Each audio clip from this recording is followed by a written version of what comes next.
Tonight was a very peaceful night. Perhaps because we had been disturbed and temporarily lost interest, or perhaps we were simply enjoying each other's body heat. Nothing really happened. But for Ethan, there was something to celebrate. That night he successfully increased Alice's favorability by 1 point. The two woke up from their sleep in the early morning. Aside from the first night, this is the first time you've touched me inappropriately while we're not sleeping, darling. That's because you're too tempting, Miss Elf. If I hadn't married you, you might have been kidnapped by some heartless bastards on the street one day. Alice sensed the pressure from the foreign object. Ugh. Could you please stop? It's making me feel really uncomfortable. Ethan pressed his face against hers. I can't help it. It's early in the morning, it's normal. Alice looked helpless. She wanted to get used to this feeling, but she also worried that this might make Ethan uncomfortable. So in the end, she gave in. She blushed and said, "Let me help you." She then burrowed under the covers and disappeared, leaving Ethan feeling a warm sensation that sent waves of pleasure through him. In that brief moment, he betrayed the wolf girl. Elves are the best. Just as Ethan was losing himself in the arms of a woman, his adopted son, who lived next door, had already gone through all the good things that had happened in his life, but in the end, he still couldn't recover his composure. These idiots were fighting just fine, why did they suddenly target me? Unable to figure out what was going on, the bull strode out of the tent and walked straight between the two opposing forces. As soon as he opened his mouth, he started cursing. You son of a BCH, do you even want to live? Huh? If you want to fight, go somewhere else, don't come to your grandpa's doorstep. Unfortunately, the worst-case scenario has occurred. What stood before him was not a single, ignorant tribe, but their entire community.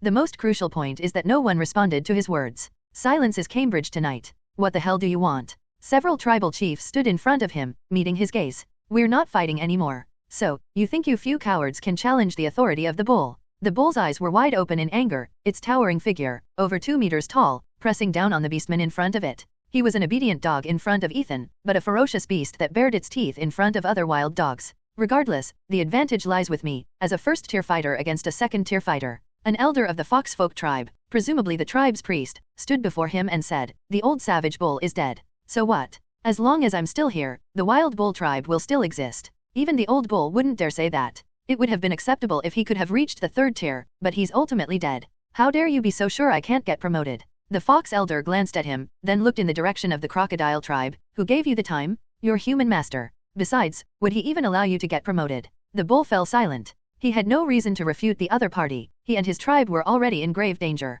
What are your demands? Demands? No, we're not here to make demands of you. The elderly man with withered hair reached out his hand and ushered him toward the small alliance's tent. A dozen or so people sat down around a table, with Bull sitting in the most central position. Even as enemies, they showed respect for Bull's power. The most striking characteristic of these people is their advanced age. The years have bestowed upon them the wisdom to survive. We're not here to fight you. Our goal is to unite. We're all beastmen, why fight to the death? A coalition? Do you really think that adding a bunch of rabble will be enough to fight the crocodile tribe? The bull was very well informed. He knew that these tribes had enough food during the previous internal strife. But it seems they are not satisfied with this. We are all beastmen, we are all on the same side. The elder spoke again. He was the leader of the group. The bull's massive body trembled slightly. He knew what these people's purpose was. The crocodile and the bull have been enemies for centuries. Let me think about it some more. He stood up and was about to turn and leave. If you're willing, we can help you take care of those wolf riders who are hindering your freedom, anytime you wish. The bull paused for a moment, then walked straight out.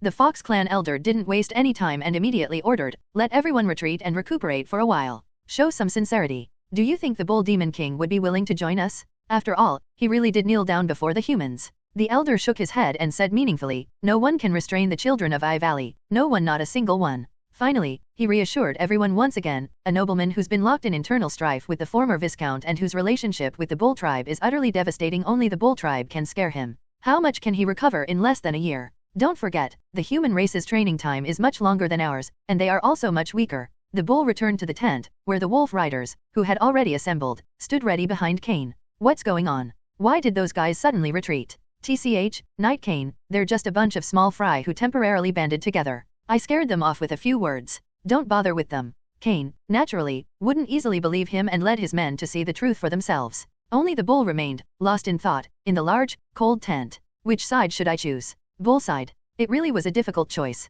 Cain watched the orcs retreat like a tidal wave, quickly writing something down before sealing it and handing it to his subordinate. Pass it on to the master, do not delay. Immediately, 2 wolf riders broke away from the group with their mounts and headed towards Northwind City. Cain squinted. The situation was getting increasingly dire. Aside from the messengers, he only had a little over 2 squads of troops at his disposal, which would be hardly effective in the face of any unforeseen circumstances. I hope the master can make a decision as soon as possible, whether to kill or retreat, and give me a clear order. Although Lone Wolf has been promoted to a dire wolf, with his and Lone Wolf's combined strength, he can only serve as food for the bull. Meanwhile, Ethan had already sensed something was wrong from a distance, whose loyalty level keeps fluctuating wildly on the character sheet. Initially, the bull's loyalty was around 70, but today it fluctuates between 60 and 50. Even more absurdly, the character no longer appears on the panel. If he doesn't realize there's something wrong with the orcs, he might as well just die. He found Russo and immediately gave the order, assemble all wolf riders, sword dancers, and heavy infantry, and also bring in 500 reserves and 500 elite soldiers. Head directly to Eye Valley. This level of mobilization startled Russo. It already occupied more than half of the territory's forces, leaving only enough soldiers to barely defend the city. He understood that the master was about to take action against the beastmen. The soldiers on the territory did not disappoint Ethan, or rather, they did not disappoint in terms of treatment. By the standards of other territories, their salaries and expenses are 1/3 to 1/2 more, which is an extremely generous treatment, enough to earn their loyalty. The thought of the generous rewards that would blanket their bedsides after the war made them swing their clubs and swords faster and faster. After assembling, they displayed extraordinary presence before Ethan. Loyalty? Honesty? The loud noise startled the birds that were perched on the pillars in the square. Ethan swore he hadn't taught him that, and silently turned to Russo, who had a serious expression on his face. That old rascal always manages to surprise me. Ethan coughed, then said simply, this time the target is the orcs' enemies. Except for those who lay down their weapons and surrender, kill them all. The soldiers below the stage showed no change whatsoever. Ethan paused, then said the last sentence, after this battle, everyone will receive 2 months' salary as a bonus. He really didn't know how to do pre-war mobilization. Giving money was much simpler and more direct. The team set off in a grand procession, 2 days after the bull had begun his contemplation. His opponents were getting impatient. After all, the opportunity was too good to pass up, and the chances of being discovered if they didn't act soon would greatly increase. In any case, their goal is to strengthen their group and minimize their own losses. The bull's answer was to wait a little longer. He carried the weight of the entire tribe on his shoulders, and he couldn't afford to be careless. This reasoning barely convinced them, and the elder of the Fox clan decided to give him 3 more days. If you haven't thought it through by the time comes, then there's no need to think about it anymore. The bull clenched his fists, but then helplessly lowered them. The tribe was in such a state of decline. The following day, for some unknown reason, all the wolf riders went out on a mission, giving the bull a rare period of freedom from surveillance. He convened a meeting of the community and had a thorough discussion with the others. The final conclusion was that the crocodile clan would not let the bull tribe go. The feud between the two families had reached a point of life and death. The problem is, the bull tribe has no more subordinates to command.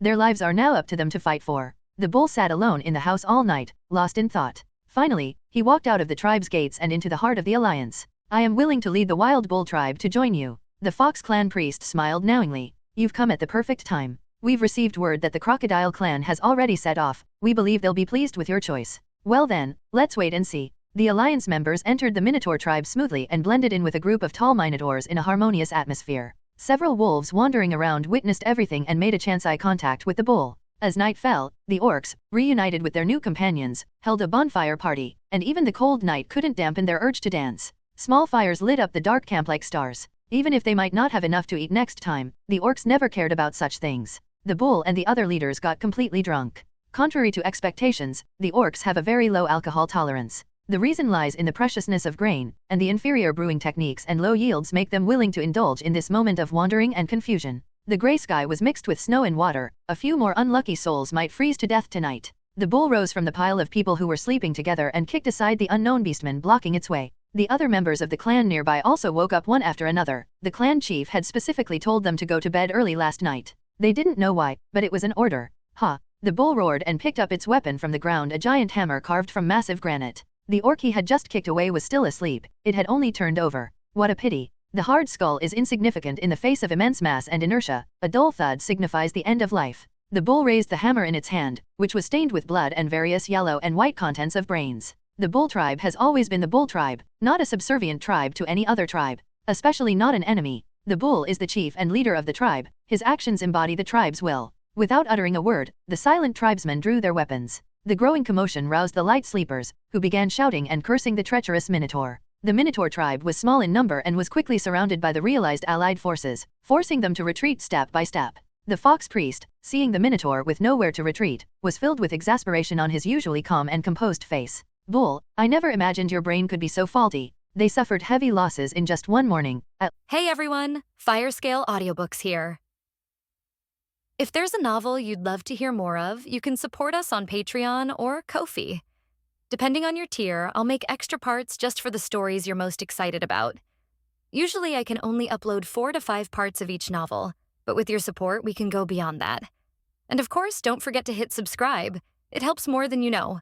At least 200 or 300 people died, and many more were injured. He couldn't understand how the bull dared to betray them so directly, when the two sides had a troop strength of 300 to 1,500, giving him the advantage. The fox priests had a very clever plan. Their tribe had preserved a great deal of strength and suffered almost no losses. If everyone can unite, then at most they will be at a disadvantage against the wild crocodile clan, and they will not be rashly wiped out. If his side were to sell the wild bull tribe to the wild crocodile, he would become the leader of the allied forces. Now, everything has been ruined by the short-sighted bull. There is only one way out now: cut off the bull's head and get preferential treatment from the adults of the wild crocodile clan. The crocodile tribe will arrive in one more day. I must act now. They need manpower to control such a large territory, and the only one who can be in charge is themselves. The fox priest's eyes flashed with ferocity. Slaughter these ungrateful minotaurs. He brandished his cane, and countless orc races charged forward behind him. However, contrary to his expectations, apart from the Fox clan members who rushed forward a few steps, no one paid him any attention. They were waiting for the bull to speak.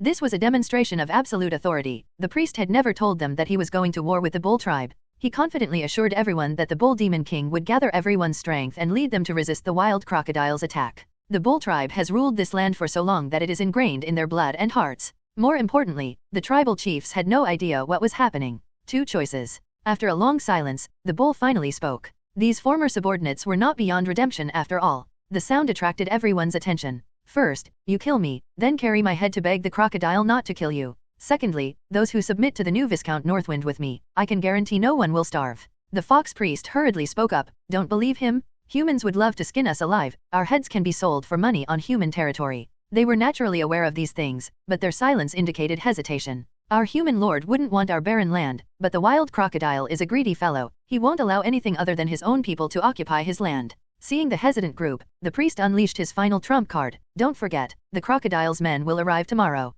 The entire Minotaur tribe will die, including you all. A Gnoll chieftain standing beside him raised a long sword and placed it against his neck. You're right, but Gnolls won't entrust their lives to others. Just as the priest was about to be beheaded, a contemptuous voice came from afar. Wait. Heavy footsteps echoed from the distant horizon, making the earth tremble. A beastman with an enormous crocodile head slowly appeared before them. Behind him, more and more crocodile men appeared on the still blood-stained camp. Its heavy tail dragged on the ground, its spikes and scales turning over the soil to reveal black earth. If ordinary beastmen can be described as tall, then the crocodile tribe is clearly beyond the human category, with almost every one of them over 3 meters tall, possessing a physique that can be called a monster. This is why they often possess overwhelming fighting power that disproportionate to their numbers. Even the Tauren, the best among the ordinary orc races, can take on 2 opponents at the same level. Not to mention that the crocodile tribe has deployed all its elite forces this time, solely to eliminate this major threat. The leader of the wild crocodile tribe has his own name. He rejected the name passed down from his ancestors and instead chose to call himself Huangsha, Yellow Sand. Unlike ordinary people, he has limbs like a human, which is a sign of his pure bloodline. Therefore, choosing a unique name for oneself, just like humans do, is consistent with the judgment of one's identity. The crocodile's face, covered in yellow sand, gleamed with a golden hue, and countless scars bore witness to its past and ferocity. Gnoll, if you dare lay a finger on him, I swear there won't be another Gnoll living on this land. Want to try? The Gnoll leader hesitated for a moment. In that instant, the old fox had already slipped away and made his escape. He prostrated himself at the feet of the Yellow Sand, his wrinkled old face displaying obsequiousness and fawning. Lord Yellow Sand, I have tried my best to persuade these fools to join the great crocodile tribe, but now it seems their loyalty is too easily broken and cheap. He tried to say something more, but Huangsha kicked him away. A mocking smile played on Huangsha's face. Today I'm in a good mood and willing to give you scum a chance. Whoever cuts off the bull's head, I'll spare his and his people's lives. Everyone looked at each other, but no one chose to make a move. In herbivorous groups, even the strongest creature will not leave the group. What a pity, it seems you've all chosen to die. The crocodile clan brought 700 people this time. Although their numbers were fewer than those on the other side, the difference in quality could be seen from the sheen on the faces of the warriors on both sides. Not to mention that there were more than a dozen great warriors and several heroic spirit warriors among them. After a long silence, the bull finally spoke. Everyone in the bull tribe, stand at the front and withstand the first wave of attack. This cruel order made everyone gasp, but for now, they had no choice but to try. Their only advantage lies in their numbers. If the formation is broken in the first wave, then no matter how many people there are, it won't be enough to kill. The yellow sofa let out a cruel laugh, just about to give the order to charge. An unexpected situation occurred. The bull standing in front of the allied forces suddenly knelt down. Even Huangshe was surprised that his old rival's new leader would do something so demoralizing. Is it an attempt to reconcile? Are you joking right now? I'm satisfied with your actions, but your deaths are unavoidable. Kill them. The distance between the two sides was rapidly closing, with Huangshe leading the charge and about to make contact with Man Niu. Suddenly, Man Niu raised his head and roared to the sky. Father, save me. Huh? I really can't do anything with you. A hail of arrows streaked across the heads of the savage bulls like stars, inflicting devastating damage on the warriors of the wild crocodile clan. First, in order to conform to the evolution of humankind, these elite warriors did not develop scales. Second, they were not equipped with proper armor. Their fate was predictable. Their charge was halted by a volley of arrows. Huangshe, this powerful being who was about to advance to the third rank, was clearly unafraid of these flying arrows. He swung his giant axe and blocked all the attacks. After the rain of arrows, he squinted, cautiously observing the human who had suddenly appeared before him. So you're the human that the bull serves. Ethan picked at his ear. He's calling me dad, I can't just ignore him, can I? Huangshe sneered. Humph. No matter who you are, if you dare to appear before me, I'll make you regret it. The immense impact of the jump created a deep crater in the ground, sending dust billowing into the air. Regardless of skill level, this single act demonstrated absolute power. Not good. As he spoke, Bull directly blocked Ethan's path with his body, attempting to confront Yellow Sand head-on. Sigh, why does it always have to be fighting and killing? Why not just die? Ethan drew his silver-white longsword, then sheathed it. The bull remained in a blocking stance, but gradually he realized something was wrong. Huangshe's body remained unchanged, his charging posture was still the same. They simply stood still, motionless. The bull knelt down again and said in an honest tone, Dad's awesome? Dad's invincible. Ethan exclaimed, you know what, that guy's really tough. He took my full-force sword strike and didn't even lose his head. It's a pity he didn't cooperate, otherwise everyone would have witnessed the master's heroic fight against him. Ethan ignored his flattery and took a rather serious look at his clothes. Why get entangled in a fight when you can kill him instantly? My clothes were sewn by Catherine, what if they get torn during the fight? Besides, if he can even win a royal flush in a game of Dodizo, a popular Huxia card game, what else is he incapable of? Not long after, a gust of wind blew by, and Huangshe's corpse collapsed to the ground with a thud. Terrified, the crocodile men chose to charge. In their view, there was nothing that a charge couldn't solve. If so, then try charging it a few more times. They're really stubborn. Risso, let's finish off these ungrateful bastards with our orc friends. A force with absolute command on the battlefield appeared, heavily armored infantry followed by sword dancers steadily advancing. Barring any unforeseen circumstances, they will advance from behind the allied forces and continue until they have breached the entire battlefield. What's the point of having a crocodile man? In this world, influence and connections matter. My longsword will pierce your body, and you?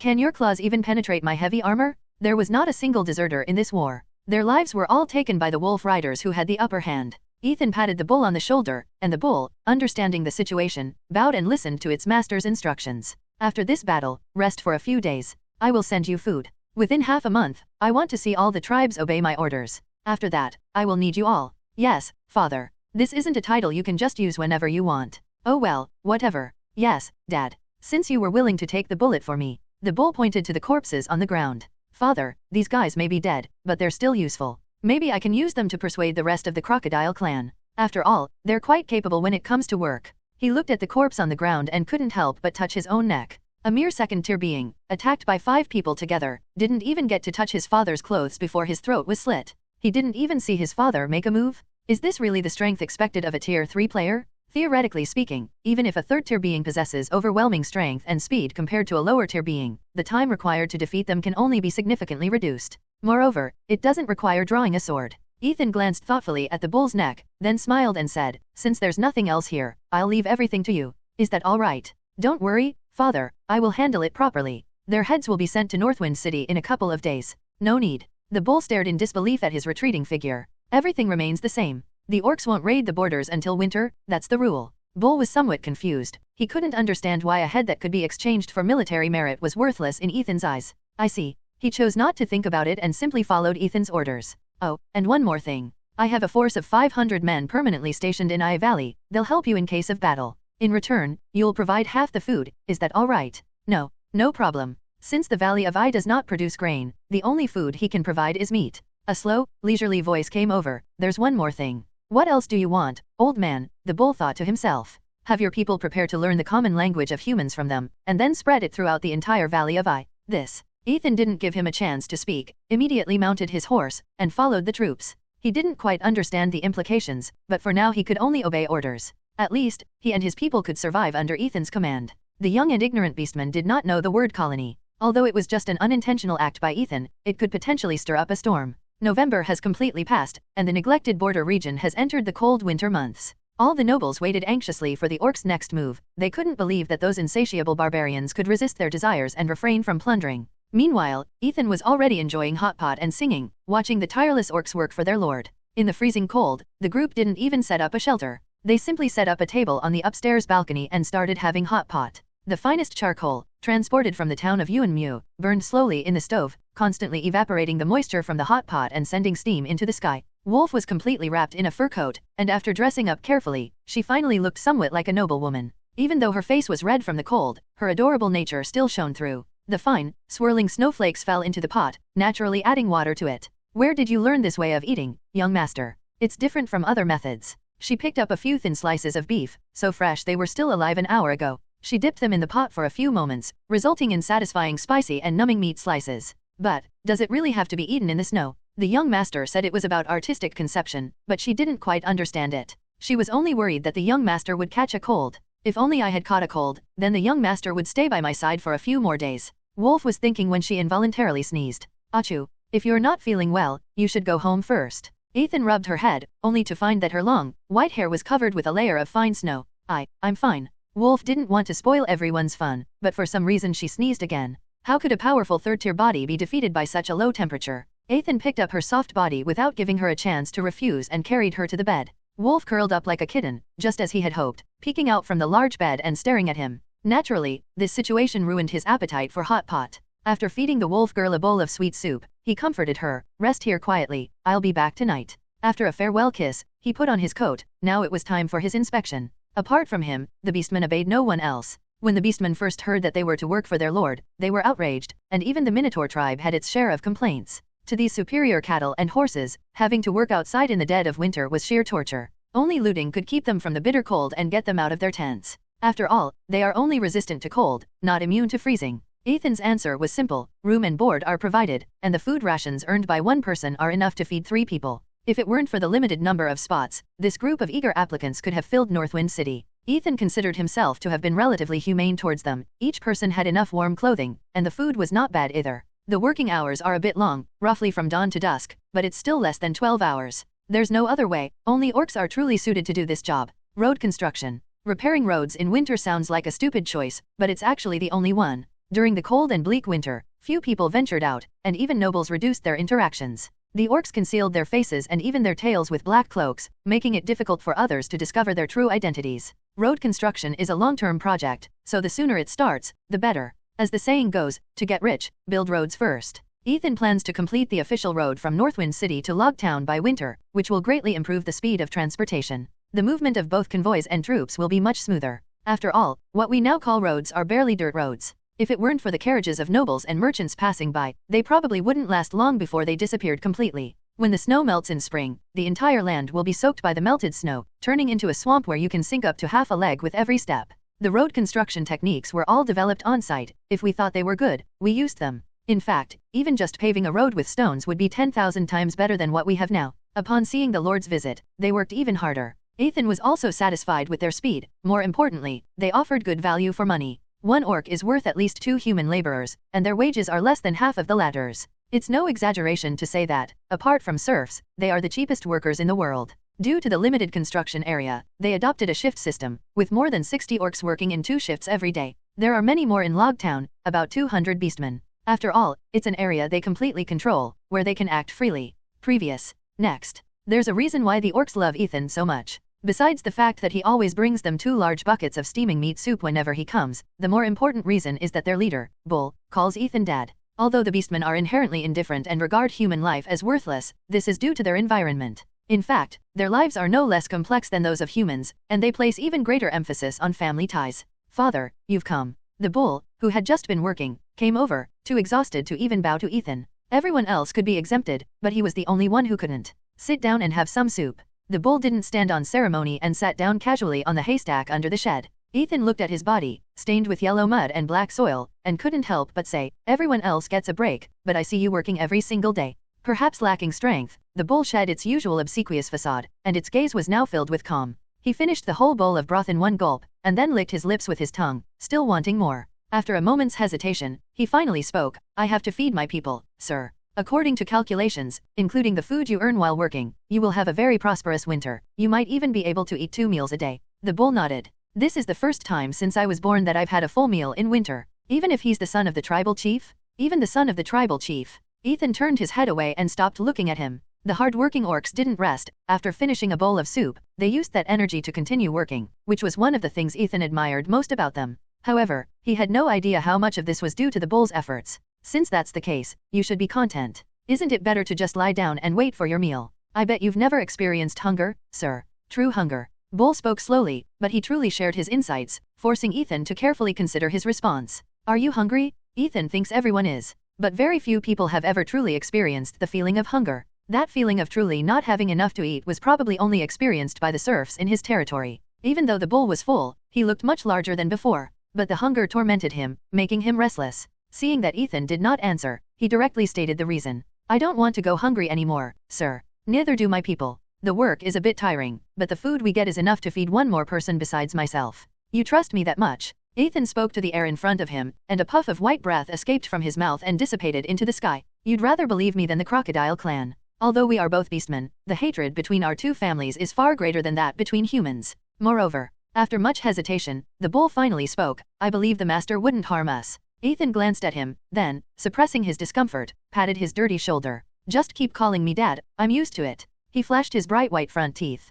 Okay, Dad. Ethan stood up, told his entourage to go back first, and said he wouldn't take the carriage himself. But as soon as he stepped out of the shack, he regretted it. The snow was still too heavy today. So he used the guise of a visit to wander around the orcs' temporary dormitories. To be honest, it was downright stinky. Dozens of orcs were divided into several small groups, gathered together playing some homemade games. It looked similar to playing cards. This was the first time they had ever seen a human on their own territory. Upon discovering that it was the lord of their land, their eldest brother's adoptive father, they quickly stood up. However, they couldn't speak the common language of humans, and they stammered for a long time without being able to utter a single word. Fortunately, Ethan could. He coughed and replied in the orc language that they should go about their business and that he was just there for a visit. Despite saying that, none of these big guys dared to move, for fear of offending this great Buddha. Ethan ignored them and looked around their beds. The bed underneath was made of reeds and straw, which, to be honest, didn't provide much warmth and weren't exactly comfortable. As for the blanket, Ethan reached out and touched it. The filling material was very ordinary, even inferior.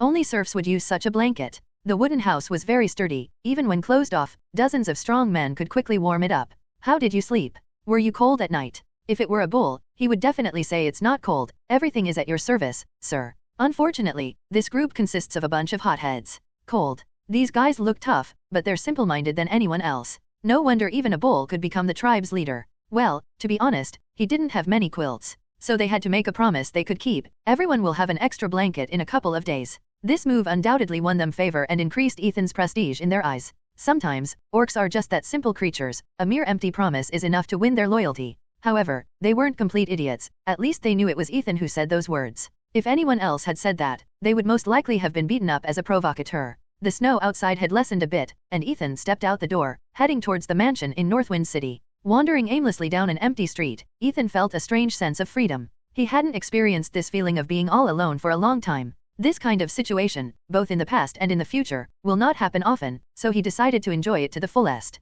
The wind couldn't get into his fur coat, and this temperature wasn't a problem for him at the 3rd level. Overwhelmed with emotion, he even began walking with his eyes closed. All I could hear was the whisper of the wind and the gentle fall of snow. This is his unique, extraordinary perception. But good days eventually come to an end, and as night fell, he arrived at the gate of his own mansion. Wolf listened to him and obediently lay down on the bed. When Ethan returned, she was almost asleep. But his body still followed his instincts, and as soon as Ethan crawled into bed, he hugged him tightly. Young master. Her groggy voice came through the phone, and it was quite endearing. Ethan pressed his forehead against hers, further confirming that she wasn't sick at all. However, it's understandable that she wants me to stay with her a little longer. Ethan was always willing to indulge her little acts of coquetry and tantrums, as well as some minor scheming. However, as punishment for daring to deceive her husband, give me a massage. It is said that winter is a time of stillness for all things, especially on the border. Even Ethan's plethora of brilliant ideas were defeated by the tedious and lengthy process. I spend my days in the warm comfort of my wife's bed, and other than that, my entertainment is rather limited.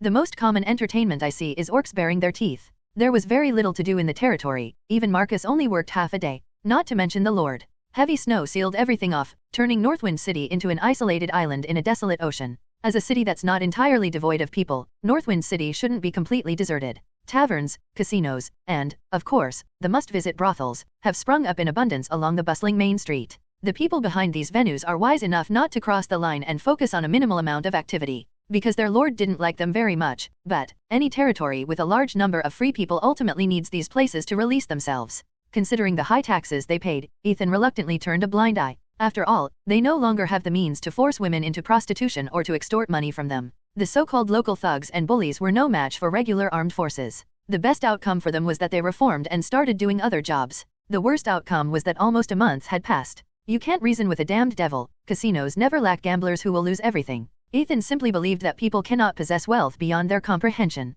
As long as they don't cross the line, these businesses can continue for a long time. Ethan also liked to go to the tavern when he was bored, and many people didn't know this young lord yet. Although the tavern owners recognized him, they naturally wouldn't expose him, but simply told their men to be careful. To outsiders, he was just a young nobleman who had come to the tavern alone to have some fun. Judging from his clothes, he was from a wealthy family that was no less well off than that of ordinary minor nobles. Although such people are few in Northwind City, they do exist. 8 o'clock in the evening is the busiest time. Ethan walked confidently to a tavern without a sign. He was a regular customer, and many people remembered him. As for the form of address, Ethan used Eli's name. Since we're all family, borrowing someone's name won't cause any problems. Pushing open the heavy wooden door, a gust of cold wind rushed in, making the drinkers inside shiver. Fortunately, they recognized Ethan, otherwise, a new customer who wasn't quick and efficient would have been subjected to some difficulties. There was a fool who tried to cause trouble for Ethan before, and he easily broke his hand bones. Even the guards maintaining order dared not say much in front of this man, leading many to speculate that he was the illegitimate son of a baron who had been fostered in Northwind City. Ethan made his way through the crowd and found his place at the counter. The owner was a considerate person who always saved a seat for him, no matter what. Before he could even speak, the bartender started pouring him drinks. The usual, a glass of Northwind, Mr. Eli. Ethan took the glass and turned to look at the conspicuous bag in the crowd. Ethan recognized an elven ranger. He was probably one of Alice's cousins. An elf who doesn't aspire to be a bard is no good knight-errant. He is currently surrounded and told various legends and myths he has heard on his journey. Whether judged by the standards of a wandering knight or a bard, his knowledge was rather shallow. This had nothing to do with talent, but was purely due to his life experience. It was obvious that he was still inexperienced, and he even stuttered a bit when he spoke. But it shouldn't be a problem to intimidate these country folk. This is also an important part of traveling. That's right, although these guys joined Ethan's territory with their older sister, they considered it just a small part of their lives. Let's just treat it as a trip, Alice convinced them. The topic of lifespan is unpleasant everywhere. Even the longest-lived person can only live to be 100 years old. For elves, they are still of marriageable age, and even having children is still a long way off. To put it bluntly, their only worry was that their eldest sister would have to remain a widow for centuries after Ethan's death. In this light, it seems Ethan was in the wrong, insisting on teasing the little girl. Ethan can only try his best to improve this situation. I'll cultivate diligently for my wife's sake, at least I can live another 100 years. The nameless wanderer, Ethan, seemed to have touched on something very important. The entire tavern held its breath, awaiting his next words. At this critical moment, the sword hero Eli swung his sword, shielding the holy maiden of the church. After saying this, he paused for a long time, then took a sip of wine to moisten his throat. Then what? Tell me quickly. The surrounding crowd stirred, eager to know how the legendary hero and the saintess had fallen in love. The wandering swordsman smiled and then said, "To find out what happens next, please listen to the next chapter." He bowed to everyone present, extending his hat in anticipation of donations from the audience. TCH? Here we go again, when will this ever end? Can you finish your story? I'll offer you 10 copper coins. Exactly, it's always like this, deliberately keeping us in suspense. The knight-errant maintained his shameless smile, and the audience could only toss a few coins into his hat as they talked. After circling around, he finally said, "It's not that I don't want to tell you, but that's just the rule. Everyone, please come early tomorrow night, and I'll definitely give you a satisfying performance." In fact, this was a scheme he conspired with the tavern owner. A good bard could bring a lot of customers to the tavern. He also needs to keep people in suspense to maintain his popularity. As the crowd gradually dispersed, the knight-errant contentedly counted out 3 copper coins from his green hat. "A glass of barley wine, please." He sat down next to Ethan, counting the tips in his hat while waiting for the drinks to be poured. Not much, maybe only a few dozen copper coins. Enough to make ends meet. He was already quite satisfied. For a bard who had only recently started working, this income was truly hard-earned. As he sipped his low-alcohol ale, his gaze fell upon Ethan beside him.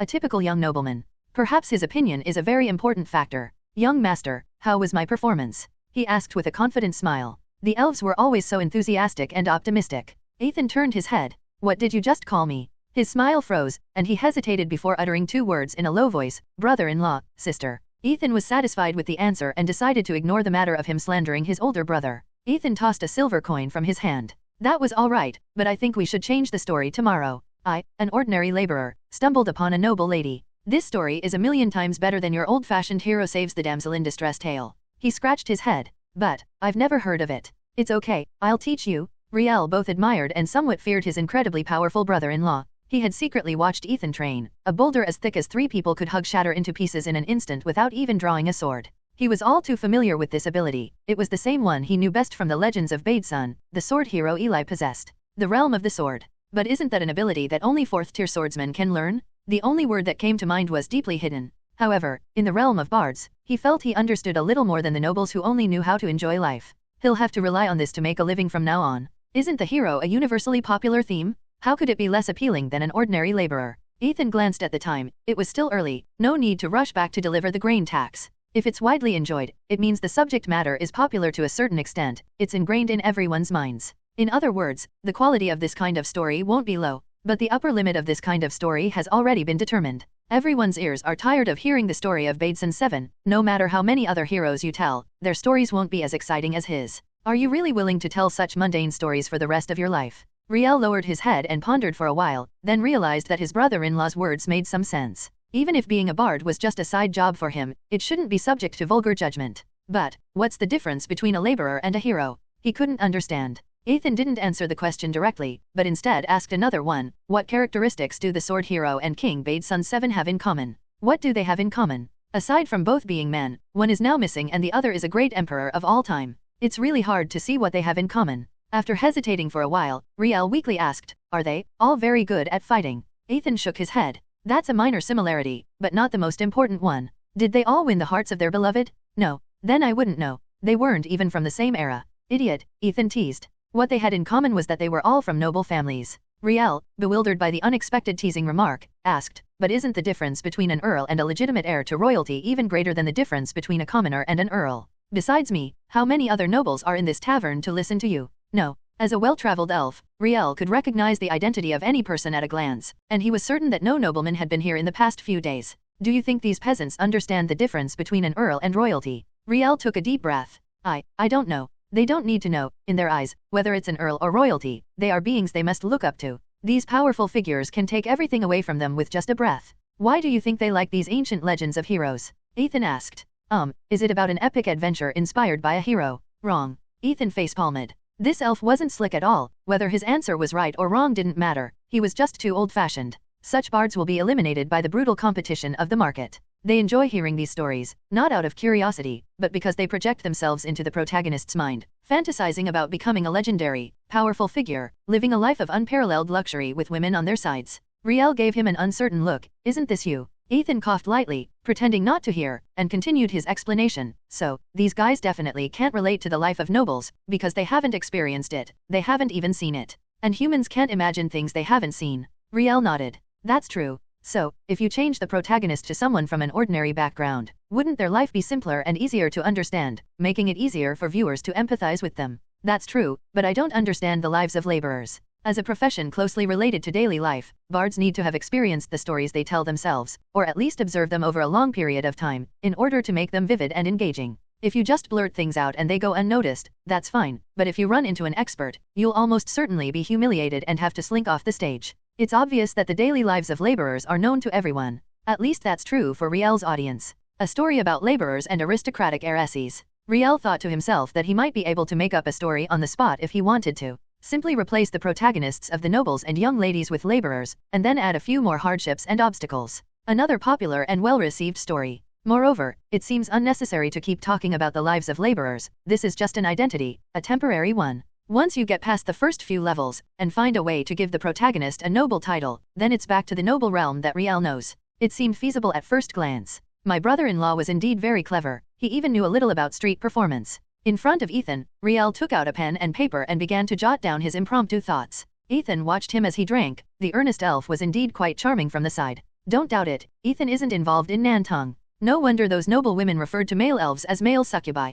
They were being sent by the devil to bewitch them. The poor elf has to take the blame for these shameless fellows. Riel picked up his pen and wrote, Act 1, the protagonist is a laborer who has just finished get off work. Let's assume that laborers have free time after get off work. The protagonist encounters a filthy man draped in burlap on the street. Out of pity, he rescues him and takes him home. There, he discovers he's been turned into a spoiled young lady. Finally, after evading a series of attacks on the female protagonist, the young lady gradually develops feelings for her. The second act will likely involve facing difficulties and attacks from the young lady's family, since it's impossible for an ordinary person to marry a noble woman of such high status. However, the protagonist displayed extraordinary abilities. Through the martial arts cultivation method taught by the young lady, he quickly reached an extremely high level and publicly humiliated the young lady's previous suitors. As he was writing, Riel encountered a disappointing situation. His pen ran out of ink. It seems he'll have to wait a while before writing it. He needs to rush home and stay up all night to finish the first draft. Thank you, brother-in-law. I'll treat you to drinks tomorrow. After saying that, he hurriedly rushed outside, ignoring the heavy snow. Ethan shrugged. It was about time to head back. After finishing his drink, he tossed down the money, put on his coat, and followed Riel out the door, though they went in different directions. He could never have imagined that on this snowy night, a screenplay that would change the popular fiction scene across the entire continent was about to be born. Since that day, the tavern patrons had never seen Riel again. Perhaps the temporary bard had grown tired of the job, which made them feel a pang of regret. But we should still drink when we want to. The world won't stop turning just because someone is gone. However, the tavern has become quiet these past 2 days. If it weren't for some regular customers who have been staying there for reasons they can't talk about, the owner would have closed it for a few days. The reason is simple, the Huxia New Year is approaching. Every year, the tavern owner dreams that if there are no customers, he can give his staff a day off and let them sleep in for a few days. As a result, guests spend the Lunar New Year at the tavern every year. What else is there to say? Let's go together. Travelers from all over the world bring a lot of interesting and fresh stories. As for why I ended up staying in taverns, it's best not to ask. During this period, even the city lord's mansion in Baifeng City was closed. The clerks who performed various functions were given leave. No matter how much work was piling up, they didn't care and just wanted to rest first. As for the city lord, he has already followed the lord's arrangements and gone to the castle to celebrate the New Year. The New Year is the grandest festival of the year. It just didn't happen last year. Back then, Ethan was still having a headache because of the orcs. Things are different now. Ethan can finally relax completely and enjoy the indulgent lifestyle unique to the nobility. Although I've enjoyed myself quite a bit since winter began. On such a joyous holiday, everyone should naturally be happy. Whether they were his knights or servants, they all deserved rest and rewards. Soldiers are granted leave to return home and reunite with their families, and those who don't want to go home can enjoy a sumptuous New Year's Eve dinner with the officers who remain at the camp. However, the castle cannot function without the maintenance of its servants, who, as lifelong employees, have long been accustomed to working without rest. Even so, Ethan gave each of them a 3-day holiday, but they had to take turns on duty. To reward them for their service throughout the year, Ethan invented a new form of reward money. 10 copper coins are strung together with a red thread and called a string of coins. Ordinary servants, even newcomers to the castle, would receive an annual stipend as a reward, with an additional stipend added every 3 years as a recognition of their work. Don't assume that the servants have no use for this money. In fact, even though they have to go to work every day, they still manage to find time to spend it in the city. 1 string of cash is equivalent to 3 days' wages for them, which can be used to buy gifts for their family. Although it's a bit too low for a year-end bonus, the cost of a servant who provides room and board isn't high. In addition, Ethan invited them to dinner. It's a proper and respectable meal together. To ease their tension, Ethan said a few words praising their performance before the dinner began and then left. Going up to the 2nd floor, this is where the New Year atmosphere is closest to what Ethan is familiar with. He specially invited everyone to bring their families over for a family reunion, creating a joyful atmosphere filled with laughter and conversation. This made Ethan constantly hallucinate New Year's Day from his past life, and even the smile on his face became more pronounced. Russo pulled his son over. He was a young boy. He pressed the boy's head down. Little Russo, call him master. The child bowed respectfully and said in a timid tone, Greetings, Viscount. All right, let's not be so formal during the New Year. It's uncomfortable for people to come over for a nice meal and have to do this. Ethan slipped 2 strings of cash into his hand. Take this and buy some snacks. Little Russo, holding his pension, looked up at his father, somewhat bewildered. Russo coughed lightly, and said with some displeasure, Hurry up and thank the master. He replied tremblingly, Thank you, sir. It seems Rasul's upbringing was very strict, which is the practice of most knights. Only by instilling the idea of loyalty from a young age can they maintain their position in front of their masters. They're just kids, they're at an immature age, there's no need to be so strict with them. Yes, sir. Rasul's tone remained somber. He left with his son. Ethan looked around. There were many people invited to dinner, but he was completely silent on the table, everyone sitting upright. There's no need for everyone to be so tense. It's the Lunar New Year, let's all enjoy a meal together. Everyone replied in unison, Yes, sir. Ethan stood still. He suddenly lost interest. At this moment, he began to understand the other nobles somewhat. Was the gap between ordinary people and nobles, even between confidants and nobles, ultimately insurmountable? He returned to his seat, raised his glass, and, lacking any interest, didn't even bother to offer a toast. I hope everyone enjoys their meal today. Ignoring the orderly response, Ethan turned to look at Catherine, who was standing behind him. Please sit down. But young master, I asked you to sit down. Catherine sensed something was wrong and had no choice but to sit down as instructed. Looking at the table laden with fine wine and food, Ethan had no desire to touch his chopsticks. He only ate a little bit before stopping. He wanted to go back and rest, but he wasn't allowed to. If he left, the others probably wouldn't be able to finish their food. So he mechanically poured himself a drink and drank it off into the air. Ethan overestimated his alcohol tolerance and underestimated the strength of the spirits from the northern cold. To curry favor, the merchants had sent him the strongest liquor. Before long, he was so drunk that he forgot all about seeing his guests off. Fortunately, they ate quickly, and soon they were almost done. With his last bit of consciousness, Ethan dismissed them and then collapsed onto the table, unable to get up again. Catherine told everyone else to go and rest, and that she would handle everything herself. After finally helping Ethan back to his room, she was pulled by the hand and prevented from leaving. Talk to me. Catherine always obeyed Ethan's orders, so she immediately sat down beside him and waited for his next words. You've always been this reserved, from childhood to adulthood. This is something I should maintain. A dazed Ethan slumped into her arms. I don't like it. With just that one sentence, Catherine lost all words of argument and could only listen silently. I'm telling you, you should be more lively. I treat you like family. Ethan reached out and stroked her cheek. Even Catherine couldn't remain indifferent at this moment. But, no matter what, there's a difference in status. Ethan seemed to suddenly sober up, his mind clearing. He sat up and said seriously, don't talk about differences in status. Is it so hard to find a few people I can talk to as equals? Then you should. I can't trust those guys, only those of you who love me and are loyal to me can speak openly with me. Ethan suddenly lowered his head, closed his eyes, and muttered, this is FG hard. Catherine's deep blue eyes dimmed. She didn't want to see the young master so dejected, but she hadn't figured out how to answer him. Let me help you change first, young master. It'll be fine tomorrow. Ethan was making unconscious noises, his mind had completely fallen asleep. As expected, Catherine was held and slept through the night again. However, her mood had changed from joy to worry. The alcohol had a greater effect on Ethan than expected. He slept until the afternoon of the following day. It was only because Catherine had now relinquished her position as head maid that she could focus her energy on caring for Ethan, otherwise it would have been a real headache. The tea used to sober up was brewed, cooled, then poured out and brewed again. This was repeated 6 times, until even Catherine lost her patience. The heavy curtains blocked out the gloomy weather outside. In order not to disturb his sleep, Catherine didn't even turn on the light, but sat beside Ethan waiting for him to wake up. She stared at Ethan for a long time, her mind replaying what he had said the night before. Does equality exist? This means that both parties are free and do not need to obey the orders or will of either party. Catherine sighed, she still couldn't do it. She lay down gently, afraid of making a sound that might wake Ethan. After hesitating for a moment, she reached out and gently hugged Ethan. It's just a minor overstepping of my bounds, the young master won't be angry, she thought, unconsciously using a little more strength in her arms. This was the first time she had ever taken the initiative to hug Ethan. Ethan woke up with a splitting headache. He realized he really had no affinity for alcohol. He vowed never to drink again. Young master, please have some tea. Catherine's voice reached his ears, and he instinctively reached for it, but missed. Ethan turned his head and saw Catherine hugging him, smiling at him. This time, young master, please do it yourself.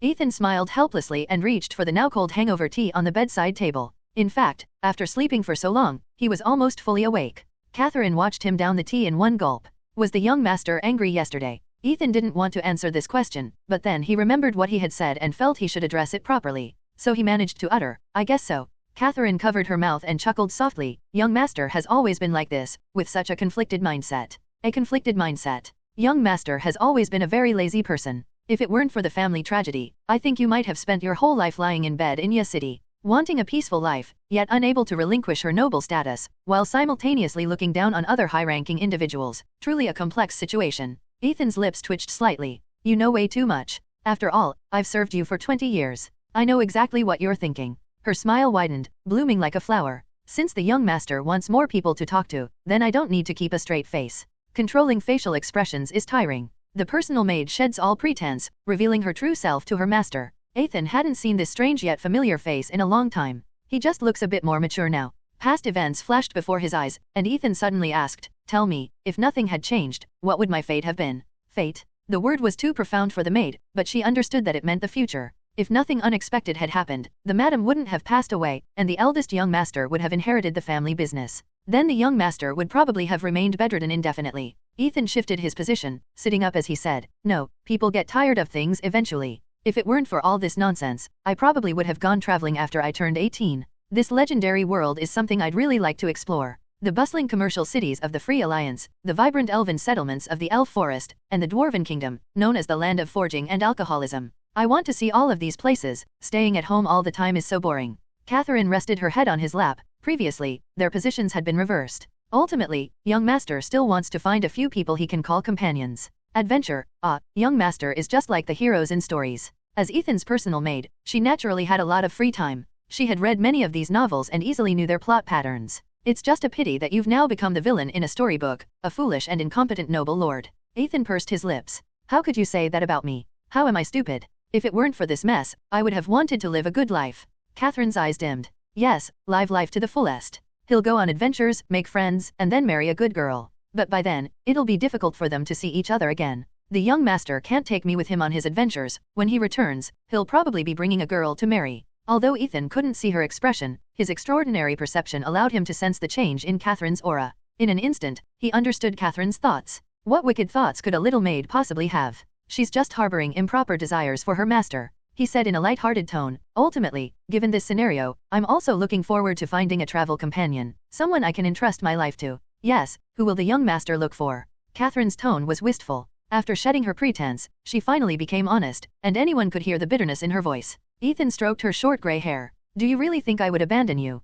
young master? Of course I'll take you with me." This doting tone deeply moved Catherine. No matter what she thought, Ethan's personal admission was more important than anything else. Unfortunately, there are no what-ifs in this world. Thinking of this, she felt a pang of sadness. No matter how successful she was in the unknown timeline, it was too late now. After spring arrives, I might accept invitations from a few viscounts in the vicinity and make some friends. You know their situation. I might need to take you with me then. As a wife.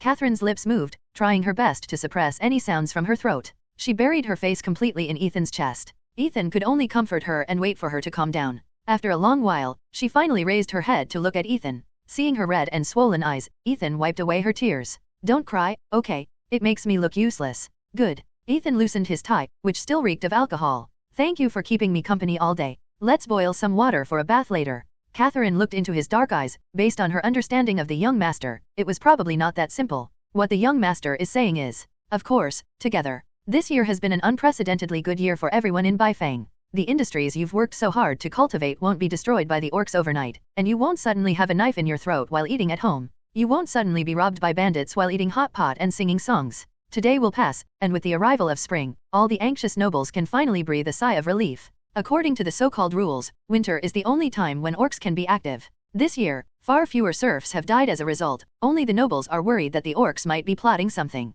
But in any case, they lived another year, which is something to celebrate. Perhaps the new viscount really did kill the orcs at his doorstep, they thought. They had all witnessed Ethan's strength, but they never imagined that he could fight against all the beast tribes on his own. After the snow was cleared, Viscount Ethan's invitation arrived at their doorstep. The aloof wolf riders refused their offer to rest in their territory for a day, simply stating that they were on official business and rode away on their wild wolves. They watched with envy for quite some time. Northwind City, having just weathered winter, was more prosperous than they had imagined. The previous desolation was gone, and everywhere was filled with the lively atmosphere of daily life. Their arrival also marked the official start of the new year, and the vendors returned to their old ways of doing business. The coins circulated among countless people, finally settling in Ethan's hands, drop by drop. In the realm of economics, you must first ensure that people are fed. With an extra batch of produce not seen in previous winters and the boost from territory skills, Ethan successfully drove down the price of grain in Northwind City. With more money in hand, one will naturally want to spend it. Even though this year is another year of half-tax exemption, Ethan estimates that various taxes will still be 20% to 30% higher than last year. That's roughly enough to maintain his high salary in the military. The various groups of people entered the outskirts of Northwind City, now known as Harvest Manor, a huge manor, with great decorum and courtesy. They had been here many times before, but things had changed drastically. They knew perfectly well that whether the original appearance didn't suit the new owner's taste, or Ethan wanted to downplay the original owner's presence, they wouldn't utter a word. Look, wheat. The young knight patted the old knight on the shoulder and pointed to a field of golden wheat. Don't make a fuss. Your father entrusted you to me, not so you could come here. The old knight turned to look at wheat. AFK. Even someone as experienced as him had never seen wheat taller than a person before. These ears of wheat are bigger than my fist, aren't they? If compelled by the dignity and elegance of the nobility, they would have loved to approach this wheat they had never seen before. However, they belonged to the more reserved group, while the more unrestrained nobles had already gathered around and marveled at their discovery. Heaven have mercy, when will this kind of wheat grow in the north? Even the most fertile central plains may not have such a giant crop. If they weren't worried about angering Ethan, they would have already touched it. Ethan's arrival excited them even more. People, no matter where they are creatures who love to join in on new and exciting things. Viscount Ethan, where did you get this wheat? Yes, I've never seen wheat this big in my entire life on the border. Ethan shrugged. This is just ordinary wheat. Really? I'm not very educated, so don't try to fool me. It's just a clever trick. Ordinary crops with a little magic are naturally able to grow this big. Spells. With their abilities, they could naturally guess that Ethan had found spellbooks for the mages in their territory and was here to show off. However, they wouldn't spoil Ethan's fun, and congratulations filled the air. I just don't know what kind of magic this is, it's so powerful. They stared longingly at Ethan. Such an opportunity to broaden their horizons was extremely rare. Even if you don't know it yourself, it's still good to have something to talk about. A second-tier nature spell, Overgrowth, allows plants to grow to 3 times their original size. However, it also causes significant damage to the soil. After each crop, fertilizer needs to be applied for 3 years. It was originally grown for ornamental purposes, but since everyone is so interested, let's eat it today. Ethan waved his hand, and the servants stepped forward to harvest the perfectly growing wheat. These long gatherings, with a large number of nobles participating, were not so particular about etiquette. After all, the rugged border nobles could hardly hold back for long. Before long, they put aside the etiquette of the ditch, started putting their arms around each other's shoulders, calling each other brothers, and then started bragging.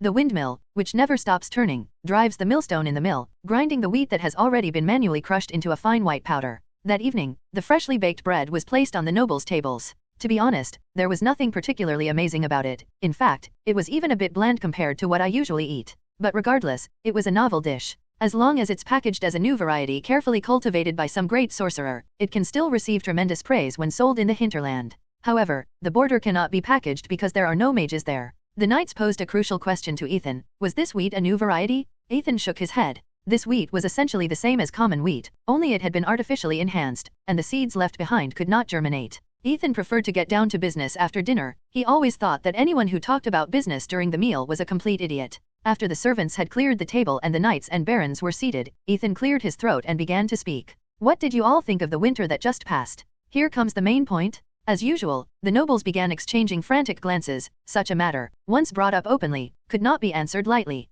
They turned their gaze to Saul. After all, he and Ethan had always been very close. They were met with helpless glances. Thor didn't want to remain silent any longer. That would be too disrespectful to Ethan. Thanks to the Viscount, it's been a very safe winter. Yes, a safe winter. Have you ever seen a winter like this before? Of course not. At this point, the others felt it was a good opportunity, and a barrage of compliments poured out. He spouted all sorts of nonsense, like the most successful and greatest Viscount in Northwind history. Ethan propped his head up with his hand, waiting for them to calm down. I wonder if you seized this great opportunity. Look at Northwind City, its prosperity is all thanks to this winter. Well, no. The group of tall men blushed, but ultimately they didn't lie. They felt it was unnecessary. That's a real shame, but it's not too late. Ethan's face remained calm. It's not too late indeed. Many of our lands have been gradually abandoned due to years of invasion, and it's not too late to start reclaiming them now, someone echoed. Everyone started chattering about how much land their families owned had been abandoned because of the beastmen, making the entire banquet hall as noisy as a marketplace. They would find it hard to stop before Ethan spoke. This is why Ethan calls the border nobles landlords. Apart from the Viscount, who has the air of a nobleman, almost everyone else can be described as a country bumpkin. But even country folk know how to manage their money. I've seen countless bankrupt nobles like Ethan, obsessed with saving face, and their fate is almost always the same, stripped of their titles. Considering this, the border nobles might be easier to control. At least they really know how to manage their money. To further boost their confidence, Ethan interrupted them. Northwind City has utilized all the wasteland this year. Guess how much more grain they have?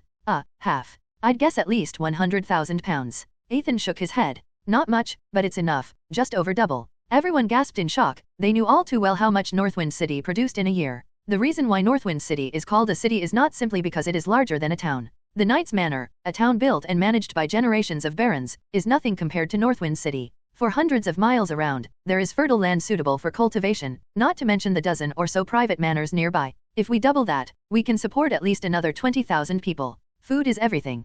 People, livestock, land, economy, everything is based on food. However, there's one thing that's not good for everyone. I bet none of you have earned a single military merit this year, right? The others, thinking he was being modest, said, since Viscount Ethan has helped us eliminate this threat, we're more than grateful. What's a little military skill compared to that? Ethan wasn't swayed by the flattery. He rested his head on his hand and said casually, I've put in a lot of effort to defend against the orcs. Recently, we got new neighbors, a group of orcs with crocodile heads. As they spoke, the servants dragged in the corpse of a member of the crocodile clan from outside the door. Judging from the condition of the corpse, it had probably only died in the last 2 days, and it hadn't yet started to smell. The nobles glanced at them and immediately concluded that this was a powerful race no less formidable than the bull clan. Moreover, the appearance of the wild crocodile clan meant one thing: the large tribes bordering them had changed hands. If Ethan hadn't reminded them, they would have been completely unaware of this. If the crocodile clan were to launch a large-scale invasion one day, the crocodiles, lacking experience in dealing with such an attack, could easily suffer heavy losses, or even be wiped out by the orcs.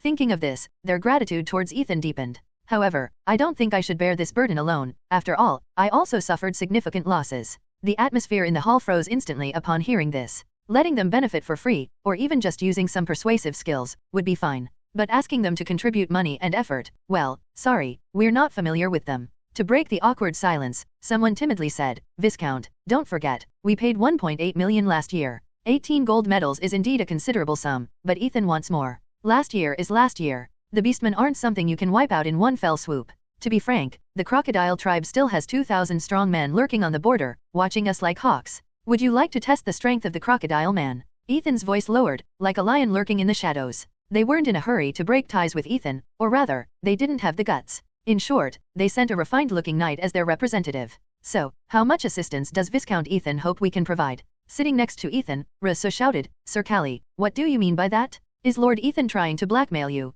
Callie did not respond to Russo. In his view, Ethan's silence had already made his stance clear through his actions. He didn't even glance at Russo, staring straight at Ethan. In a righteous tone, he replied, extortion? We certainly wouldn't presume to judge a viscount in that way. However, nobody wants to see a scenario where the goose that lays the golden eggs is killed. This was practically tantamount to admitting defeat. In any case, Ethan had unknowingly established his authority among them through his actions. Ethan, who hadn't spoken for a while, took a sip of cold tea to moisten his throat before saying, When have I ever harmed anyone? Honestly, didn't everyone have a peaceful and happy year? Didn't no one die under the claws of the orcs? He stood up, indignantly declaring, Don't I bear the consequences? That entire 1.8 million went into my pocket. Do you know how fierce the attacks from the Minotaur tribe and the Crocodile tribe were? Do you know how many people died trying to keep them out of the borders in Northwind City and Logtown? How many parents have lost their sons? How many wives have lost their husbands? How many sons have lost their fathers? Are their lives not even worth a few worthless silver coins? Ethan's eyes were red-rimmed, his glare was wide open, and he was so agitated that he was almost crying.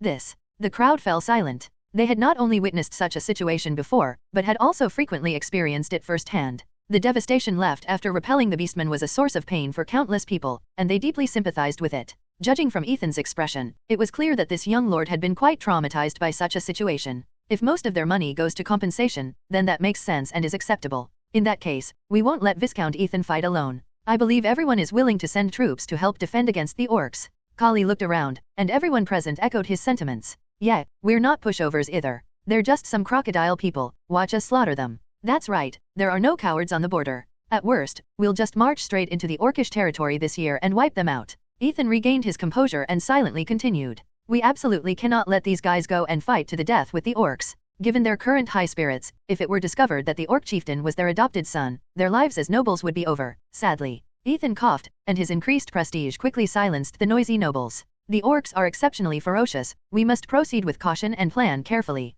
His words deeply moved the nobles, who believed he intended to shoulder all the burdens himself, and their admiration for him grew spontaneously. What a good kid! He sacrificed his family for the greater good, all for the sake of the border. He must have had no choice but to ask everyone for money before. He's such a jerk. I just think that if everyone acts together, the organization will inevitably become chaotic. It would be better to leave everything to me. In return, everyone just needs to give me a variable amount of supplies every year. Does the Viscount mean we can only hide behind you, becoming cowards living in constant fear? Callie asked angrily, deeply displeased by Ethan's condescending remarks. As established nobles, they had no reason to be inferior to a rookie who had only been there for 2 years. That's why I really hate seniority, Ethan thought to himself. He still propped his head up and replied calmly, I didn't mean to belittle anyone, I was just thinking of saving everyone's resources. Isn't reducing personnel losses a good thing? Then the Viscount can rest assured, I have plenty of fearless warriors under my command. As soon as the provocative words left his mouth, Callie realized his mistake. He thought to himself that he was still young and had only spoken rashly in the heat of the moment.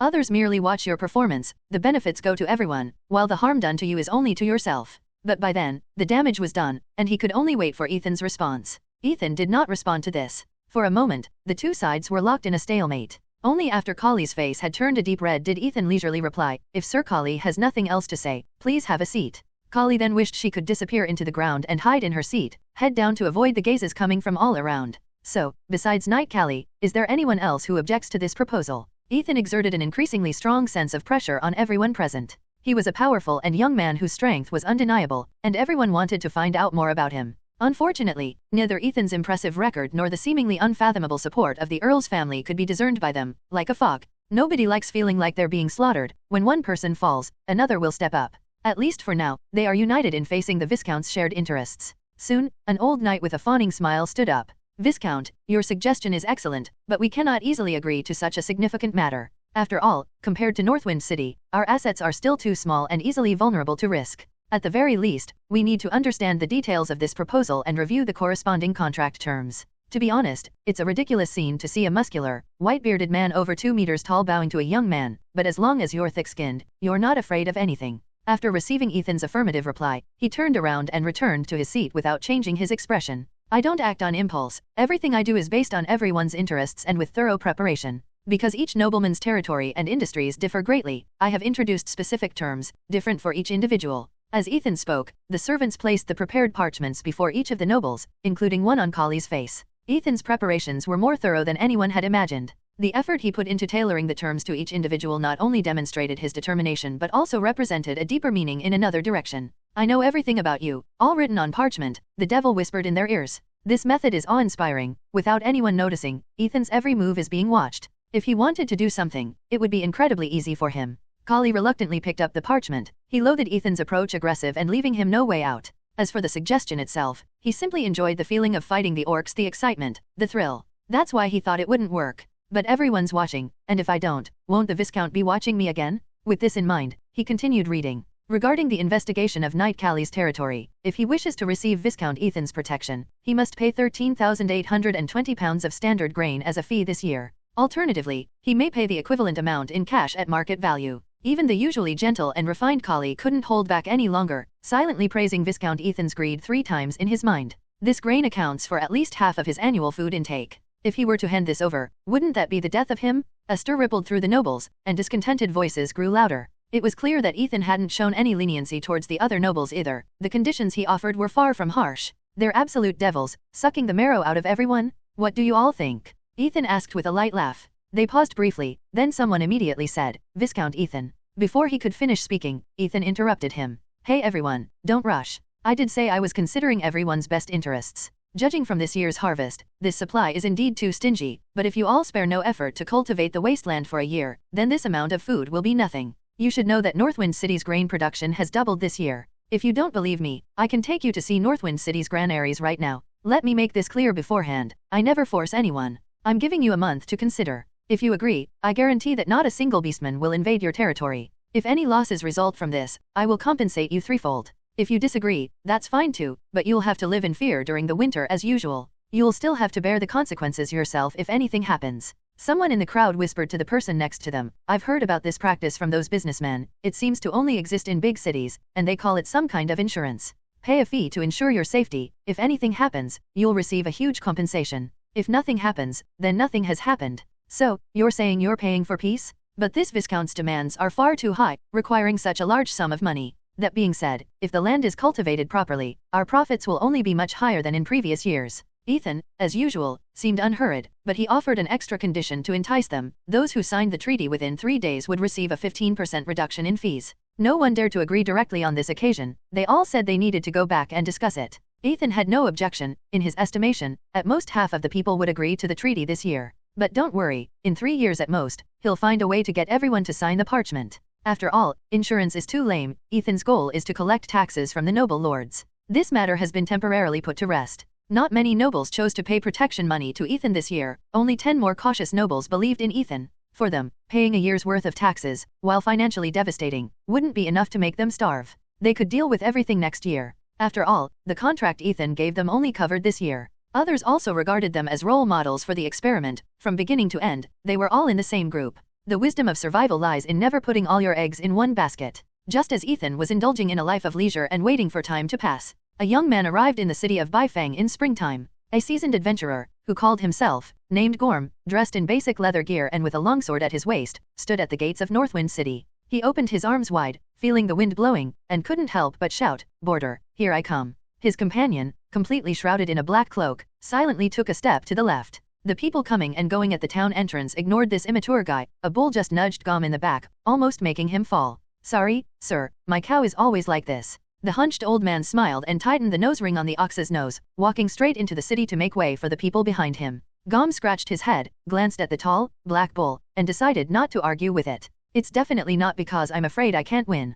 Ziyun, let's not delay, let's go find the Adventurers Guild in Northwind City first." A clear voice came from beneath the black cloak. "Okay." People came and went in Northwind City, and the enthusiastic border residents warmly welcomed the young faces from out of town, but the answer greatly disappointed Gorm. "Adventurers Guild? We don't have that here." "So, where do adventurers here usually accept quests?" "We don't have any adventurers here." The burly laborer, carrying a heavy load, stroked his stubble. "If you're looking for work, I can take you to the labor market later. The Lord needs quite a few workers lately, they're providing meals and the wages are pretty good. With your small frame, I don't know if you can even handle the weight of those stones, that's hard work." Gorm shook his head. "I am an adventurer." He patted the long sword at his waist. "Are there any monster-slaying quests?" The middle-aged man glanced at his attire with some skepticism, thinking that this guy might not be as good as him in a fight. Although matters concerning monsters are generally handled by the lords of each household, sending this hothead to the lord, what if he offends the viscount and gets into trouble? He coughed. "You should go to the tavern and try to find out more information on this.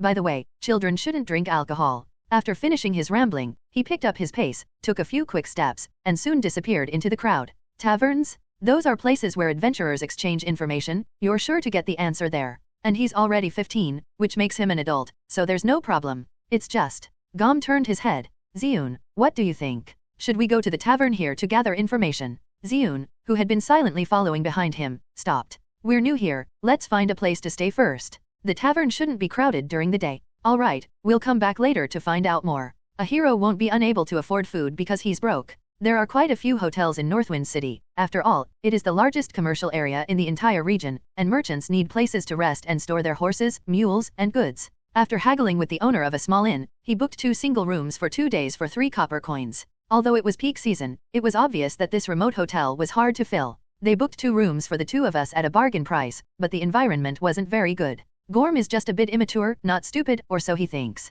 Even the landlord's foolish son knows how to bargain." To be honest, even though he knew the environment might be terrible, he was still impressed by the boss's imagination when it came to making money. To increase the number of rooms, the owner even converted the attic into rooms. Not many, just 2, enough for the 2 of them to live in. The musty smell and the overwhelming dust indicated that no one had visited this place for a long time. Even the usually stern-faced boss couldn't hold back and said he would clean it up for them. Looking at the silver coin Gorm handed him, the shopkeeper said irritably, "Sir, you're so rich, you even try to rip off a small business like mine. This is the price I negotiated based on my own skill, hurry up and give me my change." The shopkeeper slowly rummaged through the change in the cash box. "So, have you 2 not eaten yet? I see you 2 don't seem to have much money. How about we eat at our restaurant? 4 meals a day for 2 days, only 2 copper coins." Having finally managed to get 2 customers, he naturally wanted to squeeze every last penny out of them. "This price is quite reasonable." Ziyun, who hadn't spoken until now, finally said, "No need." The woman, Ziyun, who was as taciturn as gold and kept herself hidden under her cloak, piqued the shopkeeper's curiosity. However, having been in this business for many years, he knew what he shouldn't ask. Ziyun's words seemed to be Gorm's pillar of support, and he decisively rejected the proposal. After settling his meager belongings, Gorm began to calculate how much money he had left. Since his wallet and jewelry were stolen on the second night of his trip, all he had left were a few silver coins that his mother had sewn into his clothes sometime during the night. "Although everything would be fine once I got back, my father would definitely not forgive me. After all, he had never agreed to let me go on such a risky trip. Even his ancestral holy sword was stolen, making him even more afraid to go back." And Gorm looked up, thinking of the girl who lived just a wall away from him, the one whose name he only knew and who, for the time being, was a girl. He couldn't just abandon her. After all, she had come to steal his food when she was starving in the wild. "Even though I don't know what the other person looks like, let alone whether they are good or bad, having companions is a necessary condition for me to become a legendary hero." Unfortunately, even a hero can be brought down by a lack of funds. He's currently strapped for cash and can't venture into Eye Valley and the Demon Land for the time being. It is said that the demons in the Demon Land have been dormant for over 100 years, while the beastmen have always been eyeing the border with covetous intent.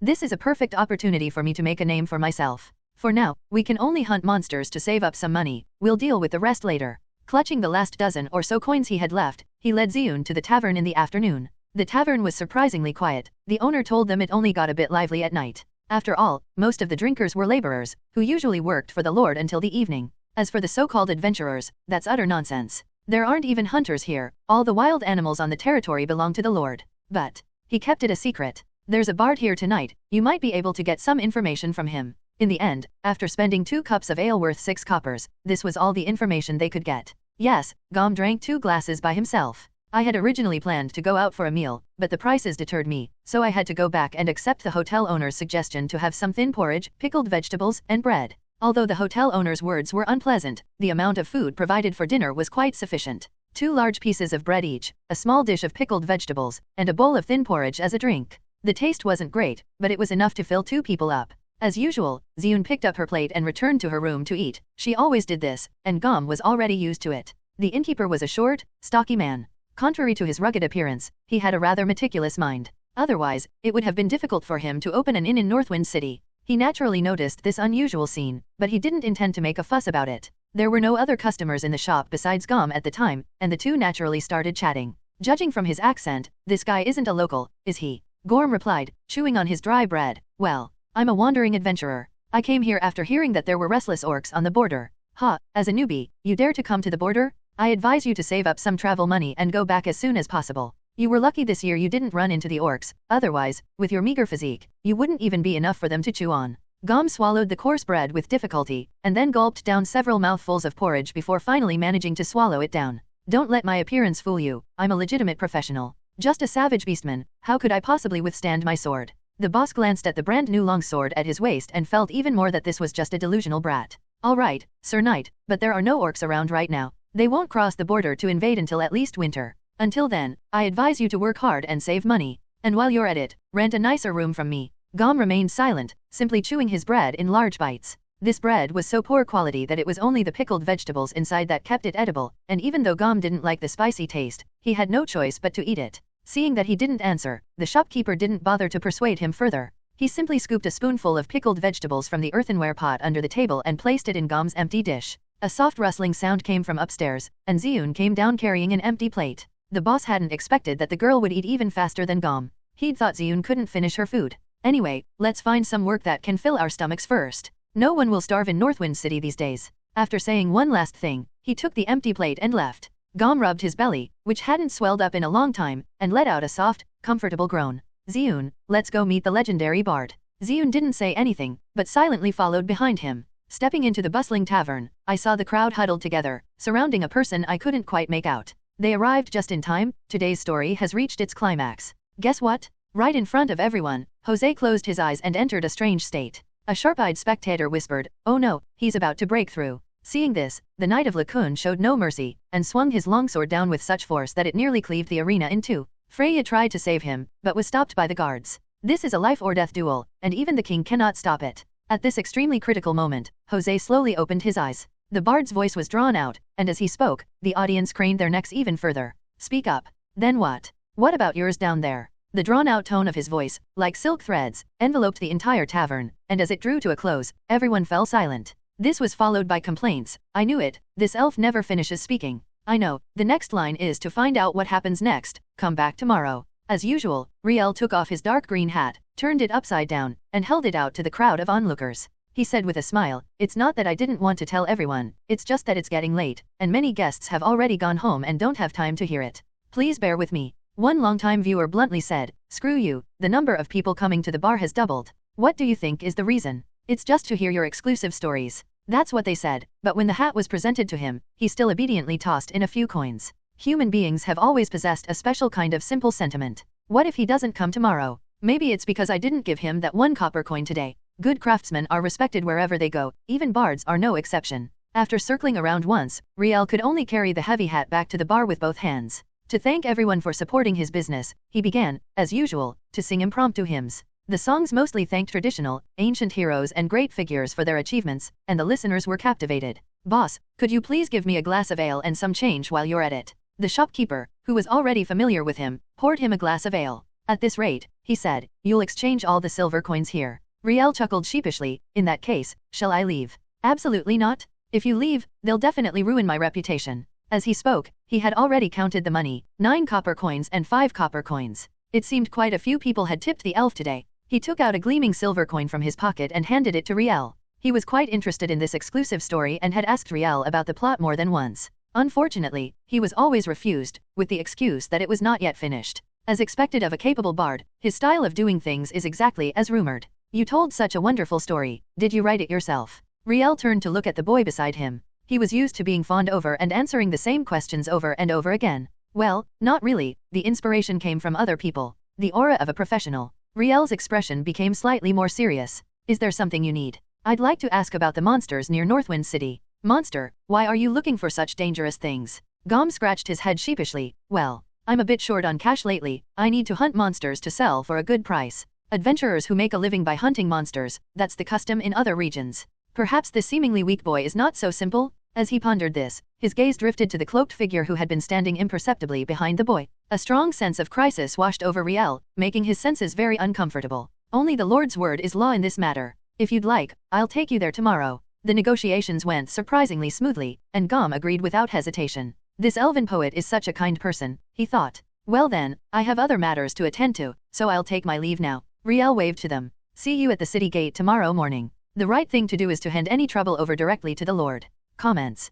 Preview: 2 people from out of town came to Northwind City these past 2 days, and they want to request permission to hunt monsters. This new experience was certainly worth Ethan's visit. Education was being implemented rapidly in the territory, and some of the lower-level officials had gradually filled the vacancies in the middle management. Now, he was finding himself with less and less work to do. Gorm and Purple Cloud followed the bard out of Northwind City and headed to the nearby Harvest Manor. On the way, Gorm also learned the elf's name. Riel, is the Lord here easy to talk to? If I want to hunt here, do I have to pay him taxes? Riel pondered for a moment. Given Viscount Ethan's personality, he'll probably agree. Northwind City's taxes aren't heavy, but they're mandatory. If he doesn't pay, what will happen? He gave a half-smile, half-serious look. The consequences will be terrible. For every day the work is delayed, I have to clean the Viscount's latrines all day. The only humane thing is that although there's no salary, 3 meals a day are provided, right next to the toilet. But don't worry, the Viscount is quite easy to talk to. As long as you go along with him, even if you try to bargain with him, it won't be a problem. With Riel's assurance, Gorm's tension eased slightly.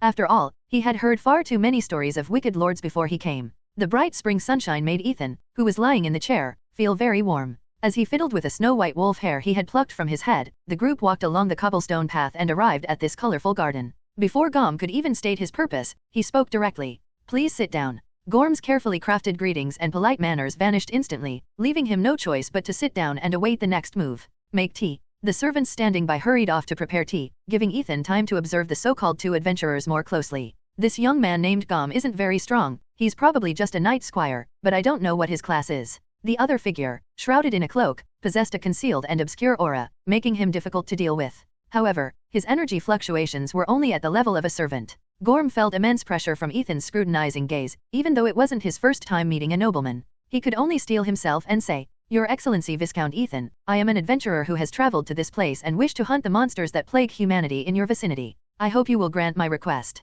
Riel wanted to speak up for the 2 of them. Brother-in-law, these 2. Use your job title when you're at work. Viscount. Don't rush, let's talk after we finish our tea. After saying that, Ethan lay back, closed his eyes, and began to sunbathe.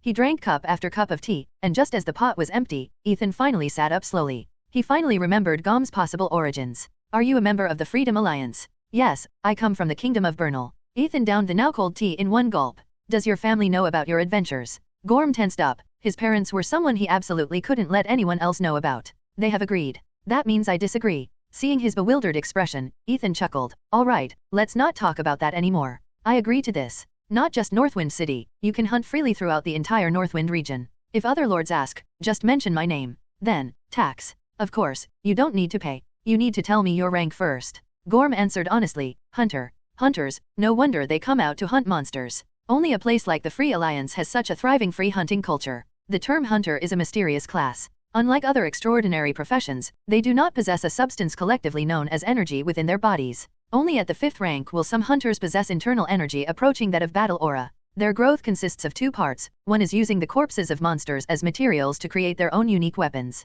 The second one is more mystical, they can increase their strength by eating their prey. Combining the 2, a profession of immense strength and the ability to fly bricks was born. This kid has been strong since he was little. He could take down wild boars at 8 and slay wyverns at 10. It's reasonable for him to be stronger than others, right? In exchange, I need a share of the materials you hunt. How about 40%? If you urgently need them, we can trade at market price. Faced with this young lord, Gorm had no room for resistance and could only weakly ask, is 30% all right? It's a deal? Ethan warmly grasped his hand. I know you are an adventurer with great dreams. I'm sure the monsters in the Northwind region will be enough to hone you and become stepping stones on your path. After the treaty is signed, you can set off today. Blinded by the flattery, Gorm signed the parchment, and Ziyun followed suit. Neither of them noticed the subtle discrepancies between the treaty's description and what had been initially agreed upon. After obtaining a fairly detailed map from Ethan, Gorm decided to go hunting that day, hoping to catch some decent prey to improve his meals. After watching them leave, Riel asked, "Brother-in-law, do you think their motives were pure?" "It's simple, I meant that Gorm. That Ziyun hiding behind the cloak. I might need your help."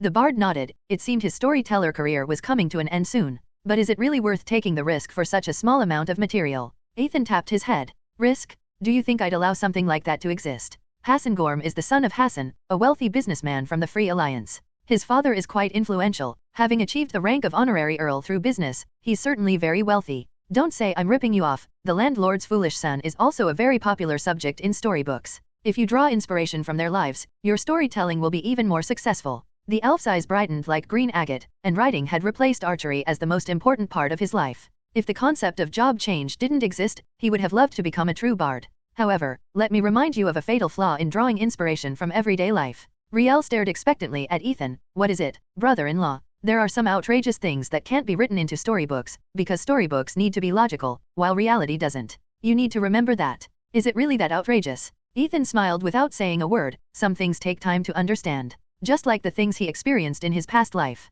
If only we could keep that experience sealed away. Monsters are hard to find near Northwind City, so Gorm decided to solve the survival problem first by hunting some small animals. Having walked quite a distance from the city gate, the usually silent Ziyun unusually spoke up, "That Viscount is very strong. Be careful. Perhaps he has ulterior motives towards me, but I don't have anything valuable on me. At worst, I can just teach him the training methods for the monster hunter profession. Anyway, my father found it for me, so it shouldn't be a problem to take it for good luck." Gorm felt a little guilty as he said this. He had already lost his ancestral holy sword, and if he were to hand over his ancestral hunter's notebook as well. "When I get back, I'll definitely have to eat stir-fried pork with bamboo shoots a few times." Ziyun did not reply. She was never worried that Gorm would be persecuted. He had the innocent brilliance unique to young people, and he was also quite intelligent. But her own identity might implicate him. They were quite lucky today. They could sense that the animals here were gradually reviving from the winter chill. Every now and then, a few rabbits would dart by in the distance, leaving a trail of footprints. Even though they weren't as plump as in autumn, Gorm, who hadn't had anything good to eat in a long time, was already drooling. He drew his long sword and tossed it a few times. This sword is too light, it's completely useless. Although he disliked it, he had still spent a few silver coins to buy it, so he had no reason not to use it. "Do you know how to hunt?" Ziyun simply couldn't believe that this somewhat aristocratic fellow would engage in such activities. Gorm patted his chest. "Don't worry, to successfully break free from my father's control once and for all, I graduated from the hunter training camp with top marks." Ziyun couldn't understand these words, but they sounded very powerful. So he could only reply, "Well, good luck. Gorm has performed well in wilderness survival before, so he shouldn't run into any problems. If all else fails, she'll have to do it herself," she thought. However, Gorm's ambitions were always lofty, and he would never want to hunt rabbits even if he were hungry. "Even if things don't go well, shouldn't we at least hunt down the first deer?" With this in mind, he successfully led Ziyun around for an entire afternoon. "That shouldn't be. How come there isn't a single footprint?" He squatted on the ground, pondering over the fresh excrement. "This is the droppings of a steppen wolf. It shows that this wolf lived a good life. Its fur must have been smooth, and it must have been plump and strong. Unfortunately, wolf meat doesn't taste good, it's sour." Of course, the more important reason is that it was Ethan's requirement that steppen wolves not be hunted. There are many wolves in this area. There were wolf tracks and wolf howls everywhere we went. It seems we can only delve deeper. Finally, as dusk was about to fall, a tall, brown figure appeared on the horizon. "This is our last chance. If we fail in one fell swoop, it will be difficult to even process the prey at night, and we'll go hungry again. I can't let Ziyun go hungry with me." Gorm instinctively stretched backward, forgetting that he hadn't brought a bow and arrows. He took a deep breath. There was no other way. The hunter's breath is their signature and their weapon. Their silent footsteps are the proclamation of their prey's death. The sound of a longsword being drawn is far more intense than the friction between a punch and the air. The hunter's honed physique is in no way inferior to that of a giant deer that has teetered on the brink of death. Even if the giant deer reacts in the instant of its sudden attack, the transmission of signals through the nerves takes time. The distance between the man and the deer closed rapidly, and the enormous fist successfully struck the still shaking body of the giant deer. The immense force penetrated through the skin and fur, through the fat and muscle, and reached the internal organs. With a single blow, Gorm left a small but noticeable dent in its body. It is certain that Jula will suffer at least severe internal bleeding. Unfortunately, the intense pain prevented Jula from giving him a second chance, and the distance between the two grew ever wider. Even with his burst of speed, Gorm still lacked it. Seeing that dinner was about to slip away, Gorm was powerless to stop it. Ziyun silently tossed a short knife that she had prepared beforehand into her hand. The charging stag was completely unaware that a short knife had been plunged into its neck, yet it did not stop. Suddenly, it felt its body go limp and its legs gave way. Only its body continued to lean forward with inertia, and finally, it stumbled and fell to its death. Gorm, who was still chasing, froze and stopped abruptly. He said with an embarrassed tone, "Ziyun, you're really amazing." Ziyun didn't reply, but slowly walked towards the giant deer's corpse and retrieved her dagger. A cook who can't cook isn't a good hunter, and Gorm knew that all too well. He cut off a whole deer leg to satisfy his and Ziyun's ravenous hunger. The venison, cut into small pieces, was skewered on tree branches and roasted directly next to the fire. He then brought out another frying pan and began frying thinly sliced meat, sprinkling seasoning on it every now and then. As he watched the slices of meat gradually turn from red to brown, he asked, "Ziyun, what are you going to do next?" He still vividly remembers the scene by the campfire. A guy covered in a cloak suddenly ran over and took the meat skewers from his hand without saying a word. He left after saying, "I'll pay you back." Then she came back not long after, timidly asking if she could have some more. Although she ate almost all of it herself, she gained a companion who happened to be going the same way, so it wasn't so bad. Having a guy whose origins, purpose, and even appearance are unknown beside you. It's hard to tell if Gorm is just carefree or genuinely stupid. Ziyun, who had been squatting by the fire with her knees drawn up to her chest, stood up and gazed at the sky in deep thought. Along the seams of the cloak, Gorm could see glimpses of delicate, fair skin. After a while, when the meat slices in the pot were all cooked, Ziyun finally spoke. She spoke slowly, hesitantly, as if she found it difficult to begin. "This land holds no place for me." Well, that's a very polite way of putting it. But Gorm probably understands what it means. Poor homeless people. Wooden bowls and chopsticks are extremely practical in the wild. Gorm doesn't know much about comforting words, but he knows that eating can make people feel better. Since things have come to this, let's eat first. He filled a bowl to the brim with slices of meat, almost all of it from the pot. Ziyun took the small bowl and silently walked behind a big tree to sit down. She never forgot that she must not let others see her face. Thanks. Gorm was also curious about what was hidden beneath the cloak, but he believed that Ziyun had her own reasons for it. Perhaps it's due to some difficult situation. After the meal, the two sat in front of a tree hollow, which served as their temporary shelter. When choosing this location as their base, Gorm assured her he would never peek. The conversation ended with him saying, "I believe you." The stars in the sky were shining brightly, and Gorm began to plan for the future. Every few words he spoke, Ziyun responded with a clear, melodious mmm. After much hesitation, Gorm ultimately decided not to ask Ziyun where she was from or what she had experienced. He wouldn't answer those questions anyway. Looking at the azure star in the sky, he suddenly asked, "I embarked on this journey because of the name of the hero in the story. In my hometown, there are hunters known as heroes. Legend has it that the hero had 3 companions, which eventually formed a 4-person party. Gorm hesitated for a long time before finally tentatively asking, "Would you like to become my companion?" Just when he thought he had failed, Ziyun finally spoke. "Good." The tree hollow lined with hay wasn't exactly comfortable, but the glowing fire brought warmth. To prevent Ziyun from waking up cold in the middle of the night, Gorm waited until after midnight before adding the last bit of firewood. After eating and drinking his fill, he lay down on the haystack and started snoring. In the quiet of the night, Ziyun, who hadn't slept all night, was certain that Gorm, who was 2 meters away from her, was asleep. She got up and stepped out the door, feeling the crisp, cool air. If only it were foggy, it would be similar to when we were in the valley, she thought, unconsciously recalling the past. I've spent the whole day with him, so I should go wash my face and clean myself up. She also disliked the cloak, as it made it difficult to see people through the gaps. But she couldn't go without it, as her appearance was the best indicator of her identity. Ziyun walked to a stream. The spring water still carried the melted ice and snow, and it was bone-chillingly cold to the touch. Here, some distance from the tree hollow, she could safely remove the cloak that had kept her cooped up all day. Under the bright moonlight, a stunningly beautiful face was reflected on the clear water. She had long, smooth, purple hair, amethyst-like, prismatic pupils, and flawless, fair skin. She looked perfect. She could live a life of luxury simply by looking at herself. However, her ears were different from ordinary people's. They were pointed. And unlike the perfect curves of an elf's ears, they had some notches. If that's the case, then so be it. Elves still hold a very high status in free cities. But the problem wasn't there, it was the 2 horns on her head. A pair of winding, twisting, and somewhat irregular horns grew from the sides of her head and coiled on either side. This is neither a characteristic of the beastmen, nor of the humans, nor of any other intelligent race. Instead, they belong to the demon race representing blood and fire, who once plunged the entire continent into fear. The demon race has many branches, and the number of internal racial divisions is almost equal to the total number of all other races on the continent. Although the Ziyun lineage is not particularly large, it is still well known among other races on the continent. However, almost all of the impressions were negative. The bewitching enchantress. The official name is more specific, Banshee, the harbinger of death. Ah, the chord of death knells.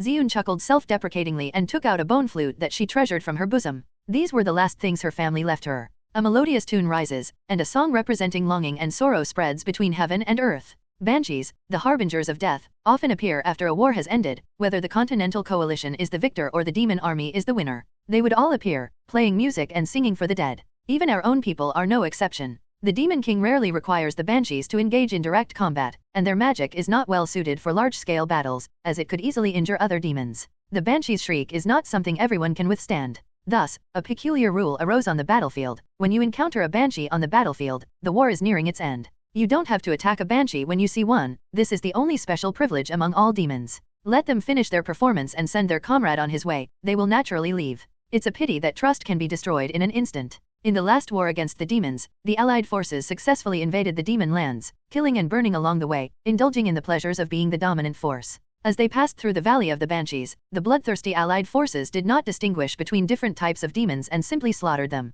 The end result was that almost everyone who entered the valley died from the collective screams of thousands of Banshees. The death was gruesome and pitiful. This was also the only time the female demon did not announce the death. After the performance, the environment around Ziyun was not affected in any way. This is normal, because she doesn't know any spells related to playing. Even if every Banshee is a born sorceress, there are differences in their skill and ability. Clearly, she is at a disadvantage in this regard. Even with diligent practice, she could reach the level of a third-tier mage, but she didn't want to follow the same monotonous path repeated by her predecessors. Therefore, the path she chose was that of an assassin. This undoubtedly means abandoning the natural advantages of their race. The Banshees' bodies are far from good among demons. Whether it's strength, speed, or the ability to conceal their presence, they are not very good at it. Only Ziyun is still alive. She is still alive. Only the living are qualified to discuss winning and losing, good and bad. Therefore, she was right to pursue assassination against her family's advice. You lost, so I was right. Ziyun spoke softly to the babbling water, 2 lines of tears streaming down her face. If it weren't for the shadow assassin granting her the ability to conceal her presence, and if it weren't for her family and elders covering her retreat,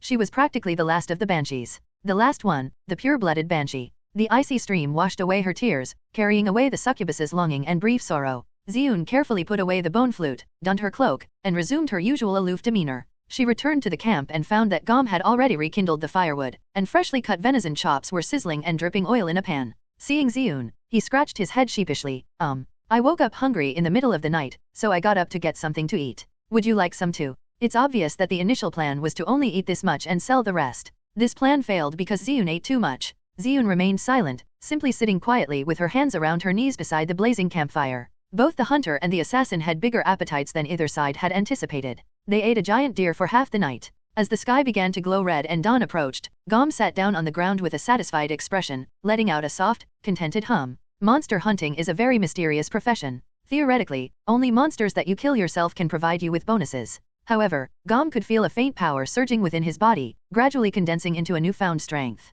It's possible that the deer had an assist from him, otherwise, it's hard to say. It clearly didn't work before, he pondered. As the young master of a merchant guild, he naturally had plenty of ways to obtain various creatures and monsters as practice materials. However, unless it's a battle in which only you participate, the buffs won't take effect. This is an ironclad rule that has been proven through testing. It's actually working now? Gorm shook his head, banishing the idea from his mind. Anyway, if you can't figure it out, don't think about it. Since it's something that's good for you, you might as well use it. It's a pity that the power provided by each prey is limited, otherwise he really wanted to devour the entire giant deer in one go. He genuinely had this idea. Unfortunately, reality dampened his enthusiasm. The remaining portion could still fetch a good price, so he planned to take it to Northwind City to sell it. First, we need to find a way to raise some startup capital, otherwise, things will get complicated later on. Ethan picked up a piece of ibex meat from the charcoal grill. This agile and swift sheep was as nimble as a monster, and its firm meat made it popular among the nobility. Ethan hadn't tasted it for many years, and now he found it to have a unique flavor.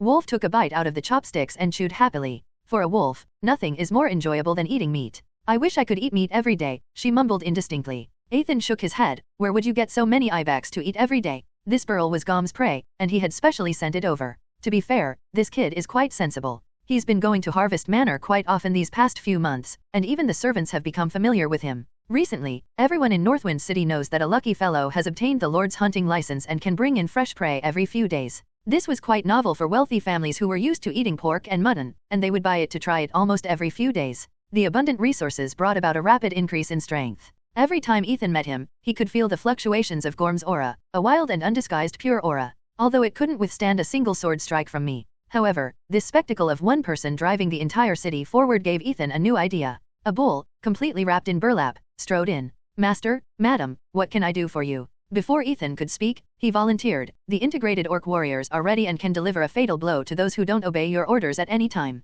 It's clear that he's eager to achieve great things and wants to gain Ethan's complete trust. No, there's no need to rush. Let's wait until next winter to take action. I called you here for something else. Although you beastmen don't know how to farm, you should be quite adept at herding, right? The bull was taken aback. He hadn't expected Ethan to ask this, but he still answered honestly, of course, after all, our beastmen rely almost entirely on these livestock for sustenance. Anyway, there's so much vacant land in Eye Valley. I'm thinking of raising some other things there. What do you think? Bull frowned. Raising animals was definitely not a problem, he was just worried about getting punished if he didn't do it well. After careful consideration, he spoke. Eye Valley has abundant pastures, but our beastmen have always been scattered, and no one has ever tried to tame other animals. I'm afraid we lack experience, and there's a possibility of failure. His words were straightforward. The beastmen's power had never been consolidated before. Small tribes used all their strength just to survive. How could they possibly have the capacity to tame new animals? For the large tribes, the only thing they thought about besides barely having enough to eat was maintaining their status and incidentally robbing food from humans.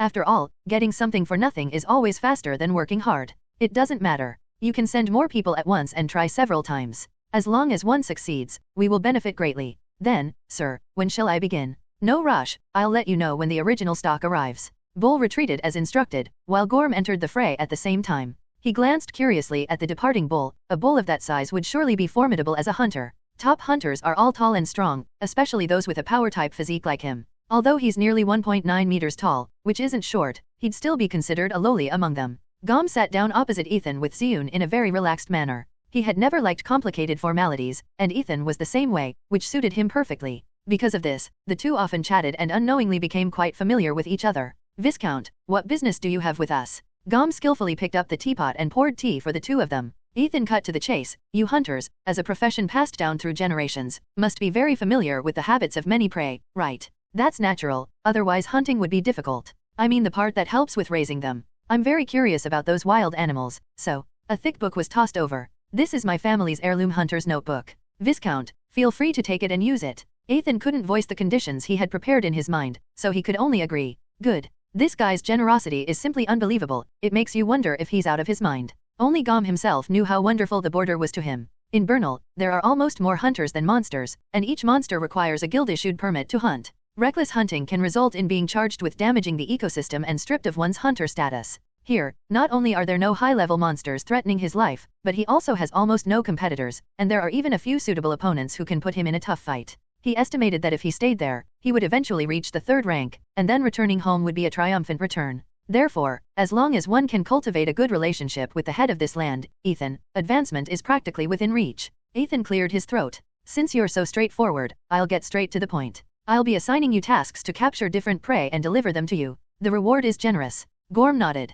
That just happens. I need some money to build a new weapon. He stared at Ethan expectantly, his eyes revealing his true intentions. What else is there to say, bro? In a few days, once you have enough material, just go find Andre and tell him it's my order. Afterwards, the two got together. Yeah, right, Ethan doesn't mess with Nantong. Incidentally, Riel has once again abandoned his profession and become a hunter. Although Ethan thinks it's no different from being a ranger, he remains convinced that he should become a qualified hunter. Ethan had no objection to his brother-in-law becoming Gorm and Ziyun's companion. After all, he couldn't control what they did. It's just a pity for the listeners still waiting in the taverns. They may not hear the bard's chants for the next few years. I've recently heard that they're planning to recruit another person to reach the legendary number of members in the heroes team. It's said that the digging even reached his feet. It seems to have been done to a teacher at one of his elementary schools. What was her name again? Marin? He appears to be a disheartened knight's squire. If you include that, there's a passionate hunter, a mysterious young girl, a talkative bard, and a down-on-his-luck servant. For some reason, Ethan felt this would be a very promising lineup.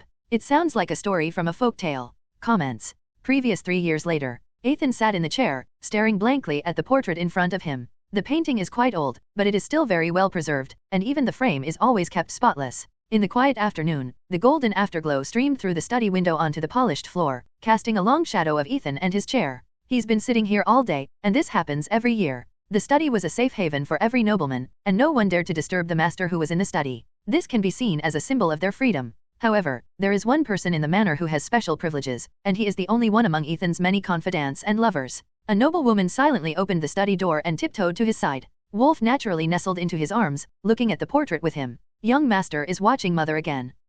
She was a woman whose gentleness was evident even in the painting. As you said, we'll be able to visit my mother's grave soon. This is the most precious thing I brought from home. He didn't set up a separate memorial tablet for his mother or build a cenotaph, because he would go back to her sooner or later. Today is the anniversary of my mother's death. For some reason, he suddenly felt like talking to someone. To me, my mother was the best mother. It's a pity her gentleness ruined her. When she learned that my elder brother's fate was unknown and that he was even colluding with the demons, she, who had always been in poor health, immediately fell ill. Even after I told her that her older brother was safe and sound, it was no use. Because a true mother will always worry about her children. Although my parents' marriage was a political one, they always appeared to be quite loving. For a long time, Ethan believed that although the lives of nobles were extravagant, they were still within the acceptable range for ordinary people. It simply means you don't have to work, you can just do whatever you normally do. Where's the darkness? Until it happened to him. Personally, I wouldn't say I have any love or hate for my father. After all, he gave me what I had, and if he wants to take it back, I have no right to complain. But I can't forgive him for what he did. Ethan remained silent for a long time until Wolf pressed her face against his. Mother will surely be pleased to see what the young master has accomplished on the border. Relieved, Ethan abruptly changed the subject. I don't care what she thinks, I just want Oldman dead. He has a mistress, but as long as it's not out in the open, it's fine. It's an unspoken rule among nobles. As for the illegitimate child, I can pretend he doesn't exist. But he couldn't announce his marriage to a so-called legal wife while his mother's condition worsened.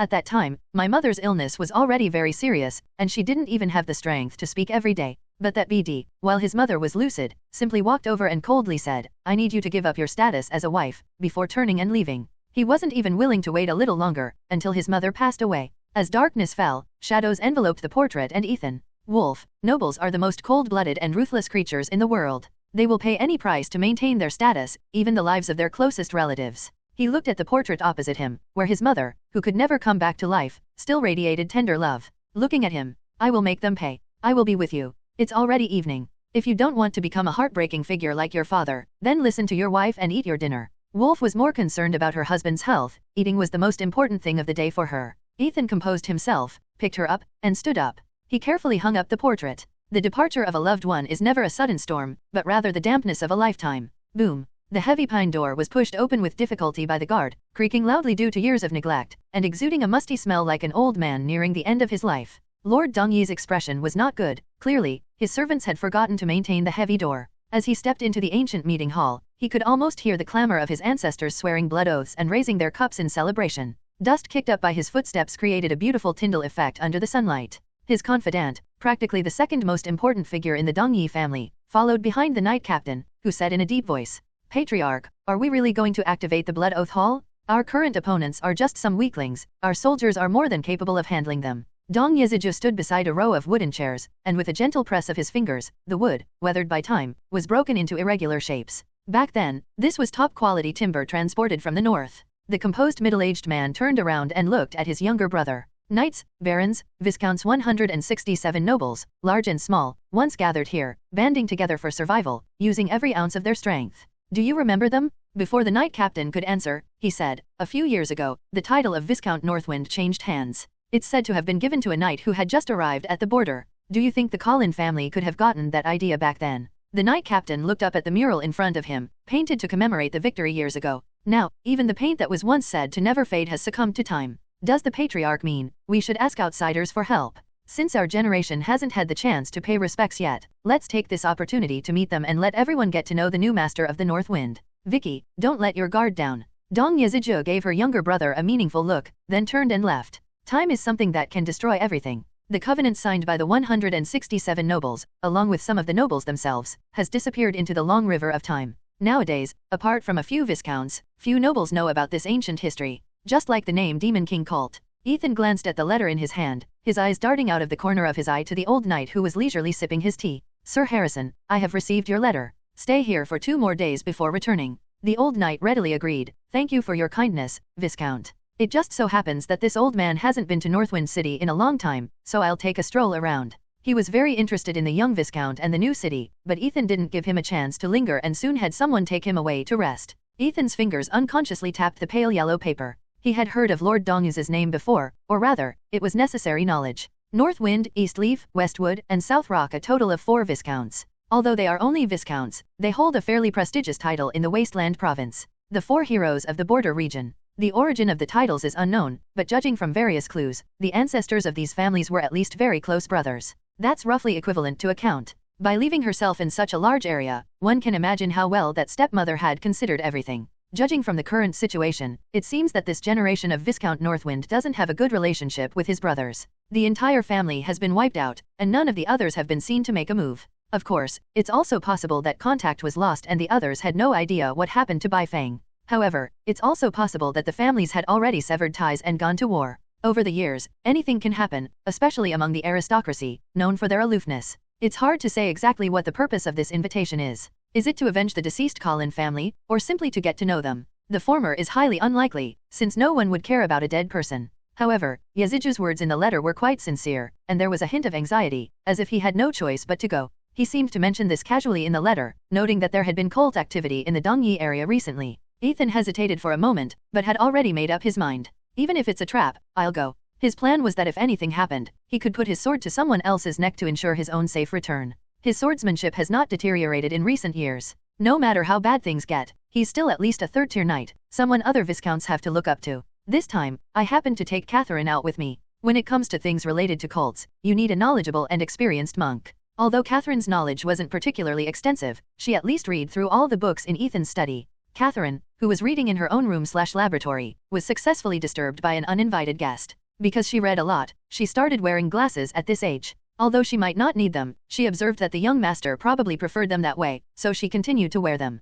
3 years have passed. Although Catherine has become more mature, she looks a bit more innocent and adorable with her glasses on. She is no longer the emotionless maid she used to be, and she even has the audacity to flirt with her master. Ethan appeared silently behind her and embraced her through her sheer, gauze-like mage robe. Her half-lying body trembled, then she turned around and said in a slightly coquettish tone, "Young master, could you please not do that next time? You scared me to death." She would never say that the clothes were specially made for Ethan. Now her light gray short hair has grown a bit longer, reaching shoulder length. How is the research on the Book of Nature progressing? She leaned against Ethan, twirling a strand of light gray hair between her fingers. Her voice tinged with melancholy, she said, "I still don't understand. Even the lowest level spells, I don't grasp their fundamental principles. The author of this book truly deserves to be called a godlike figure. I don't understand it. Since you can't figure it out, don't think about it. I'll take you to Lord Donguse's banquet in a few days. I'll need your help investigating the border cult." During this time, Catherine appeared as Viscount Northwind's magical advisor and wife. Because of the monk's identity, others ignored the following words, thus saving some trouble. Catherine nodded. "Since the young master has given me a new task, shouldn't I be given a small reward?" Her hand brushed across Ethan's face through the sheer veil, a charming smile on her lips. "This is the master's task, there will be no reward, and there will be punishment for disobedient servants." Catherine hooked her arms around Ethan's neck and licked his ear with her tongue. "Then I'm willing to be punished." Cults are a collective term for all religious sects outside of the papacy, at least in the Badesan Empire. Apart from the goddess of light, who is considered a righteous deity, all other faiths are categorized as evil gods. Even believers of noble birth often meet a tragic end. Therefore, other churches in the Badesan Empire, if not universally hated, were at least universally condemned. However, the influence of churches on the border is very weak. Even the state religion of the Holy See is less appealing to the border people than a bundle of firewood. After all, the latter can actually keep them warm. The lack of faith seems to be one of the reasons why Badesan 7 targeted the border nobles. As a highly centralized theocratic state, the king enjoys a higher status than the pope, and is euphemistically called the Son of God. As for how a sacred and inviolable deity like the goddess of light can give birth to a child every few decades, it's best not to ask such questions. However, in recent years, the empire has been in constant turmoil. For nearly a century, wild rebel armies and evil cults have sprung up like stray dogs on the roadside, causing the officials above a great headache. So what has happened at the border over the years? The answer is to look at the orcs baring their teeth. The most exciting part was seeing new orcs and then watching them bare their teeth. If no troublemakers emerge, the border will remain peaceful and forgotten as usual. The reason there are no cults on the border is probably because there are simply no wild villages for them to preach in. Every settlement is firmly controlled by nobles. So this place has surprisingly become a hub for a wild cult. Although we don't know what kind of organization they're running, it's still something that's interesting. 2 weeks later, in Dongyi City, Ethan arrived as promised. In a rural border region like this, the gathering of 4 viscounts was quite conspicuous. Although news travels slowly in the wilderness, the preparations made by Viscount Dongyi could not be kept secret from others. Dong Yuzi didn't intend to keep quiet either. In addition to the 3 viscounts, he also invited some powerful local nobles. It was the usual banquet tradition that Ethan was already tired of, but he still had to put on a warm face no matter what. These are all potential customers. A dignified viscount on the frontier, a veritable local tyrant in his own small territory, has stooped to trading livestock. Is this a distortion of humanity, or a decline in morality? After exchanging warm greetings with Lord Dongyi and his other good brothers on the border, Ethan enthusiastically presented them with a gift, a baby ibex and a baby deer that had been carefully cared for since birth. In modern times, no matter what kind of animal is raised in captivity, it is never as clean and pure as a wild one. And here, naturally, the artificially raised ones are more precious. Although Ethan's introduction was incredibly effusive, claiming that after years of breeding, they discovered that only 5-month-old cubs have the most tender and delicious meat. Actually, there were some problems with the previous breeding attempts, and it's only now that things have stabilized, and it's exactly 5 months old. The claim that wild animals have inferior meat quality and taste due to nutritional imbalances is actually not that different from farmed animals. But none of these are as practical as just getting started. Ethan brought 20 burrell calves and 20 horned sheep calves at once. There were enough to prepare 18 different dishes for the nobles. It's important to understand that even nobles, who are wealthy and powerful, might not be able to eat this rare prey every day, as it depends on luck. A whole ibex is enough to be the grand finale of a baron's banquet. Ethan turned what should have been a pleasant gathering into an open-air barbecue party. Dong Yuzi, on the other hand, thought it was quite good. He hadn't seen such an innovative young man in a long time. Even he himself was bound by the traditions of his ancestors. However, for a viscount to personally promote and sell his own family's specialties would undoubtedly be beneath his dignity. If it were him, he would probably have his knights talk to the others at their own pace. Only in this way can a mutually agreeable and satisfactory business deal be reached. Now that Ethan is personally involved, people might just buy a few cattle and sheep to give him face. Is this viscount really that short of money? Dong Yazija was gnawing on the lamb leg in his hand with great abandon, and a few drops of golden fat dripped down between his bites. But then again, it does taste pretty good. Is it really true that farmed animals are better than wild ones? He looked at the fine powder on the lamb leg. Seasoning? It smells wonderful. It's a combination I've never seen before. Speaking of which, North Wind does have a magical advisor by her side, a nature mage. It's possible that the spell was cast by her. People always want to explain things that require imagination and speculation with some authority, as if it were a matter of course. In short, I should still buy a few so everyone can try them. Dong Yuzahio gave himself a reason. Before the evening dance began, he casually remarked, I've heard there's been some cult activity on the border lately. Everyone should be careful. Don't let those self-proclaimed virtuous guys in the central region make a fool of themselves. Upon hearing this, everyone present understood what it meant. No word spoken by a nobleman is without reason. During his stay at Lord Ye's castle, Ethan was in high demand, receiving several nobles almost every day and closing a good deal with them, nearly reaching the limit of his current production capacity. After exchanging pleasantries with the other viscounts, the nobles and the other nobles slowly departed one after another. The unspoken understanding among the nobles told them that the matters the viscounts were about to discuss were not matters for them to concern themselves with. The other 3 of the Frontier 4 fit Ethan's stereotype of frontier nobles perfectly, bold yet ingenious, and their strength far surpasses that of the viscounts of the central regions. It has to be said that the 4 of them standing together do look a bit like brothers. They stood in a row, their ages and heights arranged from tallest to shortest. The oldest among them was Viscount Nan Yan, whose name reflected his imposing and unshakable nature, as solid as a mountain rock. Dong Yazija ranked second, and he also had a steady personality. The Viscount Westwood, with his short beard, looked quite shrewd. The group wasn't complete strangers. The other 3 were self-explanatory, and Zemo and Nignan Ethan had met a few times before. This was the first time all 4 of them had gathered together. Viscount Zemo stroked his slightly upturned mustache and said flippantly, Dongyi, what happened this time? You've called us all in. With no one around, Dongye stopped trying to hide anything and said in a deep voice, you all know about the cult that has recently appeared in the Dongye area, right? Those bugs that appeared out of nowhere have already come over here. I casually crushed a few, but didn't find anything, Nan Yan said. Their gazes converged on the same question, is this garbage really worth all this attention? If they were just ordinary cults, we wouldn't need to pay attention, but they're not ordinary. Dong Yeju smiled wryly and named a name. Their signboard is the Demon King cult, a sect that was active more than 200 years ago. Nan Yan frowned. A cult that worships demons? That's quite rare. Cults usually worship various evil gods. Dong Yi didn't explain why those guys worshipped the demon race, or perhaps he didn't know, or maybe there was no need to think about it. He walked forward without saying a word, and the others followed behind him, understanding his intentions. The heavy wooden door was pushed open again. For such an old thing, repeated operation in a short period of time was undoubtedly a heavy burden. In response, it emitted a loud noise as if in protest. Dong Yi glanced disapprovingly at the soldiers pushing open the door. It was clear they hadn't maintained it properly. The young soldiers had decayed along with their ancient families. When they took over the job from their fathers, they already knew it would be easy and that no one would bother them. As for Lord Dong Ye's previous inspection, they considered it merely bad luck. That's how it is with old things that haven't been used for a long time, they'll break down soon enough. It's good that it's still working now, Ethan said.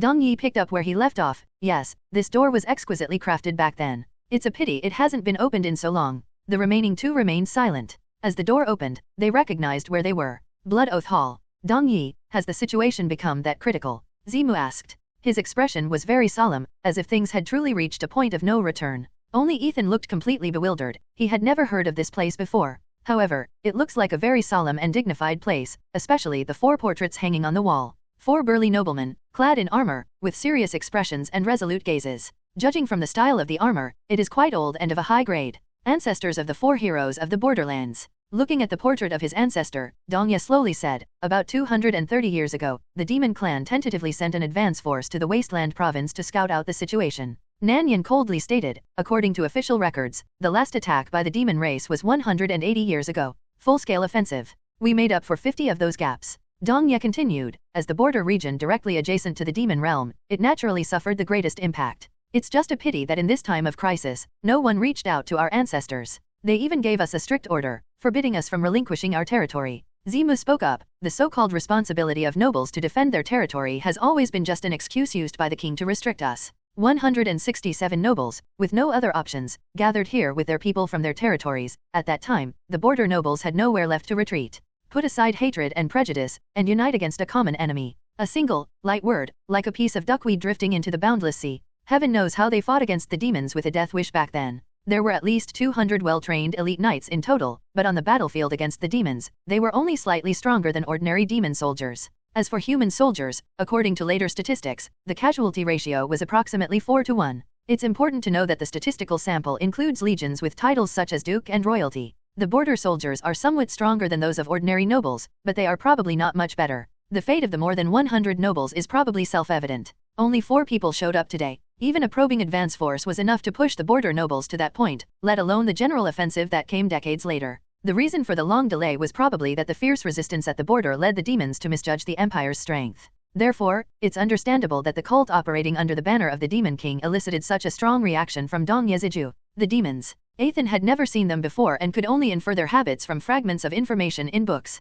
Their common characteristics are probably that they are good at fighting, very good at fighting, and extremely good at fighting. Even the worst demon is probably equivalent to a proper armed soldier. Those demons are not qualified to become warriors. 2 ordinary demon soldiers are equivalent to 1 heavy infantryman. As for the Demon King, that kind of ultimate being is none of their business, a few minor nobles' concern. So, this Demon King cult is related to the demon race? Ethan asked. Dong Ye nodded, then shook his head. There was indeed a Demon King cult back then. It was a group of people who claimed to worship the Demon King but later acted as lackeys of the demon race. As for this group, their situation and purpose are currently unknown. Ethan asked, I have a question. Since these guys are a cult, they must be proselytizing, right? How are they proselytizing on the border? I think they should have some control over the villages under their command. Dong Yeziju paused for a moment, searching his mind for the words to describe the event. He then said, brainwashing. I haven't told anyone about this. There's a village on the edge of my territory that was attacked by demons. None of the guards survived, but the villagers are all safe and sound.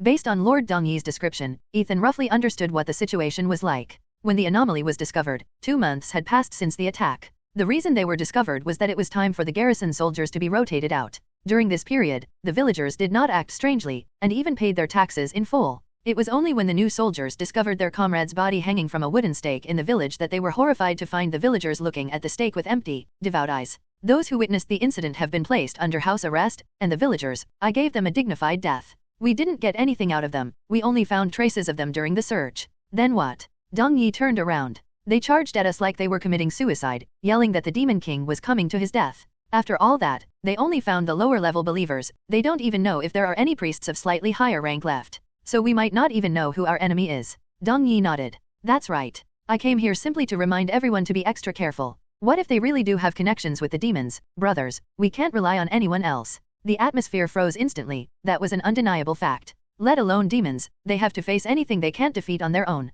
A mere viscount, yet he already wields immense power on the border. Dong Yi looked at Ethan. North Wind, I heard you've been doing a lot of land clearing lately. You must be extra careful. His words were sincere, and Ethan had no choice but to agree earnestly. Huh? Isn't Baifeng known for having more people than land? How come they still have time to clear land? Nan Yan crossed his arms and asked curiously. I saw they had nothing to do in the winter, so I let them clear the land. Every extra bit of grain can feed one more family. As far as I know, the North Wind hasn't faced a full-scale attack from the Beastmen for 3 years. Is there some secret to that? Zimu asked. There's no secret. Those savage Beastmen, if you beat them badly, they won't dare to invade. Ethan had a faint smile on his lips. That's really a simple and crude method, Dong Yi commented, then dropped the matter. After reiterating their warning against cults, the group left the Blood Alliance hall late at night. Ethan's anxiety subsided. They were smart enough not to have 800 axemen lying in ambush in the auditorium. They made no mention of how he rose to power, not even of his previous appointment as Viscount Northwind. It was as if Ethan's existence was a given. As for the dead, no one cares about them. Especially, Ethan was stronger than they had imagined. There's no need to provoke someone who can force the orcs to cower in the Valley of Ai. As for re-establishing the blood oath of our ancestors, stop joking. Without a solid, genuine friendship, no one would bring up something so meaningless. Besides, we're not even the same people anymore. Back in the room, Catherine helped Ethan take off his heavy coat. On a cold night, the two snuggled into their already warm bed, and Ethan began to tell her about the origins and strange aspects of the cult. So, this cult isn't just a bunch of rabble. Brainwashing an entire village is something low-level professionals can't do. It requires at least a third-tier mage. Catherine analyzed with apparent seriousness. Neither the Holy See nor the demons can affect a person's mental state without being a magic user, so a mage must be involved. Ethan, resting his head on his arms, said, if a mage, someone of such high status, gets involved in something like this, they're definitely not friendly. But no matter what, these guys should be eliminated. Any existence that could potentially threaten him would not be tolerated, but if he truly couldn't win, he would have no choice but to run away. Ethan doesn't abide by the bullshit noble principle of being responsible for defending one's territory. With several thousand well-trained soldiers under his command, he could easily raise a flag and flee to another country even without being granted amnesty. Ethan didn't believe that the increasingly powerful royal family would have the energy to manage a border nobleman. However, if they could, no one would want to leave their hometown. Ethan held Catherine's soft, delicate body in his arms, inhaling her unique, fragrant scent. Sleeping with his wife in his arms was the most pleasant experience. Unfortunately, these good days didn't last long before some fools came along to cause trouble again. On the border, in a cold, damp cave, spring had not yet warmed an inch of the land. Fortunately, a small fire provided warmth that made one drowsy. Several figures could be seen in the arc of the flames. Our first believers have been discovered. The speaker was a demon, whose distinctive feature was a pair of unusually large horns. If we consider the most common horned demon as the standard demon race, then the giant horned demon is, in a sense, an upgraded version of it. A strength-based warrior whose skill adaptability has been reduced and whose power has been increased. Judging from the at least 80-centimeter gap between his two horns, he is at least a third-tier warrior. Although it was his own people who suffered losses, there was no trace of pity in his words, only ruthless indifference. Your spells still need improvement, sorcerer. The one called the sorcerer was a small, thin man with tiny horns. He spoke in a sinister tone. Improve? Go talk to His Highness, or go find those sorcerers and see if they'll even acknowledge you. Finally, he explained, these were planned losses, the objective was merely to test the vigilance of the border nobles. After all, the higher UPS have given their orders, this attack cannot be launched with great fanfare, it must be carried out gradually. The horned demon, its voice booming with intimidation, said, an experiment shouldn't be conducted in a place like this. Villages in other areas are easier for us to control. Given their slowness, our servants will be enough to overwhelm them by the time they realize what's happening. It belongs to His Highness, not ours, the sorcerer corrected. Very well, Your Highness. The giant horned demon curled its lip. Those guys on the border have always been tough nuts to crack. Last time we nearly wiped them out, and they're not easy to deal with now. He looked at a figure lying on the ground, silent. White Blade, weren't you human before? Do you have any good ideas? I've heard you humans are the most ruthless when it comes to fighting your own kind. Logically speaking, given the demon race's attitude towards humans, he shouldn't be so polite. However, the subtle respect in his tone suggests that the being known as White Blade is stronger than him. Byran lay motionless on the ground, his eyes vacant and lifeless as he stared blankly at the grey sky. Seemingly because neither of them gave him any face, the giant horned demon snorted and left, but dared not retaliate, so he could only offer an explanation for himself. I'll go check on the condition of the other experimental subjects. Don't expose us. The sorcerer turned around, looked at the still motionless White Blade, and finally sighed. Well, after this experiment is over, His Highness might be willing to see you again. Do your best. After saying that, he was about to walk deeper into the cave to report the situation to their leader. A weak, feeble voice came, if you run into a tough nut, tell me. The sorcerer's lips curled into a slight smile. He wasn't afraid that Byran would ignore him, he was afraid that Byran wouldn't be willing to attack humans. It seems that all humans are the same, they'll do anything for themselves. Although Byran's situation wasn't entirely for his own benefit, he was still not viewed favorably by the sorcerers. A man with reservations, no wonder His Highness looks down on him. He stopped at the deepest part of the cave, and in front of him was a lifelike stone statue. The sorcerer's frivolous expression vanished, and he said in a deep voice, Lord Yinshan, the first batch of spells has been successfully cast. However, the villagers of one village have been discovered and all have been killed. The stone statue's tightly closed eyes suddenly opened, revealing clear yellow pupils. Soon, their tightly joined lips parted, and they began to utter fragmented words. It's all right. Don't show yourself until the experiment is finished. And don't bother me. Yes, sir. But the blade. Let him be. After speaking, the statue fell silent, its once lifelike face instantly freezing into bluish stone. Only its lingering expression proved that it had just come to life. The sorcerer bowed in agreement and left the undisturbed depths. In an unnamed village on the border, with great effort, he pushed open the heavy door, soaked by the spring rain of the night. Thankfully, it didn't snow last night. Even in spring, it still snows occasionally at night, and in the coldest weather, it can still add a layer of troublesome resistance to anyone trying to open a door. Furthermore, melting snow can easily leave a layer of water inside the house, so it must be shoveled away. A gust of cold, desolate wind rushed into the small house, taking away its already meager warmth before quickly departing. The woodcutter quickly closed the door. His son wasn't ready yet. To everyone else, he was a man of few words, except for his son, who found him annoying and troublesome. He patiently reheated breakfast before his son finally got up, albeit reluctantly. Like most people, his son shares the same name as him, Little Chideo. The origin of this name is simple. He was a woodcutter in this small village. Don't think that chopping wood is a simple task.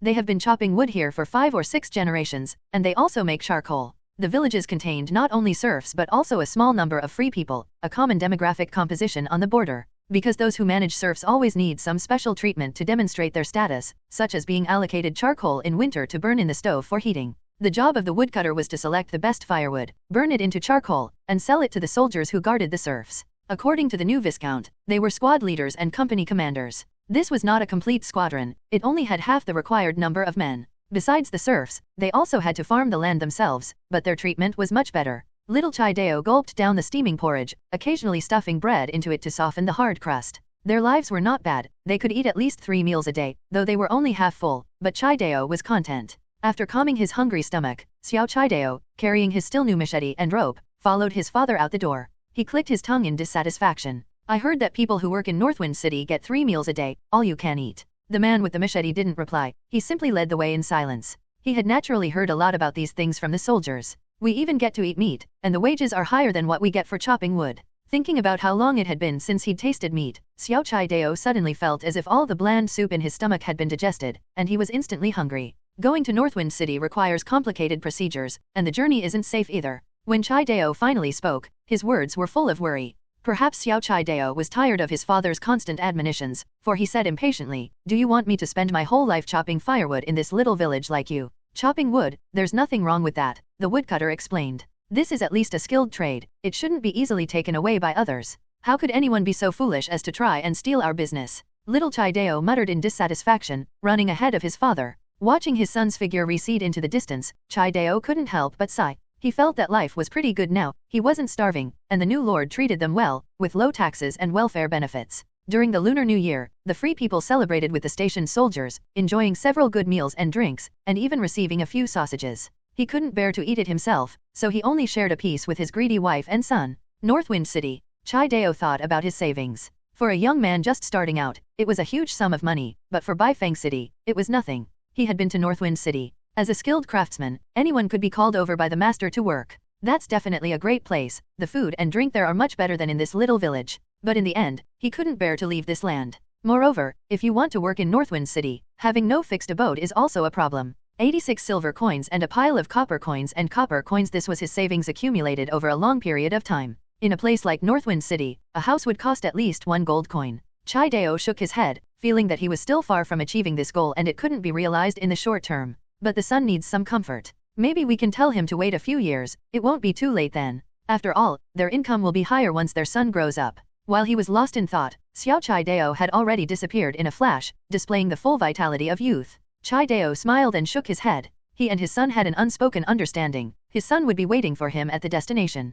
Thinking of this, he slowed his pace. After all, he was getting old, he should let his son do the work for now. Little Chideo ran very fast, the land beneath his feet had been his companion ever since he could walk. From initially going with his mother to deliver meals to his father, to later learning to chop wood with him in a rather impressive manner. Even now, he can walk to this small grove full of dry, thick branches with his eyes closed. Few people know about this place, and no one bothers them. He took off his raincoat and carefully folded the cotton-padded jacket his mother had sewn for him. Wearing only a thin garment, he shivered in the wind for a moment, then swung his axe and chopped at the branch he had chosen. This was his privilege as a young man, strong and healthy. He didn't have to worry about catching a cold. His robust physique gave him the right to bargain with illness, and everything he deserved. The only thing I couldn't give him was money. With each swing of his axe, he muttered, 1/3 of a copper coin. He needed money. The station soldiers brought not only fantasies about Northwind City, but also a yearning for a better life. A girl he liked wanted to move to Northwind City. That would cost a lot of money. To get married, you need a house in Northwind City. You can't give me happiness.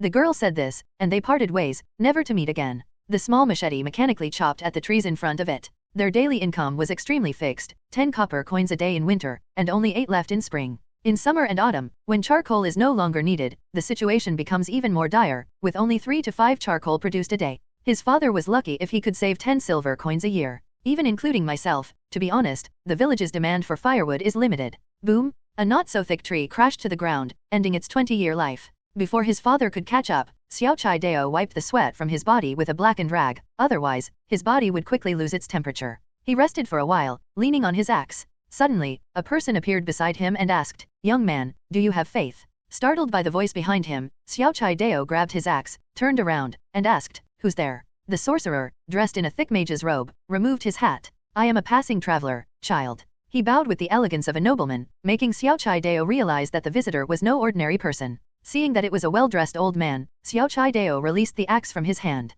"How did you get here? There are many wild animals in the forest, it's very dangerous. If you get lost, I'll take you to the nearest village, the Viscount's men are there." The sorcerer put on his hat to prevent his small, pointed horns from showing. Constantly using visual interference spells was quite tiring. "I'm not in a hurry, child. What I want to ask is, do you have a dream?" Little Chai Dao chewed on unfamiliar words and asked, "Dream? What is a dream?" "A dream is what you want." "Okay, if that's what he wants." The naive young man blurted out, "I want to marry the person I love." "Now that it's become a dream, what's stopping you from getting married?" Xiao Chai Dao's mood plummeted. He always wore his emotions on his sleeve. "I don't have the money to buy a house in Northwind City. If she has no money, then it means she doesn't love you." The sorcerer turned around and said in a somber tone, as if speaking from experience, "Those who truly love you will always end up together. Since she says that, she must only be after your money." Xiao Chai Dao really wanted to say that this was nonsense, but the old man's unknown identity and the speculation that followed his hesitation made him hesitate. The sorcerer added insult to injury. "Look at it another way, if you can't be together because of money, then why doesn't she fight alongside you?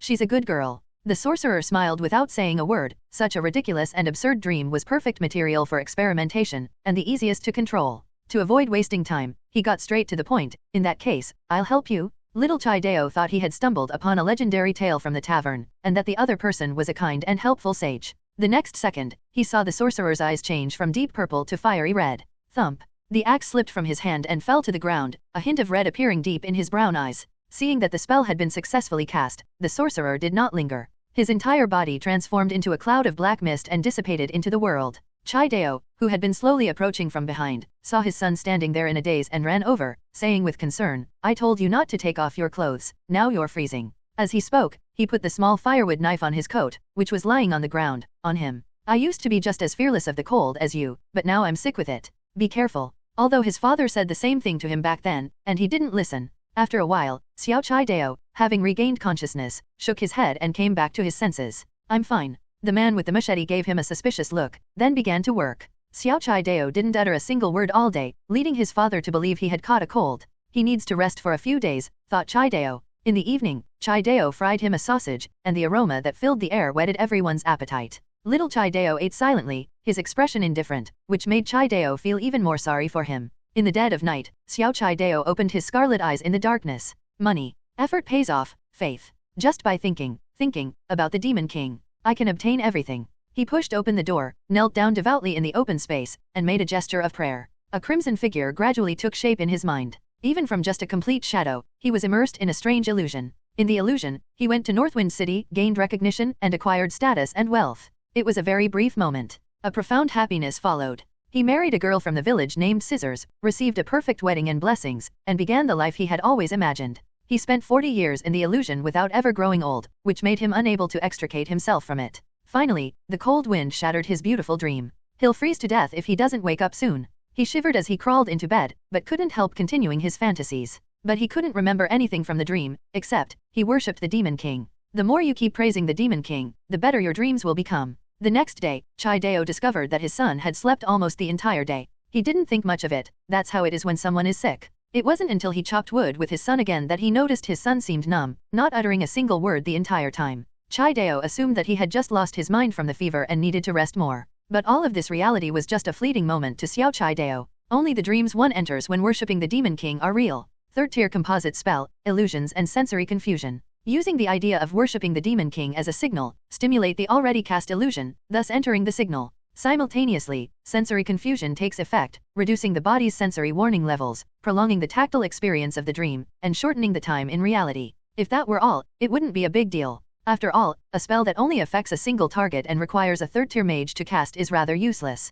However, as a fifth-tier archmage, the Mind Flayer Julius's gift to His Highness the Demon King naturally contained his clever intentions. He modified the spell very well, and the original text he referenced was the Holy See's Bible. He almost entirely adopted the idea that reciting scriptures would continuously deepen one's faith. Secondly, and most importantly, he endowed this spell with the ability to spread. Based on their level of devotion to His Majesty the Demon King, believers are divided into 5 levels: casual believers, believers, devout believers, fanatical believers, and saints. Once a believer reaches the level of a follower in their faith in the Demon King, they will unknowingly spread their faith. However, such powerful magic is not without its side effects. The biggest problem is how to enable those under the spell to live like ordinary people. Now, Xiao Chai Deo's condition has made his parents uneasy. Perhaps this child should go to Northwind City to see a doctor. These words startled Xiao Chai Deo. He sat up and, in unprecedented good spirits, indicated that he had recovered, though he seemed somewhat absent-minded. As he spoke, he fiddled with the axe for a moment. Seeing his son recover, Chai Deo breathed a sigh of relief, completely unaware that the bottom of his son's eyes had been stained red.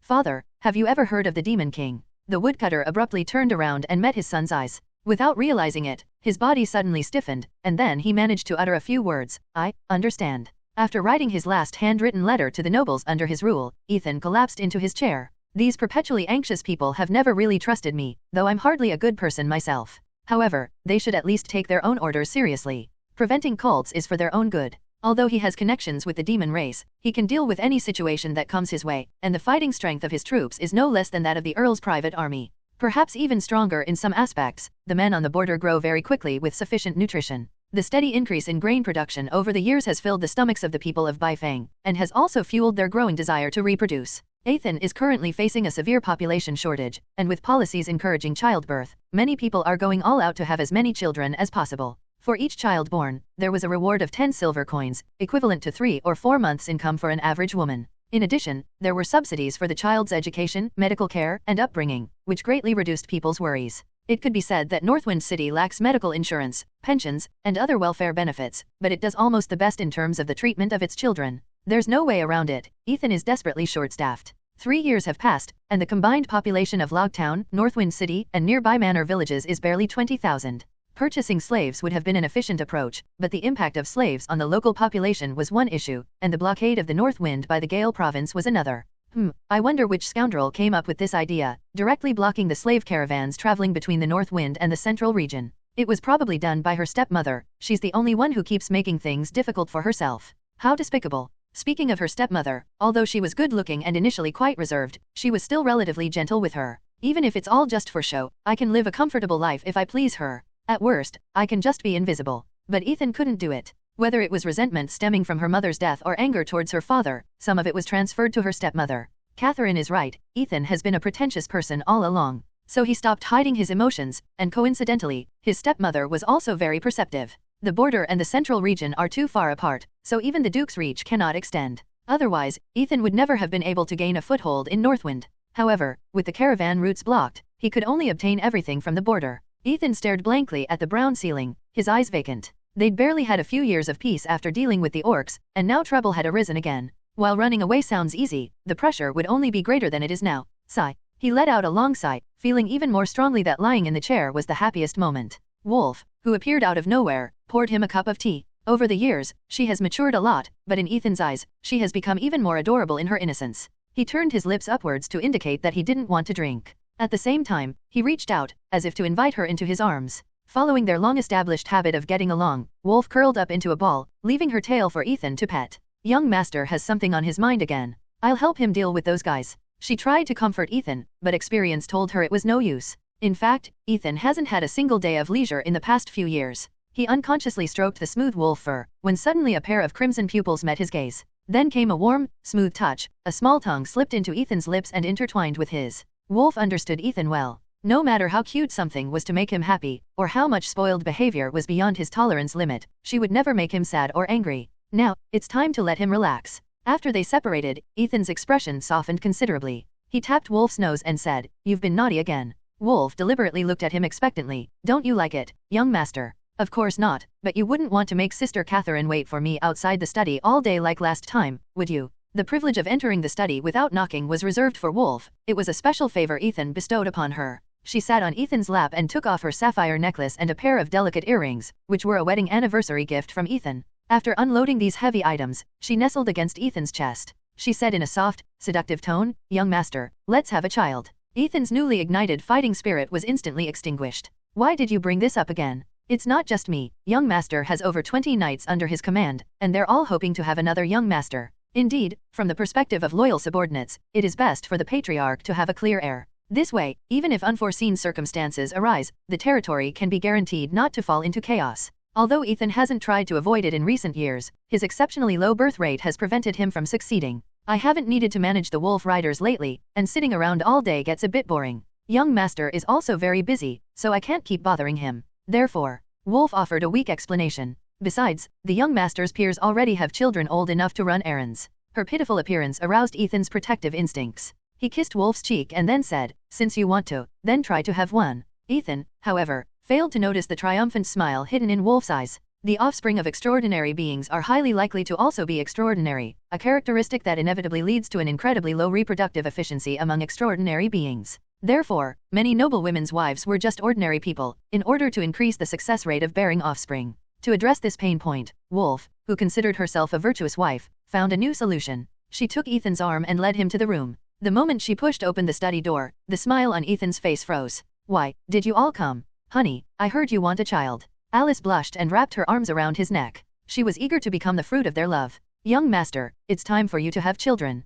Catherine took his other hand. Ethan swallowed hard. The bedroom used to be so wonderful, a haven of warmth and happiness. Now, all he could see were a few large characters written on it. "A room where you can't leave without doing XX.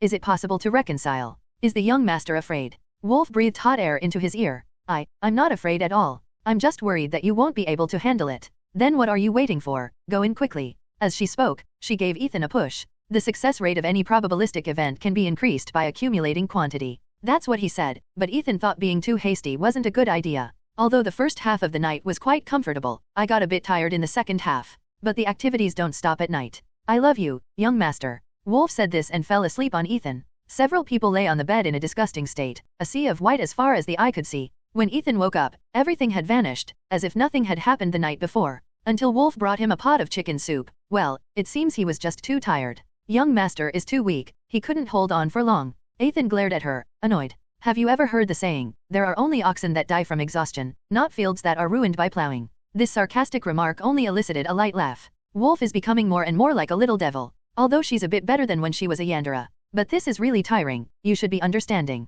Wolf stuffed a large chicken leg into Ethan's mouth. "Young master, you'd better just eat your food." Ethan laboriously finished the nourishing chicken soup and wiped his oily hands. "If this continues, people will die," Ethan said seriously. "Isn't it good if someone dies? I mean, not this person's life." Wolf poked Ethan's cheek. Young master always gets this kind of adorable seriousness when it comes to these kinds of topics. "My wife needs some discipline," Ethan thought to himself. "But I felt a little guilty about spanking her. But young master, remember, you absolutely mustn't get involved with other bad women, understand? Okay, it's time to teach him a lesson. Am I really such a shameless person?" Ethan considers himself a decent guy, big lie. "Since it's difficult to take action, let's just give them a verbal instruction. If you keep teasing me like that, believe me, I'll dump you." Wolf's reaction was stronger than he had expected. Her composed smile vanished instantly, and her lips trembled uncontrollably. In that brief moment, she thought of everything with Ethan, and the fear of the unknown timeline. She didn't want to leave Ethan. Wolf's face darkened rapidly, and she said in an unprecedentedly heavy tone, "I can't leave Ethan."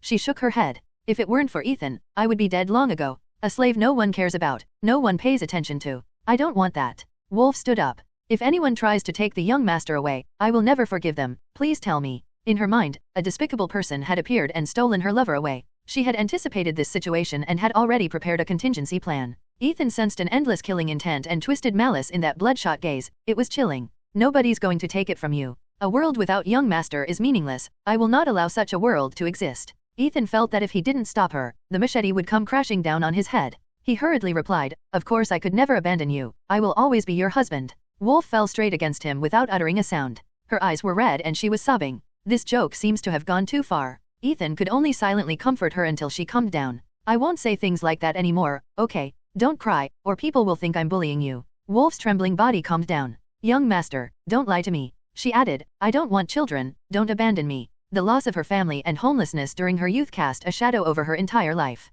She wanted a child more as a reminder of what she had while Ethan was away, and also as a sense of security for her and Ethan. "You're my wife, how could I abandon you?" To everyone's surprise, Wolf's expression changed, and she instantly revealed a sly smile. "I knew the young master still cared about me. It turns out it was a test." She nuzzled against Ethan's neck with obvious pleasure, her fluffy wolf ears twitching, a testament to her wonderful mood. The women's roles were indeed more prominent than Ethan had anticipated. "For the first time, I feel that being married is more tiring than before. Young master would be unhappy if he didn't have a wife," Wolf said, mimicking Ethan's words. Ethan gripped her neck and kneaded it repeatedly, causing her to let out soft, pleasurable moans. While enjoying herself, Wolf said, "If the young master didn't have a noble status, would he really be able to find a wife?" I don't have those worldly desires." Wolf still wasn't going to let him off the hook. "A guy like you, young master, who likes to lie around, who only thinks about resting once he gets a comfortable life, who has no ambition, and who just drifts along, who has no taste for anything. Am I really that bad? What do you think, young master?"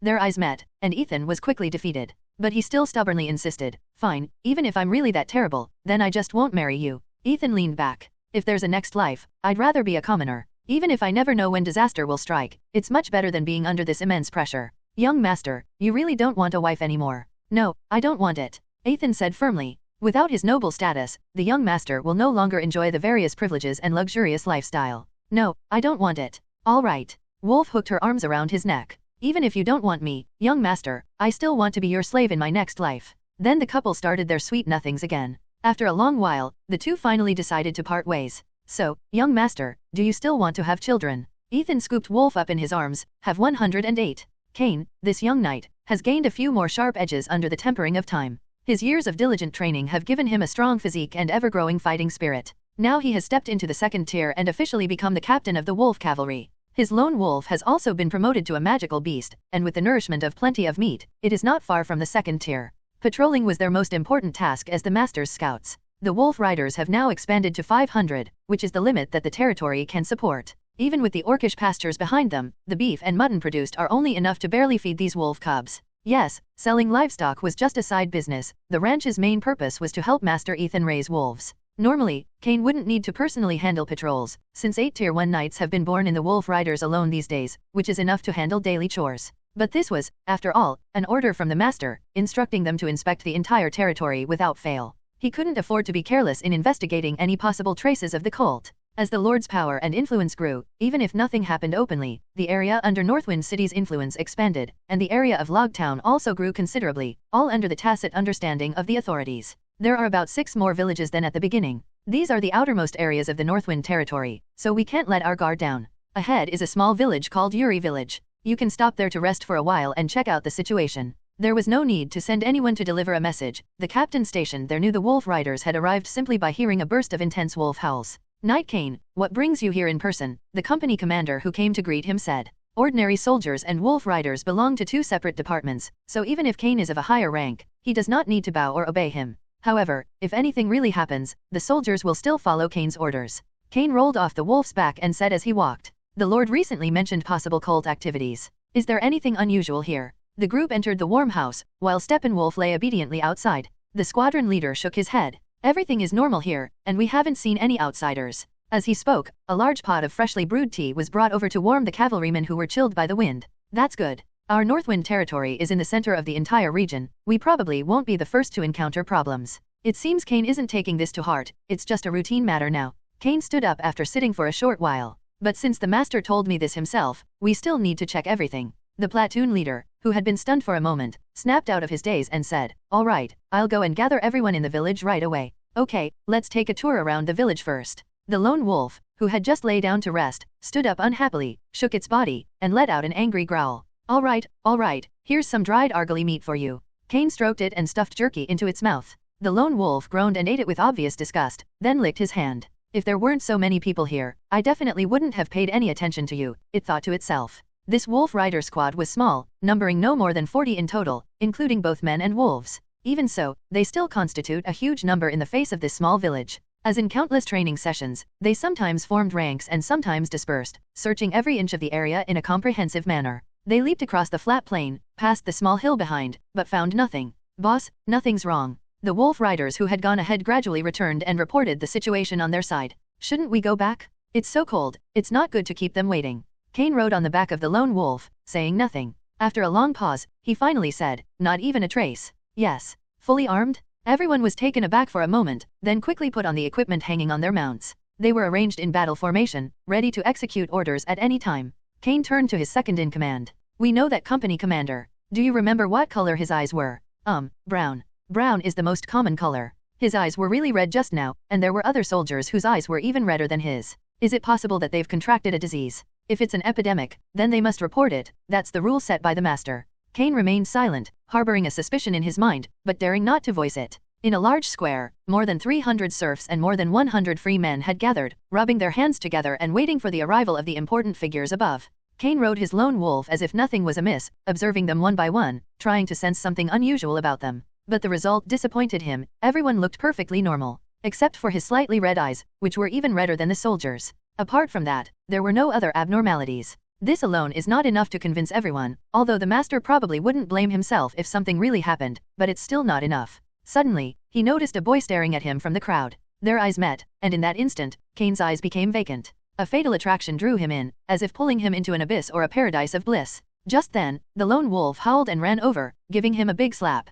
Cain, now fully conscious, was soaked in sweat, his lips trembled, and cold sweat streamed down his face. Cain slapped Lone Wolf on the shoulder and scolded him. He then fell silent, walking hurriedly as he tried to conceal his unusual behavior. After a quick inspection, he said to the company commander, "No problems, but remember to report any abnormalities." "Yes, Knight Cain." After walking quite a distance from the village, Cain turned around and surveyed his men. Fortunately, they were unharmed. He said to his second-in-command, "Take 2 men and head to Northwind City. Make sure you inform Lord Ethan of what has happened here." How should I put it?" the deputy asked, since he still didn't know how serious the disaster had been in the village. The entire village of Uri has been taken over by a cult, and the original garrison has been completely infiltrated. This cult seems to be contagious. It would be best to wipe them out in one fell swoop. As for the rest of you, stay with me and monitor every move in this village. Be careful, and never act alone. Also, be wary of the so-called garrison troops in other villages. The adjutant led his men away, and Cain watched them leave. He patted the lone wolf beneath him.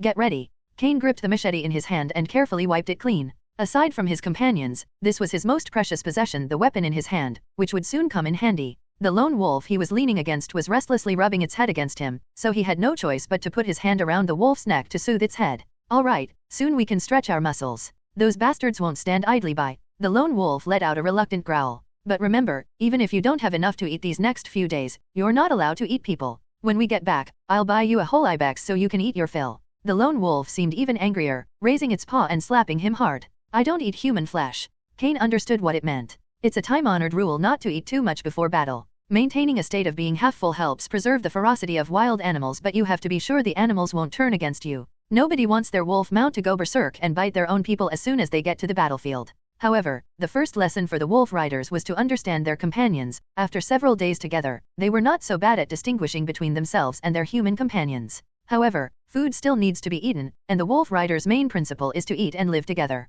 Whatever their master eats, the wolves eat too. A pot of stewed beans, with some scraps of dried meat and minced meat added, was Cain and Lone Wolf's dinner. There's no need to worry about the steppenwolves' digestive abilities. They evolved to be herbivores before being domesticated by humans. They won't eat this unpalatable stuff unless absolutely necessary. However, Cain's cooking skills are another matter. At least Lone Wolf really enjoys his food.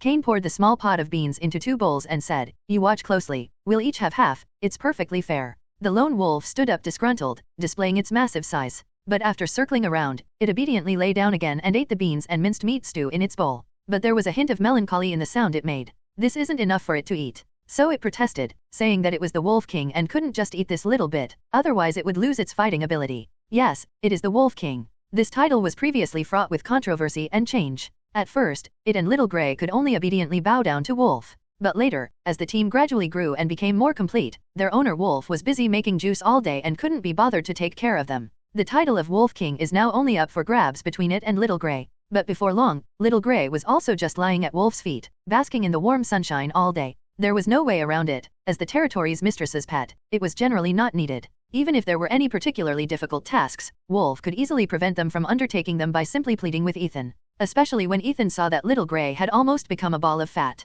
So, in the long period of comfort, Little Grey also became lazy. This title, which Lone Wolf once fought tooth and nail with Little Grey, fell onto his head as if it were a free gift. Now is the time to let this title prove its worth. Kane sighed as he looked at the serious and arrogant Lone Wolf. He disdainfully scooped 2 spoonfuls of beans from his own bowl into Lone Wolf's bowl. All right, that's all. Eat up. So Lone Wolf howled with his head held high like a victorious general, only to be slapped by Kane. Eat up. The Lone Wolf wasn't annoyed, it was just deliberately trying to get its hands on what Kane had in his bowl. Kane had just finished eating and was patting his belly, which wouldn't swell up, when his men brought news. Boss, as you instructed, we've been monitoring every exit from the village. Someone just left the village. Kane gripped the machete at his waist. Who goes there? What's your target? The subordinate scratched his head. Although you said to kill them without mercy, the 2 men who went out seem to be woodcutters from the village. Their target this time is probably chopping wood. Should we take action? Woodcutter. Kane pondered for a moment, then said, send 2 men to keep an eye on them. If they make even the slightest unusual move, execute them on the spot.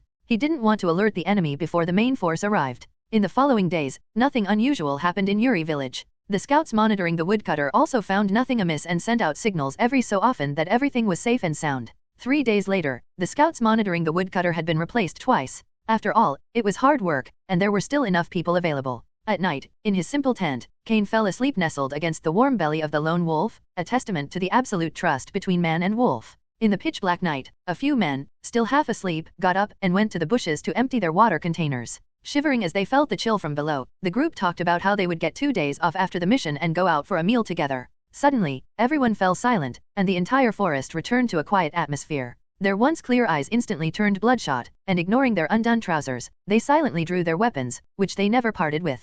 Kane's tent was silently pulled open, and a cruel smile appeared on their stiff faces as they looked at their leader, who was fast asleep. The next instant, a black shadow the size of a small mountain pounced over, its claws striking down several unfortunate victims who had been controlled, their blood staining the ground. The unusual noise startled the sleeping cavalrymen, who quickly rose to their feet, their green pupils gleaming in the darkness. The Lone Wolf let out a triumphant howl, and in an instant, the pack of wolves gathered, completely surrounding the tent. Kane, still groggily opening his eyes, sat up and stroked the Lone Wolf's smooth fur. What happened? The Lone Wolf glanced at him disdainfully, then looked at the corpse on the ground as if seeking praise. Kane smiled but said nothing, silently loosening his grip on the wood-chopping knife. His smile froze after a short while, and he could only look at the crowd that had gathered around him, unable to say anything. Several wolves emerged from the crowd and howled at their companion lying on the ground.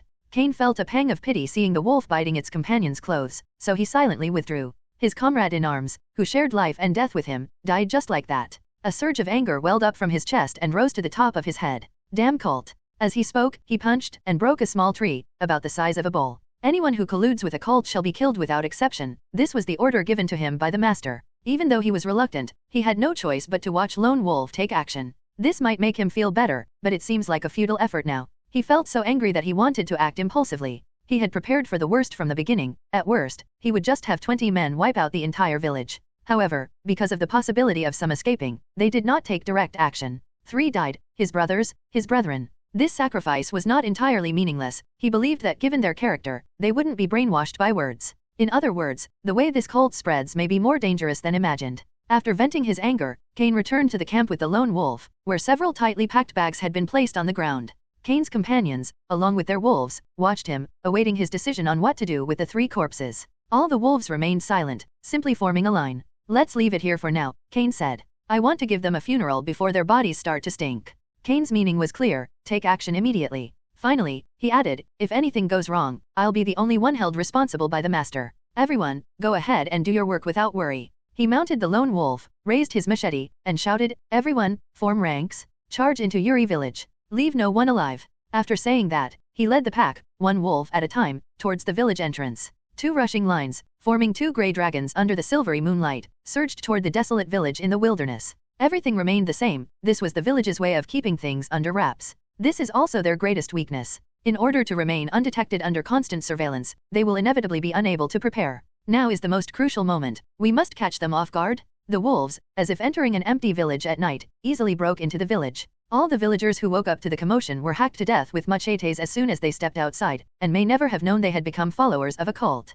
Xiao Chai Dao sat blankly on the bed, the light red in his eyes deepening. He clasped his hands together in a prayerful gesture. Your Majesty, please grant us lamb's strength. He recited these words 1,000 times, and they, along with the sounds of terror and screams from outside, flooded into the Demon King's ears. Deep within the Demon Realm, in the Demon King's palace, a crimson figure opened her eyes. Where did these mosquitoes come from? They're making so much noise I can't get a good night's sleep. After a while, the Demon King finally figured out what it was from his dazed mind. Urias's magic. A perfect smile appeared on the Demon King's lips.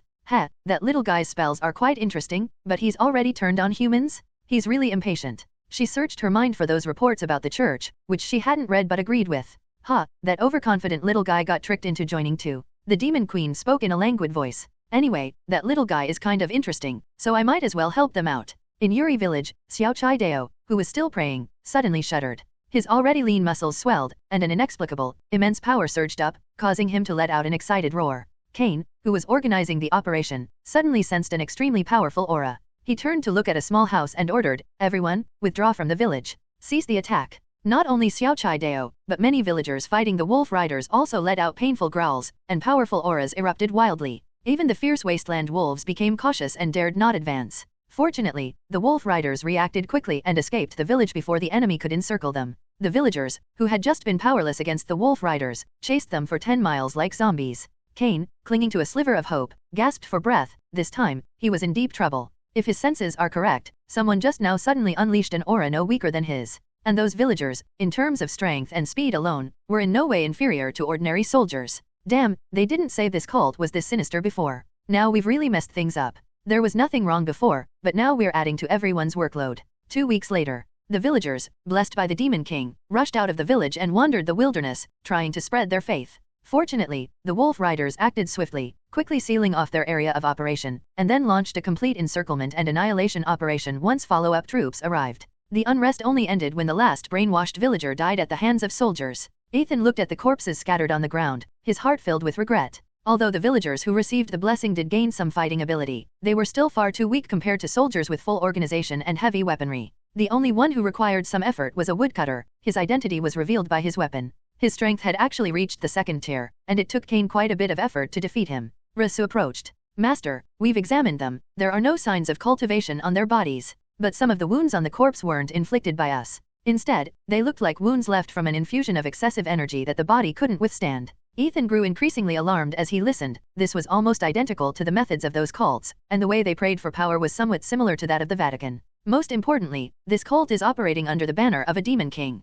Can the Demon King truly accomplish what only other gods can? Although Ethan knew the Demon King was not someone an ordinary 5th-tier being could compare to, this kind of ability. I hope it's fake. Kane silently approached. Sir, the count is complete. Aside from Yuri village, approximately 200 villagers have been brainwashed. After Xiao Chai Dao's death, the followers lost their ability to hide, and it became clear whether they had been influenced by the cult just by looking at their eyes. After all, there are almost no people with red eyes on the border. Moreover, even the source of a cult like Little Chai Dao only has light red eyes, which are completely out of place with his original pupil color. Master, it's all my fault. If I hadn't alerted them, they wouldn't have prayed to the Demon King for power. Ethan glanced at Kane, who was apologizing, and shook his head. It's not your fault. This was mainly the work of the cultists, and they'll probably be hard to find now. Ethan sighed. Northwind territory has already been infiltrated. The other territories are probably in even worse shape. As for why no reports have come in yet, it's probably because they haven't been discovered yet. What do you think the mastermind's purpose is? To do something so heinous, he must have some motive. It can't just be to please the Demon King, can it? Joe said. Perhaps it was the Demon King who instigated it? After all, she's always harbored ill intentions. Ethan shook his head and said, if it were the Demon King, we would be dead already. He saw things very clearly because he truly had a heroic mentor who knew all too well just how powerful these guys were. As the sorcerer watched the well-trained soldiers clean up the battlefield from a distance, his assessment of the Viscountry's strength rose even higher. Discovering the Demon King cult might have been a stroke of luck, but to wipe them out so quickly shows they were no pushovers. He pondered whether he should target the Viscount alone or join forces with the giant horned demon. Just then, an invisible sword aura shot from afar, passing over his head as he tried his best to dodge, and slicing off half of his left horn. Damn it! He gave a low shout, quickly activated his spell, and vanished into thin air. After a while, Risso hurriedly arrived. Ethan strolled over leisurely, looking thoughtfully at the broken corner on the ground. They run pretty fast. Master, could the newcomer be a demon? Risso looked at it for a long time, and finally asked hesitantly, feeling that it didn't look like a beastman's horn. Ethan racked his brains. Being able to master spatial magic might mean they're a lich, or perhaps some other demon race with exceptional magical talent. In short, none of them are easy to deal with. Let's all be on high alert. Damn BD. The sorcerer tumbled down from the teleportation array in the cave, the intense pain causing him to scream in agony. For demon mages, the two horns on their heads are their most important magical organs. Ethan sliced off almost half of one of them with a single sword strike, which gives you an idea of the impact on the sorcerer. Upon seeing its companion severely injured, the giant horned demon burst into laughter, a maniacal laugh. Ha ha ha, Mind Flayer, you've finally met your match. What? Were you hurt by some human trash? The sorcerer, gritting his teeth against the pain, said, go to hell. That guy's way stronger than a clumsy bumpkin like you. Why don't you give it a try? The giant horned demon sneered, just a weak human trash, only good at bullying a mage like you. The sorcerer's eyes twitched, but he ultimately decided not to argue with this idiot. He patiently explained, that was a knight with very strong perception, let's just consider him a knight, since Badeson doesn't have any other profession anyway. He's probably a viscount who rules this area, and he unleashed a sword strike at me from half a mile away. As for its power, as you can see, the giant horned demon crossed its arms, staring intently at the Mind Flayer's sharp horns, and finally even reached out to touch them. The sorcerer slapped his filthy hand away. Don't touch me, you think you can mess with my horns? The giant horned demon wasn't annoyed, it simply shook its head and said with certainty, I can't do it, I can't. Nonsense, you wouldn't listen if I told you. So, this is 4th tier. The sorcerer expressionlessly pulled a book from his robes. Don't be confused, any mage carries with them, besides their staff, their favorite book. The giant horned demon wisely refrained from disturbing him. Playing around was one thing, but the two of them were the only ones capable of getting things done here. Although they often bicker, demons also have feelings. Not long after, the sorcerer raised his head and said resentfully, if the Badeson Empire hadn't cultivated several hundred 4th-tier individuals in just over 100 years, there wouldn't be any 4th-tier individuals on the border. The giant horned demon nodded, agreeing. If tier 4 tiers of the Empire are so common that they even exist on the borders, then the demon race will no longer consider attacking the Empire. Even in the demon realm, a 4th-tier figure is considered a major figure.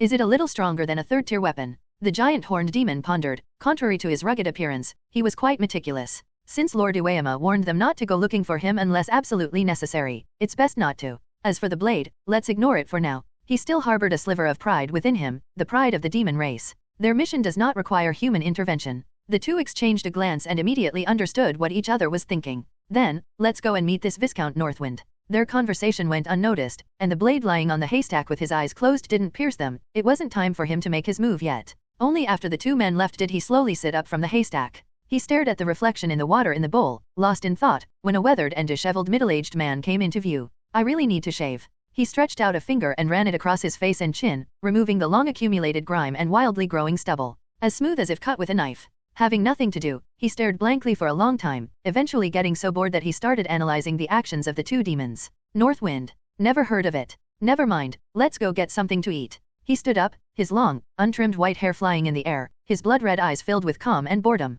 In his eyes, demons were no different from humans. They're all the same, greedy, rubbish, and rife with deceit and treachery. He was merely a loyal follower of the Demon King, barely deserving the title of a follower. Only the strongest in the world is worthy of his following. However, after this mission is over, I can go back to be with my wife. Thinking of this, a slight smile appeared on his lips. Since his reckless challenge to the Demon King years ago, he has had ample time to spend with his wife, which is good for both of them. It's much better than being busy to death back then, and having to scheme and fight with all sorts of nobles around me. This is Northwind City? It doesn't seem like a much more prosperous human city than our demon city. This is the border, the most backward region of the Badeson Empire, the sorcerer said earnestly. The giant horned demon fell silent. Just before setting off, he uttered, how wonderful it would be if there were no war. The sorcerer didn't reply. His current peace prevented him from thinking about the past suffering in his hometown. No complicated probing is needed, the sorcerer can simply disguise himself and ask someone, and the Lord's residence will be obvious. A manor outside Northwind City. Looking at the vast and tidy manor, the giant horned demon remarked, this lord really knows how to enjoy life.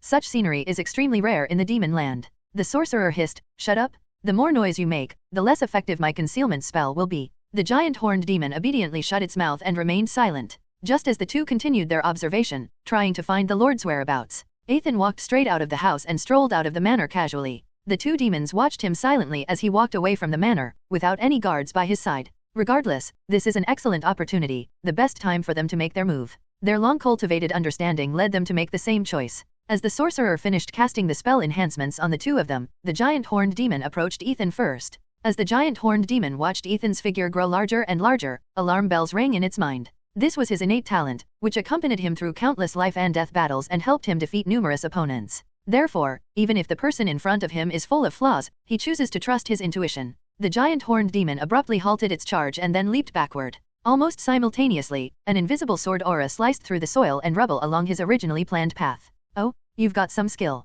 Ethan turned around, the silver dragon in his hand already unsheathed. The giant horned demon was on high alert. That probing attack just now could have broken its skin even with its physique. Seeing that he didn't speak, Ethan went straight to the point. Where's your mage companion? Didn't he come? The giant horned demon did not answer, partly because he was not distracted, and partly because he could not understand the common language of humans. For a warrior as physically gifted as him, offense is the best defense. He took a step forward and threw a punch at a speed that barely touched the ground. Ethan frowned and dodged the attack with a quick movement. The demon before them, in terms of both strength and speed, was far superior to any ordinary third-tier being. That blow was so powerful that even a slight graze could have broken a bone, let alone taken a direct hit. They're tough to deal with. Even more surprising was the giant horned demon. Despite his physical abilities being enhanced by the mind-stealing magic, his attacks were actually dodged. At his level, there is no such thing as a full-force attack. Almost every strike could be considered a killing blow. To put it simply, the left punch deals more damage, the right punch deals more damage. Taking advantage of the opening, Ethan unleashed a sword strike imbued with sword intent.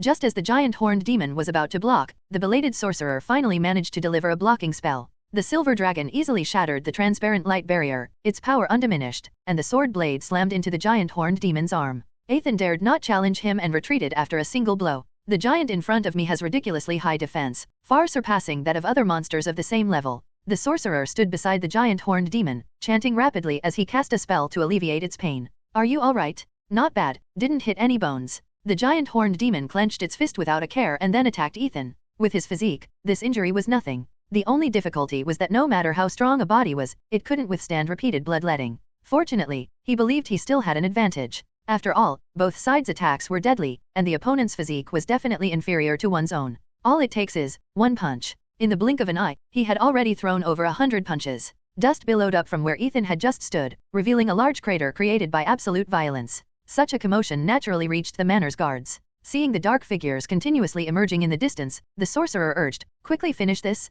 Their reinforcements are arriving soon." The giant horned demon threw another punch, which Ethan dodged as usual. This was already an unknown number of punches he had thrown. He was breathing heavily. His hands, which he had used to defend against the fighting spirit, were already covered in wounds. This guy is weird. In a brief moment of respite, he pondered the peculiarities of the enemy before him. In terms of speed alone, the two are evenly matched. But why? The ability to foresee the future? Or is it an unusually keen observation skill? "Give me a hand," he said in a deep voice. Ethan's clothes were soaked with sweat. His opponent was the strongest ever. He had been somewhat careless. At first, I thought he was someone similar to that mage. A swordsman like him is perfect for dealing with fragile mages. In fact, I'm confident I can defeat either the giant horned demon or the mind flayer in a one-on-one fight. The two demons' teamwork was truly remarkable. One's own attacks are always weakened in various ways, whether by shields or spells interfering with oneself, making it difficult to find an opportunity. The combination of a tank warrior and a mage is still as troublesome as rumored. The mind flayer began chanting a lengthy spell, and the horned demon temporarily abandoned its attack, choosing instead to shield the mind flayer from all possible assaults. It's time to get serious. Ethan cracked his neck, sheathing his silver dragon sword and placing it on the ground. He closed his eyes and began to unleash his still unskilled techniques. The eternal pursuit of all swordsmen. Coincidentally, he had a slight talent for swordsmanship. Domain expansion. Sword. The instant his domain unfolded, he slashed forward with a sword strike as swift as thunder, surpassing even the speed of the wind. At the same time, the sorcerer finished his incantation. 4th tier mind-stealing spell, sensory deprivation. The instant the spell was completed, Ethan was stripped of all his senses, and even his vision went completely dark. Their teamwork was indeed excellent, and their observations were very thorough, perfectly targeting Ethan's weaknesses. Explosive heart punch. The giant horned demon unleashed a powerful punch, so fast that the heat generated by friction with the air even scorched its flesh. Ethan knew he couldn't take the attack head-on, so he switched from offense to defense, holding the silver dragon horizontally in front of him. Ethan's attack came as quickly as it came. "Damn it, we've messed up this time." Ethan spat out the grass from his mouth, and a trickle of red seeped from the corner of his lips. The power of this spell is truly befitting of a 4th-tier single-target spell. It will likely be impossible to dispel it in the short term. However, he always held back his strength. His domain could not be easily sealed by a mere spell. This is his territory. Just as the giant horned demon was about to press its advantage, an arrow flew through the air.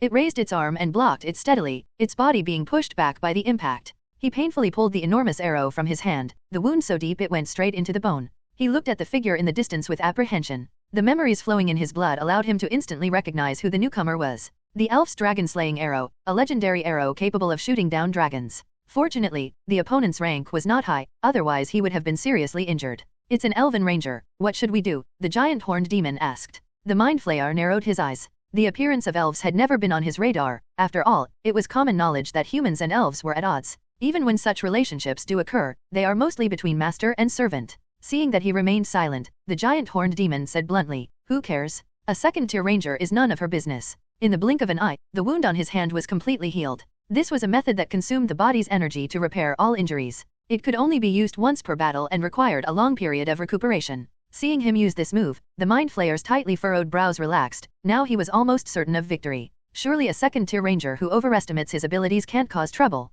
A hail of arrows rained down from afar, like a torrential downpour. The giant horned demon paid no heed to this low-quality attack. If you get close enough, a frail elf can be torn apart in an instant. Having regained his full strength, his burst of speed instantly covered the vast distance between him and Alice, just as they were about to make contact. Ethan gazed at the spotless blade of the silver dragon's sword, its bright reflection illuminating his face. Even though he couldn't see, his sword had gradually adapted to the spell's blockade, and his senses were slowly returning. This was the prototype of the sword domain. Did you ask me? The silver dragon's sword was deeply embedded in the giant horned demon, and Ethan stepped on its body, applying pressure with both hands. The giant horned demon gripped the silver dragon's sword tightly, its blood mingling with the crimson spray from its body, staining the ground beneath it. Just as the mind flayer was stomping his feet, cursing the BD for not waiting for him and for having to run closer before he could cast his spell, a lazy voice rang out. "You seem to be in trouble." The sorcerer turned around in horror, looking at the white-bladed figure lying beside him, watching the spectacle unfold. "When did you arrive?" Byron remained expressionless. "That's not important. What's important is that if you don't beg me to help, that giant horned demon will die." The sorcerer immediately knelt down, pleading, "For your highness's sake, please save my brother." Tisk. What a disappointment. Byron had originally intended to tease him, but this clever fellow used the Demon King to intimidate him. Then let's do it for his highness's sake. With that, Byron spat out the foxtail grass from his mouth and leaped up. Ethan felt a sense of danger and stepped back. Byron looked at the giant horned demon beneath his feet. "It won't die, will it?" The giant horned demon clutched its chest wound tightly, cold sweat beading on its forehead. "Thanks to you, I'm not dead yet." Whiteblade then turned around and met Ethan's gaze. After observing for a while, he finally spoke first. "What a coincidence, you're a swordsman too." Ethan stared into his eyes, the blood-red color of which resembled that of a cult. "Humans. Are you a follower of the Demon King?" Byron picked up a twig from the ground. "I wouldn't call myself a believer, but I'd say I'm a follower." The two watched for a long time, but neither made the first move. Ethan couldn't see through the human before him. He wouldn't draw his sword unless he was certain of success. Byron dropped the branch in his hand and yawned. "Fine, if you're not going to fight, then we're leaving." With that, he picked up the giant horned demon from the ground and slowly walked back. Throughout the entire process, Ethan maintained a defensive stance and did not move. Is this oppressive feeling really from a third-tier player? NLY. After confirming that they had left, did Ethan sheath the silver dragon. Two troublesome demons, and a human swordsman of unknown origin. Their fighting power is getting a bit overconfident. There should be a group of small fish fry in such a small corner of the border. Ethan wasn't sure if the red-eyed swordsman was a fourth-tier warrior, because he had never seen one before. He himself was at the 3rd rank, and he had seen the power of the 5th rank in his teacher, but the 4th rank was something he truly did not understand. According to the classification of swordsman, if that guy was a 4th-tier swordsman, he could theoretically be called a sword warrior. How could he be mixed up with demons? Although he resembled the person in his memory, Ethan was certain it wasn't him. His older brother is a protagonist with a domineering personality. How could he possibly exude a decadent aura? Besides, his older brother's eyes are white. Okay, it's certainly possible. But Ethan instinctively ruled him out. Fratricide was still too hard to accept. Ethan turned around and patted the elf girl's head. "That horned BD didn't scare you, did he?" The manor guards had arrived by then. Alice felt a little shy in front of so many people, and she blushed as she grabbed Ethan's large hand. "I didn't. That adorable, haughty little elf is so cute, even though her legs are shaking right now." "Okay, then there isn't." To prevent her from losing her balance, Ethan put his arm around her waist. "Anyway, thank you for helping me." Feeling even more embarrassed, Alice pushed him away and walked unsteadily to a distance to retrieve her dragon hunting arrow. It took her a long time to make this. Seeing Joe and his guards surrounding him, Ethan offered an explanation. "The two overconfident leaders of the demonic sect have already been defeated by me. But remember this, if you encounter demons in the future, run away immediately." Running away is shameful, but your lives are more important. Master, may I have some? Joe asked timidly. Ethan glanced at him. Well, at your current level, you'd be hard-pressed to beat them in a one-on-one fight. That's a very tactful way of putting it. Hopefully, these knights won't be so foolish as to lead a few dozen soldiers into a bloody battle with the demons. Even against the weakest mind flayer, taking them down would be child's play. Of course, the difference in quality is not absolute. If you're willing to sacrifice them, 3,000 elite soldiers can kill both the giant horned demon and the mind flayer. Then Ethan's Viscountry can declare bankruptcy. Although this battle will surely make him a thorn in the side of the demons, they probably won't dare to make a move against him. When the differences between individuals are not significant, people are always willing to let those below them compete first. Unless they're truly shameless enough to send a fourth-tier being to deal with Ethan. As for now, a strange balance has probably been achieved. Ethan waved for everyone to disperse, while he went to find the elf lady who was still struggling with the dragon hunting arrow stuck in the ground. Seeing that no one was around, Ethan quietly approached her and playfully patted her buttocks. What are you doing? Alice glared at him angrily, while simultaneously glancing back to see if anyone was watching. Ethan casually pulled the arrow from the ground. Just touch it, it's not like it'll cost you a piece of flesh. It's truly remarkable that you have the strength to shoot such a heavy arrow. I didn't originally have the strength. Alice rested her head against him, but somehow, seeing how hard you were trying, Okay, I know you love your husband very much. Ethan whispered in her ear, what do you want? I don't ask for much, all I need is for you to love me. How can you say that? Don't I love you? Alice, unusually serious, said to him, I'm pretty sure you don't love me. After saying that, she left Ethan, who was deep in thought, behind and departed alone. What did I do to offend her? Ethan looked at the dragon hunter arrow in his hand. The arrow, made of mithril, was incredibly hard yet very lightweight, and it also had excellent energy flexibility, about 5 times that of steel, allowing it to unleash tremendous destructive power from the user's energy. If a defensive device possessed this level of destructive power, then we wouldn't have to worry about giant horned demons causing trouble. Ethan, as usual, tried to think of something else. None of his smooth-talking skills could be used to resolve the matter. However, production volume is a major issue. The manufacturing precision of a standard dragon hunting arrow is equivalent to that of a fine-grade weapon, but the cost is far greater. High-level rangers often blow the arrow apart when using this move, so they rarely use it. Because it's really expensive. This arrow was a gift from Ethan. She never expected it to come in handy so soon. However, if we can't think of a solution, we'll have to resort to the most primitive method. Red bean paste, Smithy Marseille. Alice looked at him sullenly. Did you do something wrong? Ethan blinked. I don't think so either, but if you think it is, then it is. Ethan swears he's not a sycophant. In his view, it's just a minor marital spat that's easy to resolve. Alice couldn't bring herself to make things difficult for him, so she patiently explained, you saved me again today. Isn't that obvious? You're my wife. You used this same trick to win me over a few years ago. Back then, I was young and naive, and I liked to act like a hero. You shrewd fellow, do you think I'd believe that? Grandma, I can't possibly risk my life to save you and end up hurting you, can I? Alice rested her forehead against his chest. You think I didn't notice? It's too deliberate. It's been like this from the beginning. Helping us, then saving me, it's all just a ploy to marry me. Doesn't this just prove I love you? Heh. Alice fell silent, quite certain of her intuition. You can't exactly say this was intentional, can you? Ethan explained, adding that his actions today were entirely subconscious. You're feeling guilty. Alice spotted her prey's weakness with the precision of a hunter, retaining the keen senses of a ranger. But that's precisely why I have this opportunity to talk to you. Some things will never be revealed until the other party takes action. I was aware of this from the beginning, but what? Alice looked up, scanning Ethan's face, which still appeared handsome despite the ravages of the years. She wrapped her arms around Ethan's neck. I'm hopeless, but I still love you, UBD. Turns out he's just attracted to good looks. So you mean, I love you now? Alice mimicked Ethan's tone, saying, how could you say that? We're husband and wife. The study door was quietly pushed open a crack, and Wolf sighed as she saw the two people already embracing and kissing each other through the light. Then they slowly closed the door for them. She had come to realize that since she already received enough favoritism, letting Alice have it a little wouldn't be a big deal. Alice's favorability rating has increased from 99 to 100. 2 figures stood side by side in front of the study. It's been 2 days and 2 nights already. What do you think, madam? The noise inside has been quiet for a while now. Wolf maintained a faint smile. I won't be sad no matter what the young master does. On the contrary, Sister Catherine, it seems she's never received this level of affection before.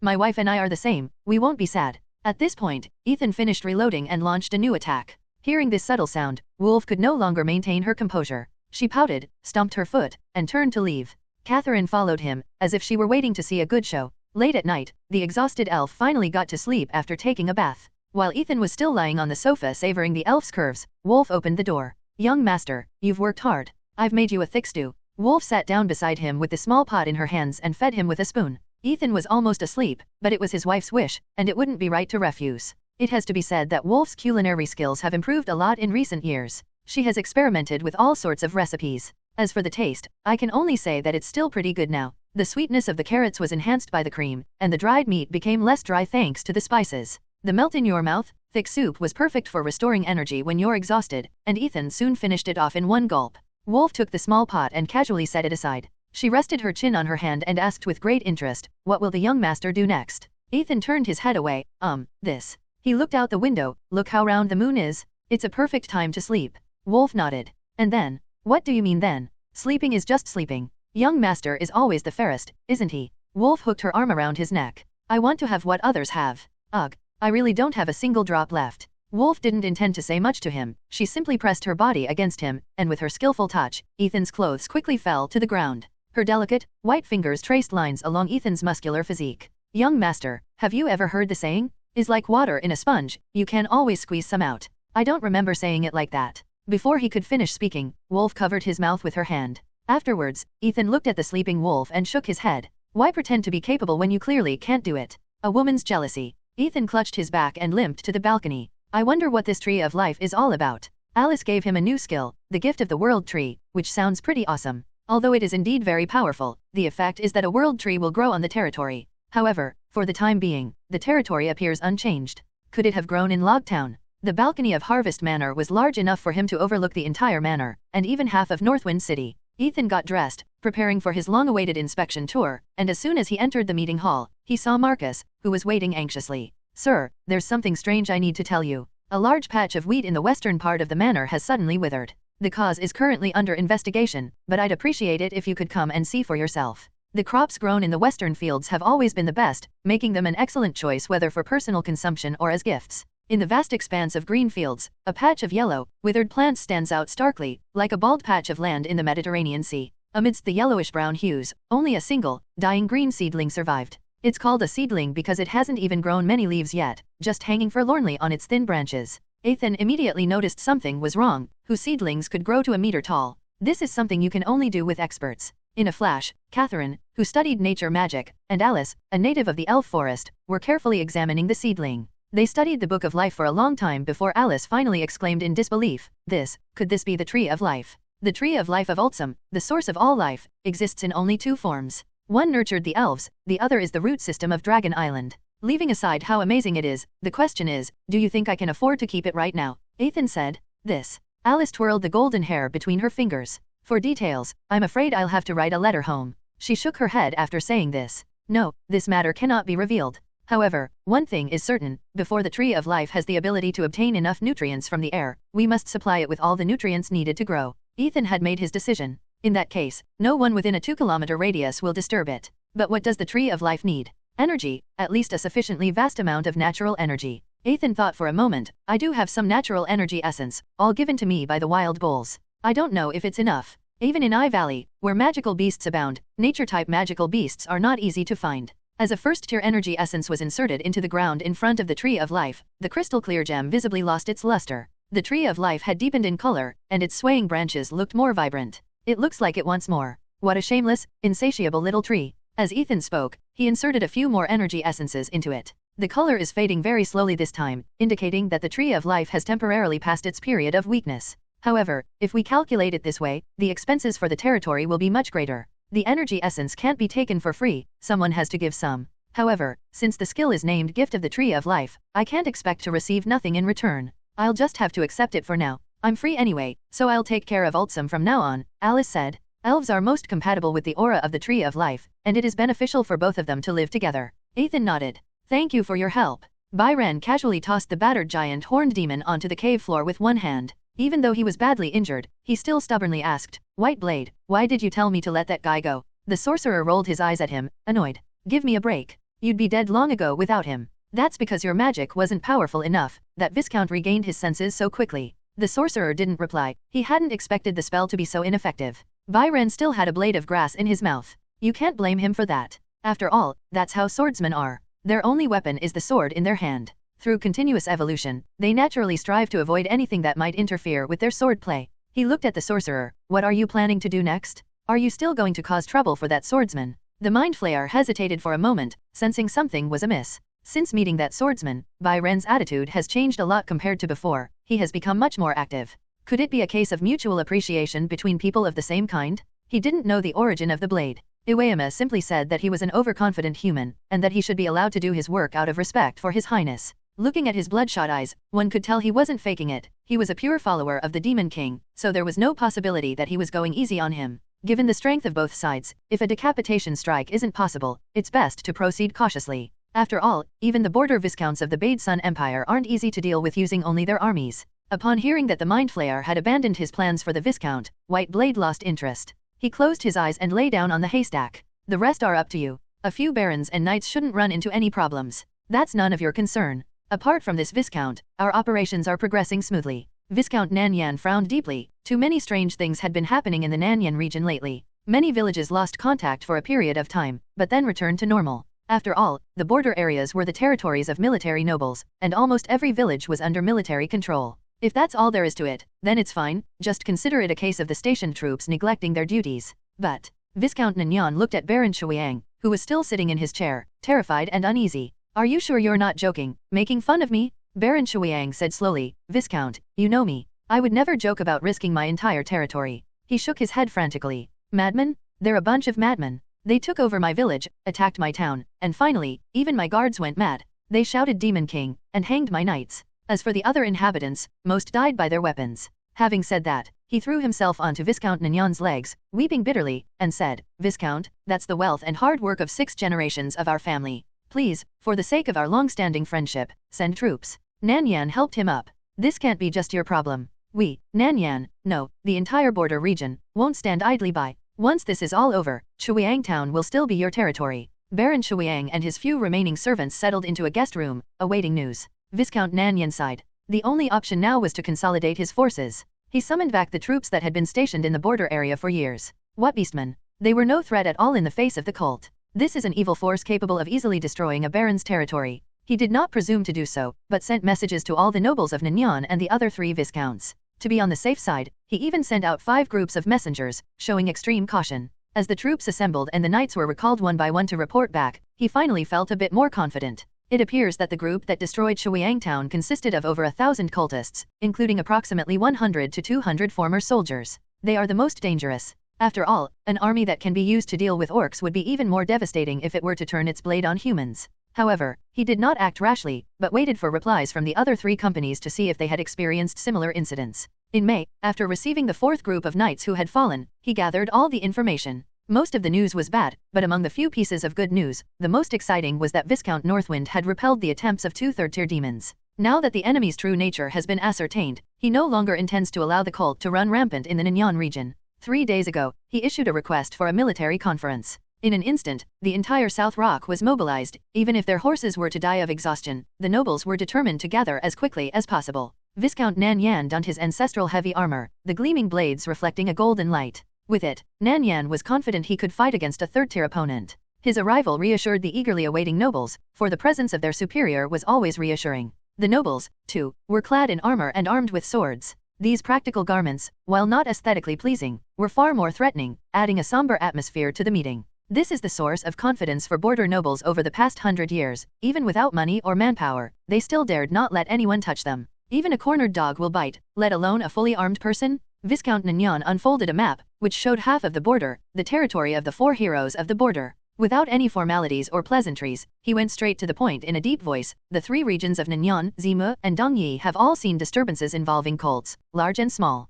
Compared to them, the commotion here is relatively small. Therefore, it's difficult for us to request aid from the other viscounts, and as for the North Wind, the only one who managed to stop the cult's attack, they're too far away, and their reinforcements will take a long time to arrive. Baron Shuiyang spoke anxiously. We have no time to wait. If we allow this cult to run rampant any longer, the entire Nanyan region will be in danger. Nanyan was very displeased with his interruption, but he still patiently said, Shuiyang is right, we have suffered heavy losses. But more importantly, the cult has grown to a terrifying scale. Currently, the cult has at least 5,000 members, along with a considerable number of former soldiers. This force is not something any noble family can withstand. Therefore, our only chance of victory is to unite and take the initiative. The military conference was attended by far more than just nobles. They were simply there to begin the meeting. And the army is already on its way. Over the next few days, Nanyan provided them with information about cults. First, high-ranking cult members can brainwash ordinary people. This is how they grow in power. Secondly, high-ranking cultists can also manipulate lower-ranking followers. This was discovered by the Knights under Viscount Northwind, and it has valuable insights.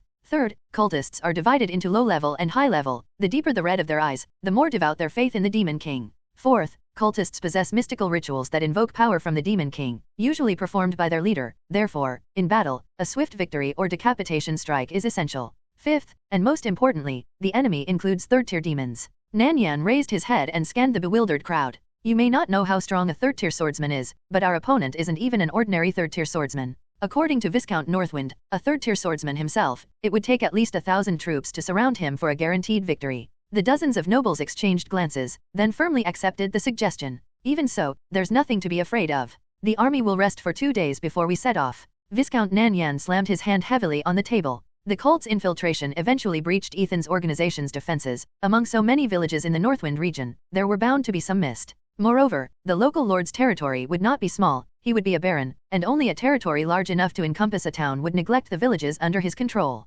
Flower Town, a name that sounds ordinary and unremarkable. Yet, the residents living there are quite content, and the peaceful and tranquil life makes everyone feel at ease. But this town, which used to be filled with laughter and joy, is now a sea of fire, with screams and sounds of fighting mingling together, making an ear-piercing noise. The Flower Baron's guards suffered repeated defeats. Even with their valiant efforts, the servants and soldiers could not stop the surging tide of fanatical cultists. A knight, his armor covered in scratches and his body soaked in blood, knelt before the Baron. Baron, we can't hold on any longer. They're fighting like madmen. At this point, we might have to retreat. The Baron of Flowers remained unmoved. The glory of his ancestors could not be lost in his hands. He drew his long sword. I'll be with you. Bang! The Flower Baron slowly collapsed. As the knight caught him, he shouted at the top of his lungs, "The Baron has ordered everyone to retreat." He said to the group of people in front of him, "Thank you for your help, otherwise I wouldn't be able to face the Baron." Gorm, carrying a greatsword on his back, said with a flourish, "In that case, you go and organize a retreat. Leave this place to us for now." There was no time for words of gratitude. The knight led his remaining men out of the castle.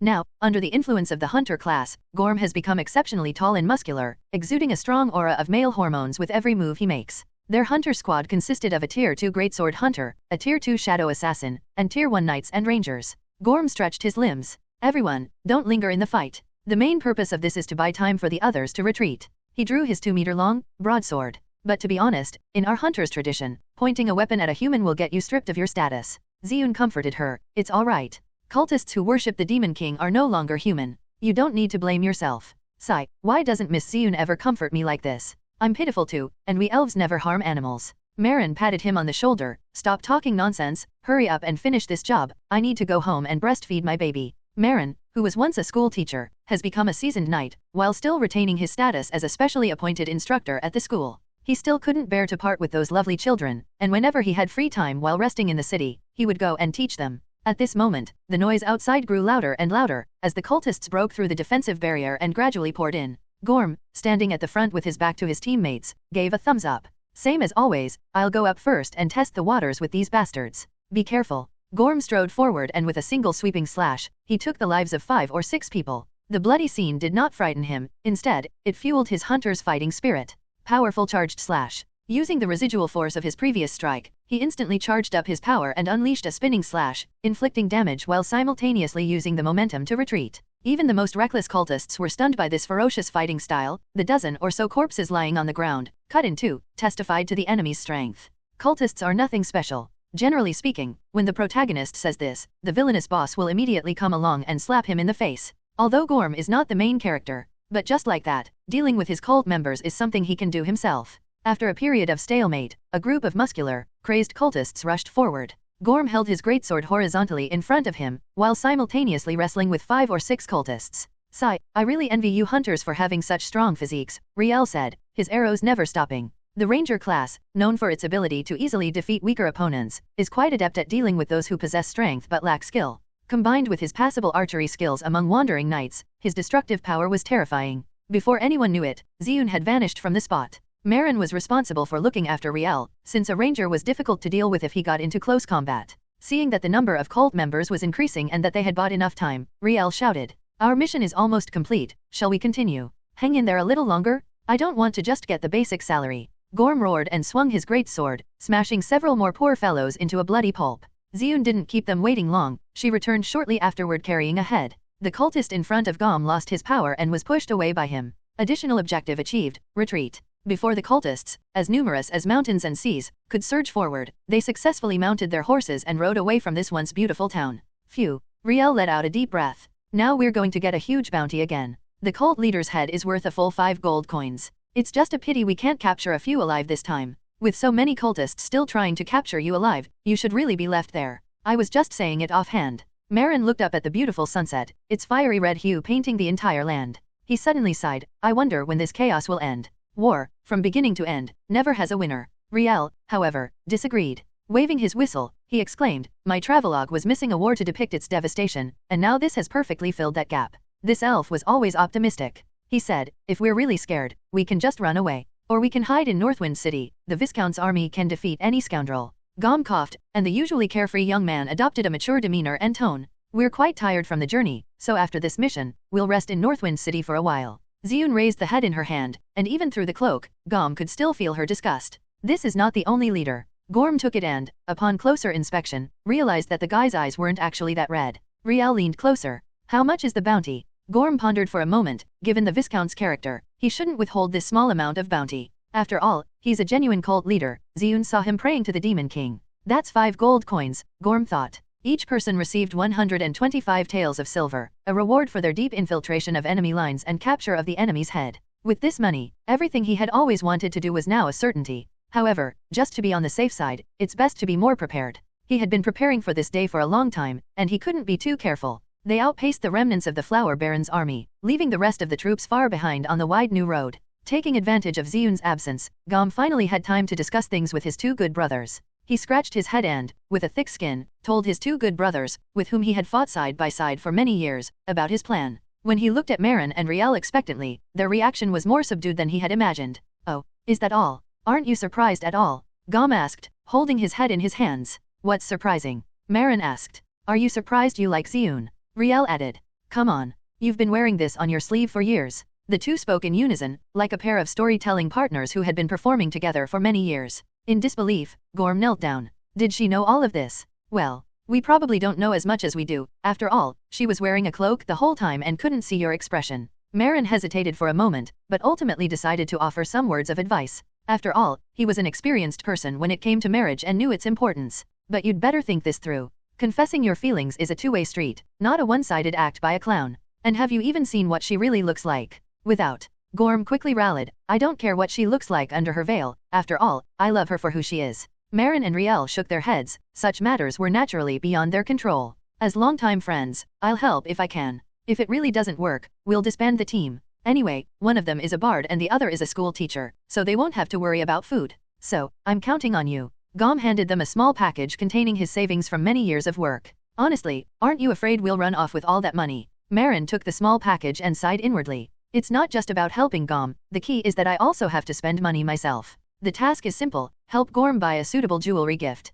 First of all, it should be confirmed that Gom and Ziyun are always inseparable, so he himself would not have had the time to secretly prepare a gift. This task can only be honorably entrusted to them. After handing over the mission briefing and the spoils to Nightrissa, the group parted ways at the city gate. It's truly rare for people like them, who all have their own lives, to still be able to get together. Marin opened his door after a long absence, and Shaw greeted him with their infant child in her arms. Honestly, they never tell me beforehand about these dangerous missions with no end date, making me worry sick. His wife's tone was reproachful, but her face betrayed her undisguised joy. Marin hugged her first, then took the child from her arms. Don't worry, didn't I tell you? If anything happens, someone will contact you within 2 months. If I wait 2 months, I'm afraid it won't be you coming back, Shaw said, turning and walking towards the kitchen. By the time she came out with a bowl of soup and bread, the young child had already been lulled to sleep by Marin. How long are you planning to rest this time? Shaw asked expectantly. Marin could only cover his embarrassment by drinking soup. Ever since he was recruited into the hunter team, although his wife had always supported him, he still felt guilty.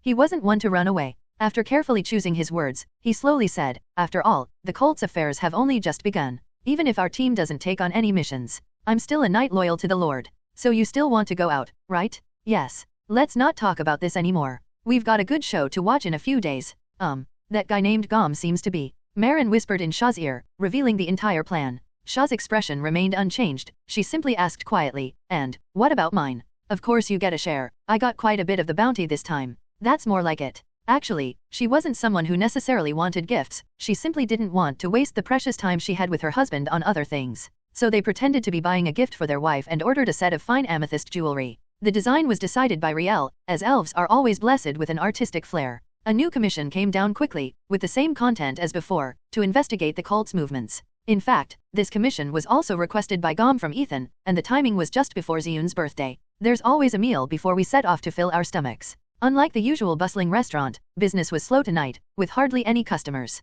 In fact, this was because Gom had booked the entire second floor. Shaw made an excuse about having to take care of the children and didn't come. Halfway through the meal, Marin and Riel happened to go to the restroom together. Only 2 people remained at the table. The light outside had been turned off some time earlier, leaving only the candlelight on the table burning silently. Over the years, Ziyun gradually dared to eat with them, but she still didn't take off her cloak, and the others tacitly avoided looking at her. Gom hesitated for a long time, his awkward and hesitant manner making the 2 people outside the door impatient.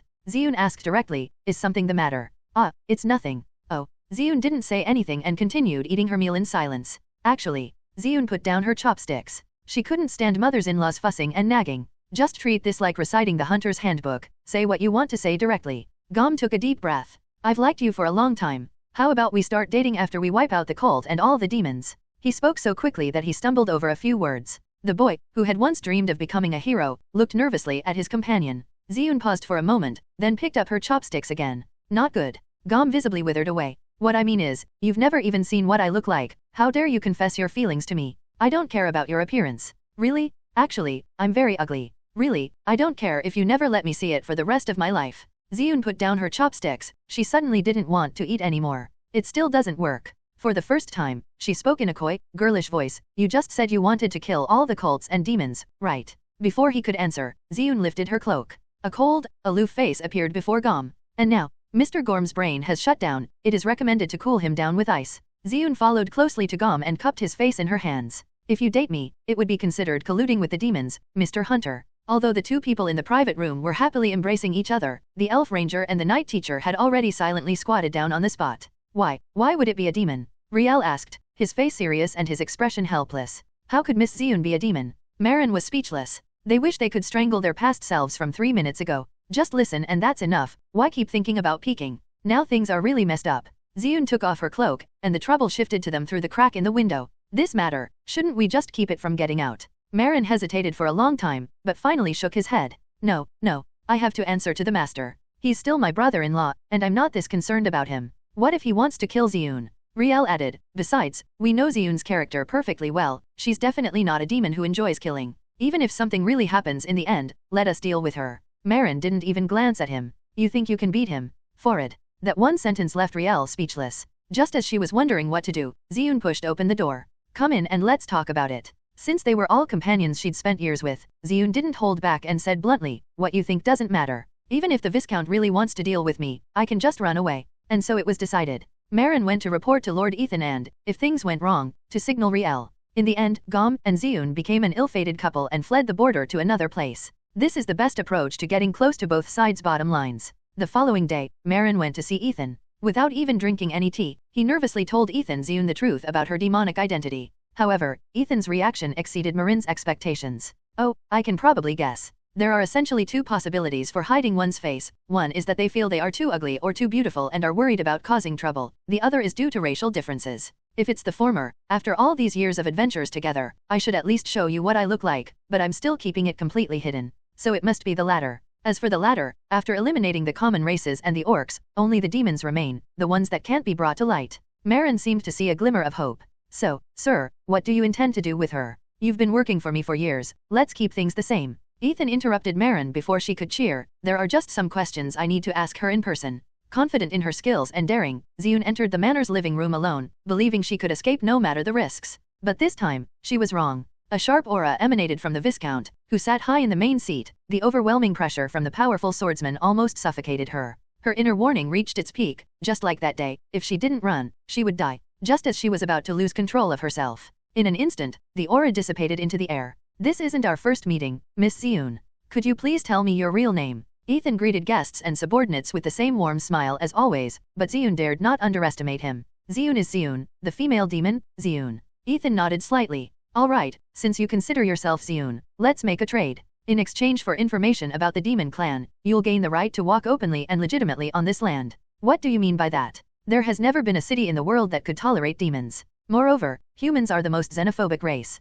Recently, I've been trying to integrate the orcs into Northwind City, and there's been some progress. At least the residents are getting used to having a group of orcs working for their lord. Aren't you worried about being branded as colluding with the beastmen? This is the border. There was no collusion with the orcs, they were merely my slaves, my workers. No one can refute that. In terms of making claims, slavery is almost a universal excuse. After all, it's not an exaggeration to say that everyone did it. Ziyun frowned. Indeed, there were often groups of beastmen working diligently in the city, and the residents had become accustomed to it. After all, attacking the orcs could lead to accusations of damaging the lord's property, something no one wanted to accept. At the same time, these orcs actually learned the human language. Although they spoke it very poorly, it was still somewhat understandable. In other words, it means pretending to be an orc. Ziyun touched her curved horns. She could indeed be mistaken for a beastman. After all, most ordinary people can't distinguish between the various races of the beastmen, let alone the difference between the demon race and the beastmen. Since you, as the lord, are vouching for me, then I trust you. She didn't really trust Ethan, it was just that this place held too many memories.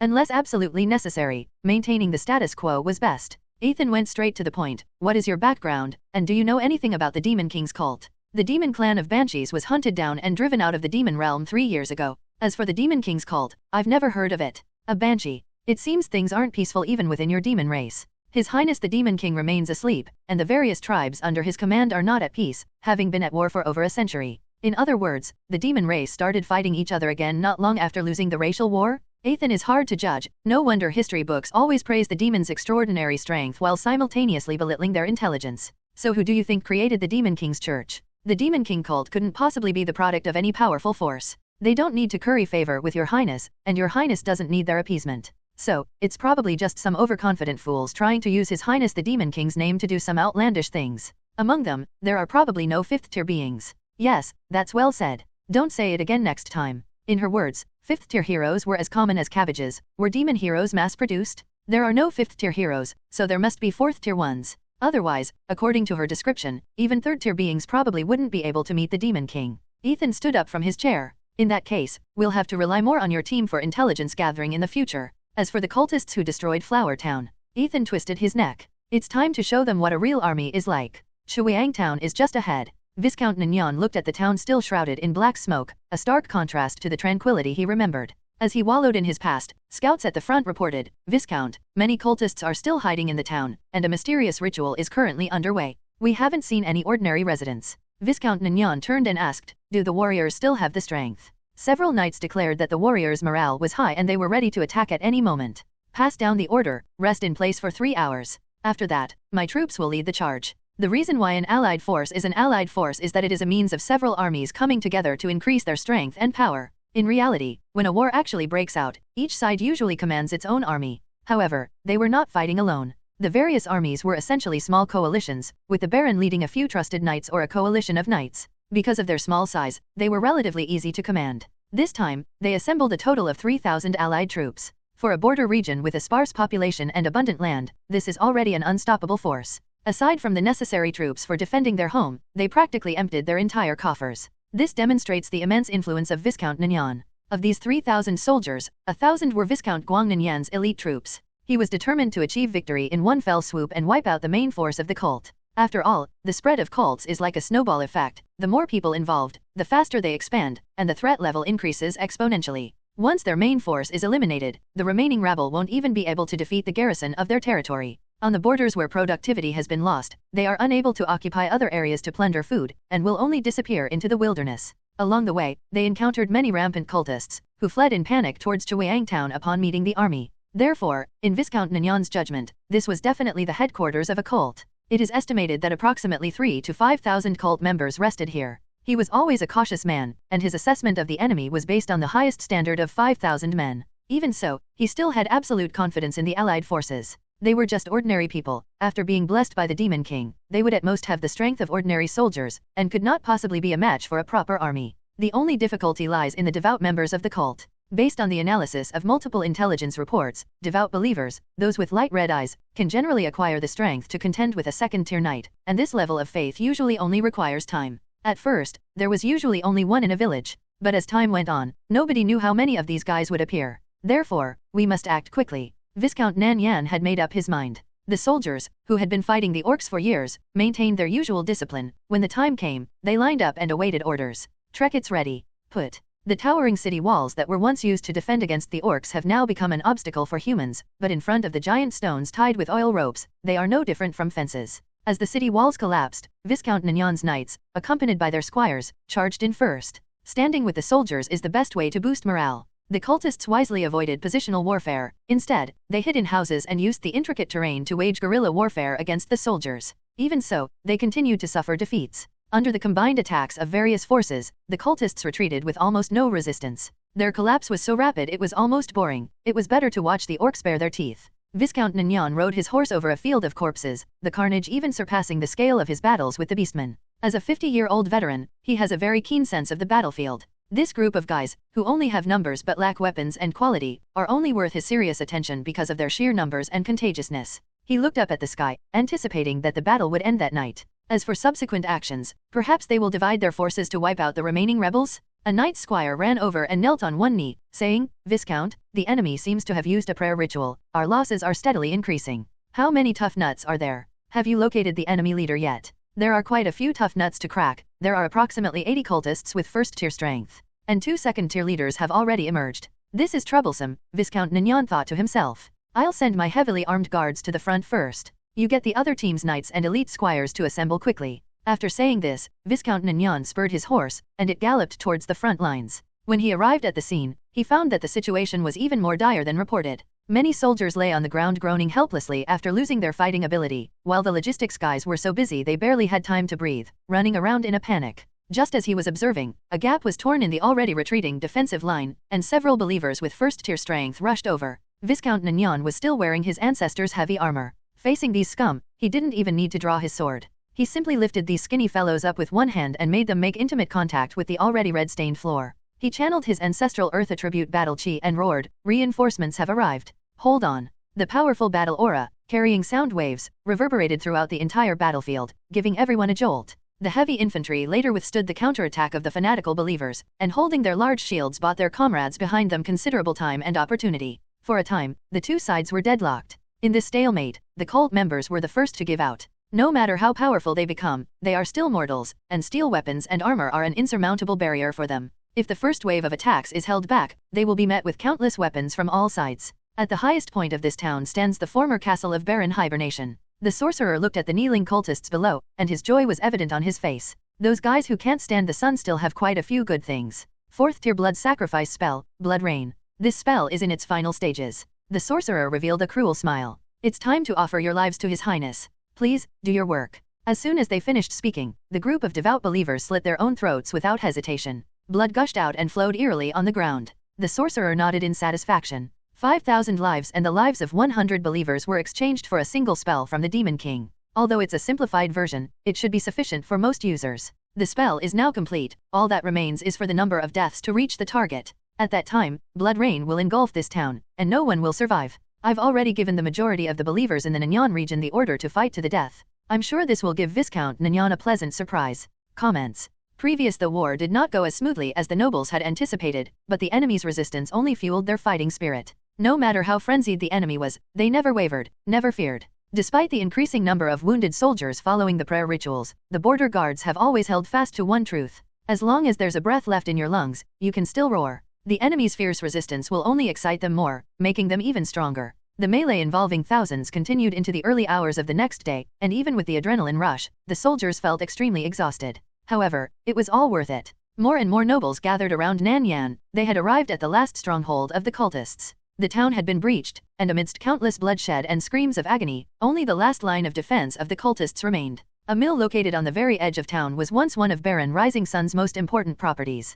The cultists are stubborn, they refuse to leave as if something is protecting them. Viscount Nanyan's pale blue eyes revealed a calm and indifferent demeanor, like the surface of a lake. The cultists refused to leave, as if there was still a chance for them to turn the tables. Living things seek advantage and avoid harm. Life is selfish and ruthless. This is the law of all things. They won't die in vain. There must be a hidden reason behind this. There are not many cult members left alive, probably only 500 or 600, who are no match for the army of more than 2,000. He simply couldn't think of any other methods the enemy might have. The prayer ritual is nothing more than a desperate struggle. Unless a being that seems comparable to a third-tier being appears, it is unlikely to be effective. Even if it exists, it's not a big problem. The power gained through prayer rituals is not lasting, and the stronger the power, the shorter its duration. Although a second-tier being is almost the same as a true transcendent being, they can indeed make rudimentary use of this energy that they obtained out of nowhere. However, it also puts a heavy burden on the individual. During this battle, he witnessed many cultists whose bodies suddenly exploded because they couldn't withstand the strain. In the end, they're just ordinary people.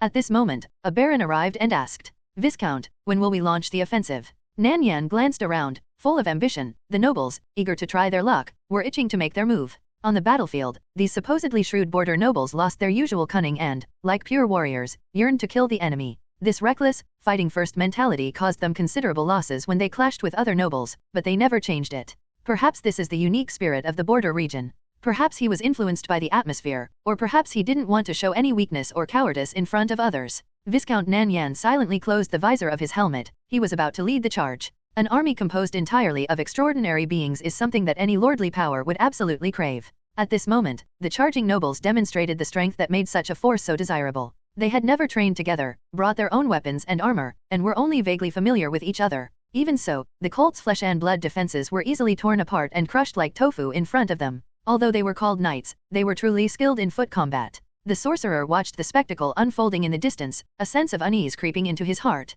This blood sacrifice spell is a new experiment, and it's unknown whether it will succeed. The effect doesn't matter, what's important is making His Highness happy. By now, 5,000 people should have died in this town, yet the spell has failed to activate. Could it be that His Highness disregards this? Wow, these kids really know how to surprise me. A languid figure awoke on the large bed. She was already somewhat tired of transmitting power to those so-called believers. But to everyone's surprise, that so-called blood sacrifice actually worked. Her power increased slightly. Not much, but enough. That little bit of power is just enough to draw a small portion of it to cast that minor spell, Blood Rain. I haven't learned it. She thought about it, and then, based on the description of the spell, instantly created a new, more energy-efficient spell. That's considered a perfunctory solution. That little mind stealer had already thoughtfully set up a teleportation array at the casting location, saving her the trouble of locating it. The sorcerer's solemn expression vanished in an instant, replaced by ecstatic joy. The Demon King has answered him. It even included a half-praise, telling him to do a good job. The cultists at the mill are almost all dead, so let's show them some mercy this time and let fewer of them die at the hands of our own people.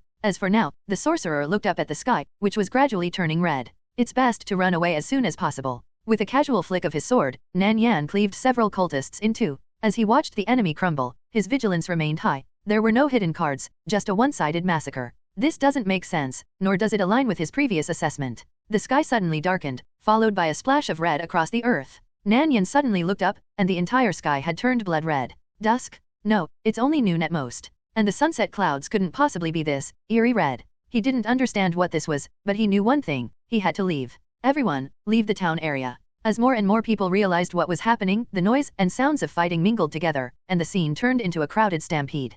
Keep moving forward. A soldier shouted that he had been stabbed by a cult member from who knows where. These remaining men chose to risk their lives to stop the soldiers. The mill was on the very edge of town. Only by getting past them could one have a chance to escape the bloodbath. Even elite troops couldn't quell the unrest in such a chaotic situation. Only Nan Yan and a few other nobles were able to control their trusted confidants. Amidst countless shouts and screams, blood rain fell. Tick-tock, tick-tock. Large drops of blood fell from the sky, and the moment they touched the skin of the unfortunate victims, their flesh and bone marrow dissolved completely, leaving only a pool of murky pus. A foul, pungent odor swept through the entire town. It was the dead playing a lament for the living, a dance of death. Those lucky enough to escape the blood rain had no time to catch their breath before inhaling the stench emanating from the dead, eventually foaming at the mouth as the body began to dissolve. Damn it! Viscount Nan Yan cursed, then quickly realized he couldn't breathe anymore. The excruciating pain he was experiencing was temporarily blocked by the thick earth attribute battle chi within his body. He stopped talking and just kept charging forward. His ancestral armor, as it had done countless times before, saved his life.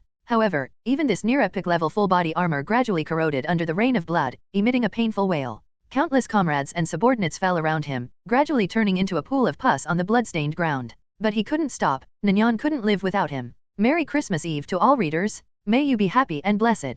And please, like the author, don't wriggle alone in the dark of your room. The Nyan region has completely collapsed. The Mind Flayer said smugly to the Horned Demon. Unfortunately, it's clear that the giant Horned Demon, who only cares about the thrill of combat, doesn't understand these things. Don't forget that Viscount Nan Yan and a few lucky guys escaped. They still have some strength. We might have to rebuild our followers. Hearing that the Mind Flayer had received praise from His Highness, he cunningly declared that next time he would simply crush those nobles to death. The Mind Flayer's questioning gaze swept over his still wounded body. Forget it, you're in no condition. Besides, our target has never been the border. Seeing the giant horned demon's puzzled look, he patiently explained, as I expected, there were a few survivors. They are seriously injured and need time to recover. As for the other unfortunate souls, their territories will never see their masters return. The entire southern rock will descend into chaos. Even the viscounts of this region will lose their cohesion. Mind Flayer touched his small, pointed horn, half of which had been cut off, and to this day he still felt lingering fear. The border is a tough nut to crack, and their vigilance is too high. More importantly, even if we wipe out all the nobles of Southern Rock, they won't have many people to supply us as followers. He pulled a book titled Geography of the Northern Territory of the Bade Sun Empire from his pocket and turned to the map on the title page. Beyond the border lies the safe zone of the Wasteland Province. The people there may not be militarily stronger than those on the border, but they are definitely richer and less wary. The giant horned demon touched the still healing wound on his chest. There are 2 earls in the Wasteland Province. They're not easy to deal with. Even the fiercest wolf, if pampered for too long, will only turn into a cunning dog. Just wait and see. Bai Ren opened his eyes on the haystack. He had never offered any opinions on the plans of the 2 demons before, but this time was different. The border region is too barren. To gain His Highness's approval, we must achieve even greater results. The thought of the Demon King's approval rekindled his energy. Oh, then, human swordsman, what are your thoughts? Bai Ren gripped his sword tightly. Although he was a pure swordsman, he was also well versed in politics. He took the book from the Mind Flayer and pointed to the Wasteland Province, saying, the Sins family and the Snowstorm family have always been at odds. The former is a newly emerging earldom, while the latter has been the overlord of the Wasteland Province since ancient times. Every move they make is under the watchful eyes of the other, let alone any potential gain. It is worth noting that while the nobles in the north are allies of both sides, the border nobles are the only ones who remain indifferent. In other words, they are not very familiar with the situation here. All we need to do is have the believers disguise themselves as refugees, and the northern nobles, equally short-handed, will gladly accept them, and might even cause a major conflict. The Mind Flayer nodded. In the chaos, we have more room to maneuver. He glanced at Bai Ren, but if Viscount Northwind is always behind us, he poses a significant threat. Bai Ren clutched his scabbard and fell backward. I'm not interested in that young man. If you're confident, you can handle him. After saying that, he closed his eyes and began to rest. The giant horned demon and the Mind Flayer stared at each other for a long time, examining each other's injuries before finally speaking. Or perhaps we should remain in the rear and oversee things for now. The devout believers are already enough to spread His Highness's faith, therefore, we cannot neglect the border regions. It is extreme, it is extreme. Ethan looked at the lifeless flower town. They had arrived too late. According to intelligence gathered by scouts and hunter squads, the cultists have split into numerous smaller groups and infiltrated the territories of other nobles. As for Northwind Pass, not a single cultist can be found there. Fortunately, he didn't bring many people with him, so gathering some clues about the cult wasn't a wasted trip. Once all traces had been recorded, only one pitiful man remained in the town, weeping over his family's ancestral graves. His remaining followers refused to let anyone approach the area, which was the last bit of dignity Ethan left him. Upon seeing that it was the Viscount, the attendants dared not stop him and allowed him to walk to the weeping Baron's side. Overwhelmed with grief, the Flower Baron lost his voice. For a long time, he simply wept silently. After a long while, he finally spoke, haltingly. I have lost the honor of my family. I have failed my ancestors. The responsibility of nobles to defend their lands is the very foundation of the Badesun Empire, and one of the few traditional rules that are still tacitly accepted today. A temporary retreat is possible, but only if you have people. As long as they can win back the battle, it won't be considered a failure. At most, it's a strategic retreat. Now he can fight back, but the problem is, he has no one left. The Flower Baron and his men numbered only a few dozen. How could they possibly be qualified to occupy such a vast territory? A baron, with 300 soldiers, governs a town, and at the very least, 2,000 subjects. But now, the town's residents are either dead or have become cult members. Ethan had no time for sentimentality. What are you planning to do next? I have no idea. The baron's trembling body revealed his helplessness and confusion. According to the rule of duty to defend the territory, he could no longer live on. He tried to draw his longsword with his trembling hands, but was stopped by a group of guards just as he was about to make his move. His knight, tears streaming down his face, said, "My lord, we cannot live without you, and Flower Town cannot live without you. What will we eat if you leave?" "Yes, what do you want to eat?" The baron, in despair, threw down his longsword. "It is my incompetence that has prevented the continuation of this territory. Even if you forgive me, I have no face to face our ancestors." It must be said that the Knight of the Flower Baron is truly professional. He still firmly supports his master to this day. "Sir, pull yourself together. As long as we're alive, there's always hope for a comeback." Perhaps the Baron had finally recovered, or perhaps his men had finally succeeded in persuading him. He stopped weeping, stood up, and slowly said, "I will avenge the dead." Ethan, standing nearby, cautioned, "You have neither an army nor territory now, revenge will be very difficult." As far as he knew, the Baron was so poor that all he had left were the valuables he had taken with him when he fled. If you're only using it yourself, then it should last a lifetime without any problems. But if it's used to establish territory, it wouldn't even be enough to pay his guards' salaries. It was obvious that he knew this too, and for a moment he fell into deep thought. In his moment of despair, Ethan offered him a new path. "Would you be willing to serve as my retainer?" Vassals. The Flower Baron murmured to himself, the word was not unfamiliar to him. In the past, he would have utterly disdained such a move. Even if a duke were to recruit him, it would be the same. How could a local tyrant be inferior to someone else's dog? But now that things have come to this. But then again, being a dog is something most people don't even have the connections to do. Moreover, the status of a retainer is quite respectable, only literally inferior to that of an ally. Once you're granted a fiefdom, you're still a local tyrant, just with a new master. And it's not entirely without its advantages. The support of the new master and the intimidation that comes with the title will ultimately make things a little better. But having already lost everything, what right do I have to acquire such a status? He already knew the answer in his heart, but still, clinging to a sliver of hope, he asked, "Viscount Ethan, what do I need to give in return?" Ethan glanced around, then replied easily, "Flower Town is a nice place, your family has built it up very well over the generations." Yes, it's the culmination of generations of hard work.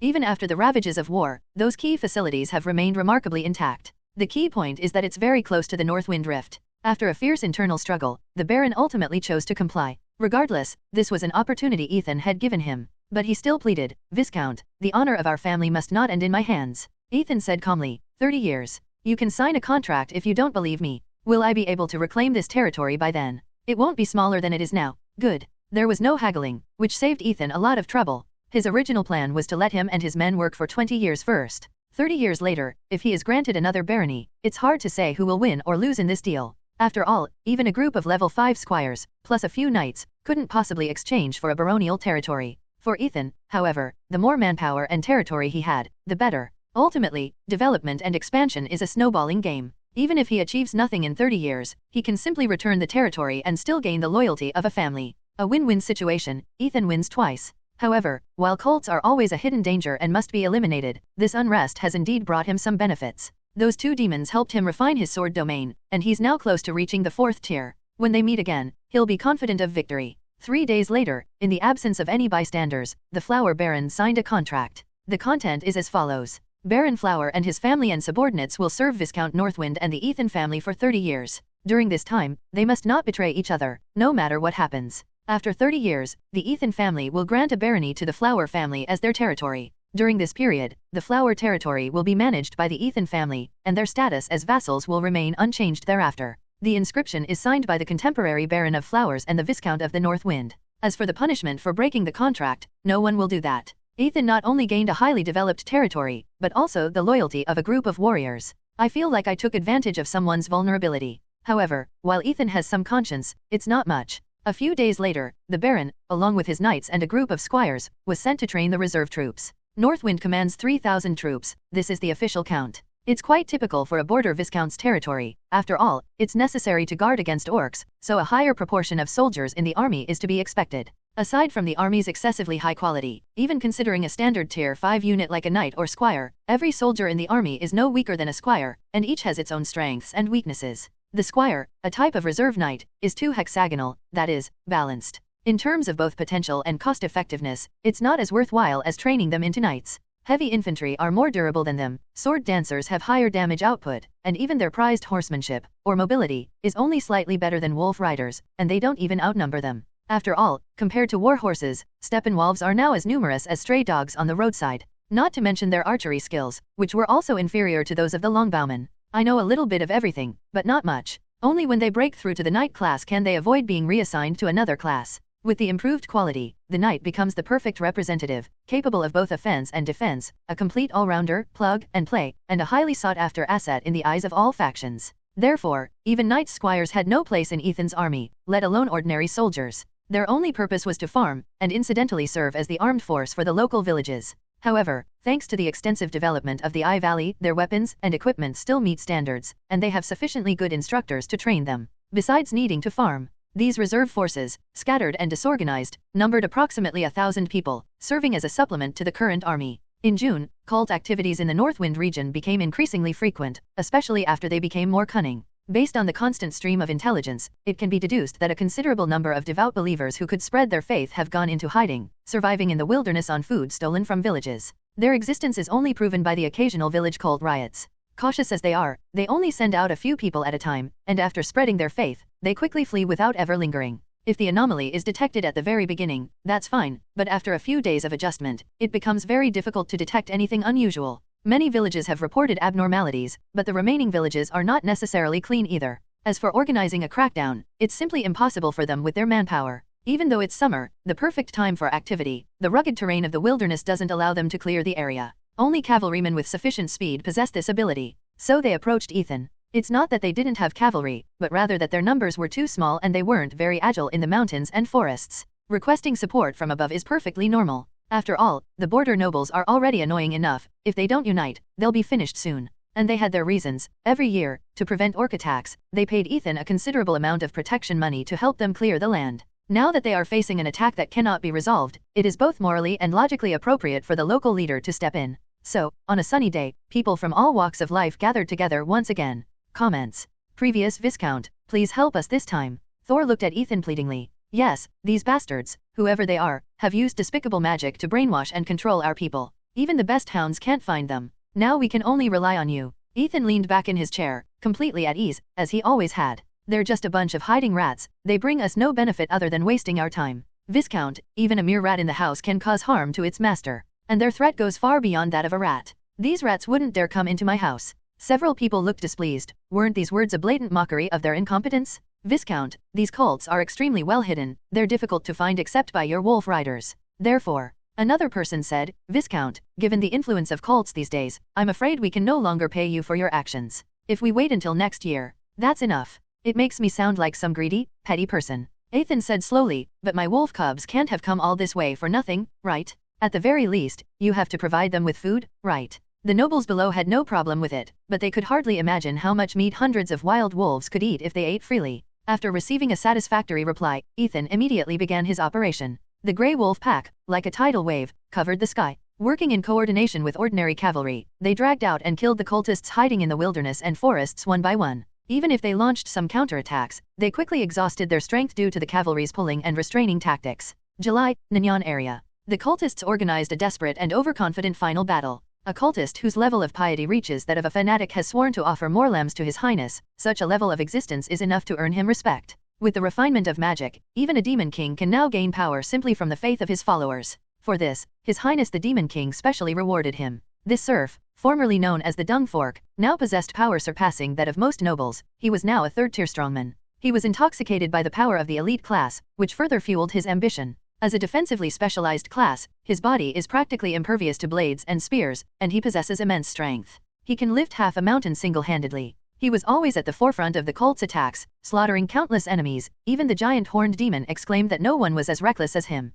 While Viscount Nanyang was conserving his power and licking his wounds, he practically swept through the entire Nanyang region. Even the cultists in the Westwood and Eastleaf regions revered him, and with his support, their actions became increasingly rampant, resulting in the capture of several knightly lords. In a short time, the influence of the cultists on the border expanded to its extreme, and their power was far beyond that of ordinary viscounts. The purpose of the Fens, a cult, gathering a large number of cultists this time is to breach Viscount Nanyang City and seize the entire region in one fell swoop. Nanyang City, an ancient city that has withstood the test of time, faces a new challenge after many years. Viscount Nanyang, dragging his bandaged body, looked at the chaotic cultists outside the city. They were nothing but a rabble. He would have thought that way in the past. But after that lucky escape, he no longer underestimated these cultists, who would stop at nothing to achieve their goals. He stroked the city wall in front of him, which he had seen since childhood. It was pitted and uneven from the erosion of time and wind and rain, but it still stood firm, showing its stubbornness. The 10-meter-high city wall was a powerful weapon against the orcs in the past, and it still serves the same purpose today. Based on the number of nobles who fled, it is estimated that the rest of the southern rock region has become a paradise for cultists. As for their numbers, a conservative estimate is over 10,000. The cultists' makeshift army was openly displayed before him, and based on his experience, the enemy's numbers were far fewer than 10,000. This is the only good news. I wonder where all those guys went. Viscount Nanyang looked at the restless cultists and estimated that they would launch an attack in 2 days. Thinking about this, even he, who was usually calm and composed, couldn't help but feel restless. Zimu and Dongyi are barely able to protect themselves, and Bai Feng, reinforcements won't arrive for another 5 days. Thinking about this, he couldn't help but feel a little resentful. Logically, given the distance between the two places, it should only take 4 days to arrive, but Viscount Northwind's reply was 6 days. That seemed a bit too slow. With such towering city walls, it's hard to say whether they can withstand the attacks of the past few days. In the entire Nanyang region, apart from the few usable armies he commanded, the rest were mostly defeated and routed troops. The lesson learned in Shuiyang town was too painful. No one could muster an elite force again. We can probably gather about 2,000 people from scattered efforts, that's the limit. If it were just a comparison of quantities, that wouldn't matter much, the key is quality. Indeed, the qualitative gap between the two armies has now been completely reversed. Almost 1 in 3 cultists can pray for power at the first-tier level, and second-tier power is as common as hairs on a cow. Not to mention their Tier 3 leader, who is a genuine Tier 3, not some imposter who received power through deception. Nanyan's throbbing wounds reminded him that he couldn't confront him head-on. After all, besides his injuries, he was already old. His ancestral armor had been temporarily repaired, but its grade had been greatly reduced and it was no longer as durable. As he was still reflecting, dark clouds began to roll in from outside. Nanyan hadn't expected those cult members to be so reckless, nor had he anticipated their preparations to be so swift. It was clear that many professional soldiers and craftsmen had infiltrated the brainwashed cultists. These bastards had even managed to produce battering rams and siege ladders. However, as the backbone of the army and the nobility, he must never show any sign of panic. Nanyan quickly gave the order, and the well-prepared soldiers, looking at the crossbows and giant rocks and trees beside them, confidently prepared to meet the enemy. The advantage of a rooted army is that although their morale is low, those who manage to escape are at least somewhat capable. At least those who could shoot arrows could barely fill a section of the city wall, unleashing a sparse but quite lethal rain of arrows. In a short time, many of the poorly equipped cultists fell dead along the way. The reason cultists are cultists is that they are willing to risk their lives for their beliefs. No matter how many comrades fall beside them, they will not be afraid, nor will they stop moving forward. In order to wear down the defenders' fortifications, the first to be sent out were a group of the elderly, women, and children, perhaps even acquaintances of the rooted soldiers, or perhaps parents and children, but they had no other choice. The siege chariots advanced slowly, and as one fell, another would take his place, like a centipede that, though dead, does not fall down. It was merely a mechanical action. On the evening of the first day, after suffering heavy casualties, 2 siege engines managed to bring their ladders up to the city wall. Nanyan really wanted to push it down by himself. With his powerful fighting spirit, he thought it was possible to do so. Even from a distance of several kilometers, he sensed a powerful aura. The strongman was staring at him. Nanyan had no choice but to conserve his strength, watching as his soldiers fought against the cultists who kept climbing up. The scene was strikingly similar to the time he witnessed fighting against an orc invasion. He was still young then, and Nanyang City was far from being as grand as it is now. Every few years, the rebellious beastmen would come to Nanyang City to test its strength. However, he saw it more as a show of force. Things are different now. Under his leadership, the beastmen in the Nanyang region, while perhaps not completely forbidden from showing their faces, at least keep a low profile and dare not go too far. And now, those who died on the city walls were his people, living, breathing human beings. Nanyang City had not been stained with blood for at least 20 years, but today, overnight, the entire city wall was dyed blood red. Late at night, the exhausted soldiers finally had a chance to sit down and rest. Although they operate on a shift system, it's currently holding up. However, they remain constantly on edge until the offensive is over, fearing that the cultists might break in. Even after the attack ended, the city walls remained unsettled. The residents of Nanyang City had long since answered the call, and many came up to help clean the city walls. Corpses were carried down one by one, and buckets of clean water were used to wash away the indelible crimson stain.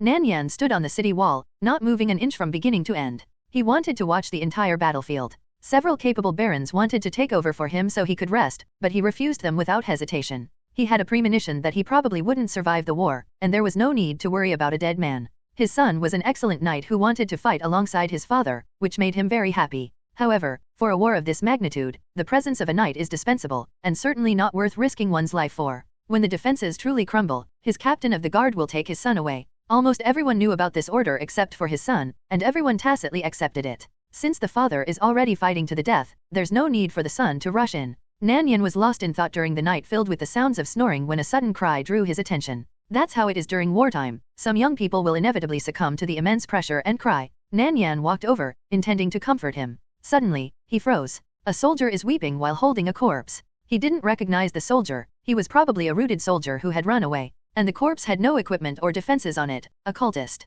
Judging from his attire, he was an old farmer, and the person holding his body was probably his son. For a moment, he was speechless. He had almost never fought against humans in his life, and he had never encountered anything like this before. Moreover, the sons of viscounts and barons may live after their deaths, but the sons of old farmers have no reason to flee. It is their duty to be loyal to their lord. That's so cruel. He said nothing and silently retreated to the lookout tower. The next day, the first rays of morning sunlight shone on him. Nan Yan barely slept a wink all night, as did the other nobles. As dawn broke, many nobles awoke from their simple beds by the city wall and greeted him. The nobles of Nanyang have always been united. Composure and stubbornness are their hallmarks and their unchanging principles. Viscount Nanyang will not back down, nor will they. The cultists are ready and have launched a new offensive. Nan Yan shook his head, turned around and ordered the soldiers on duty who were still eating to prepare to meet the enemy. This time, the cultists intensified their attack. Many of them climbed up the wall and received the power of the prayer ritual, causing heavy casualties to the soldiers on the wall. There's no other way. The extraordinary can only be countered by the extraordinary.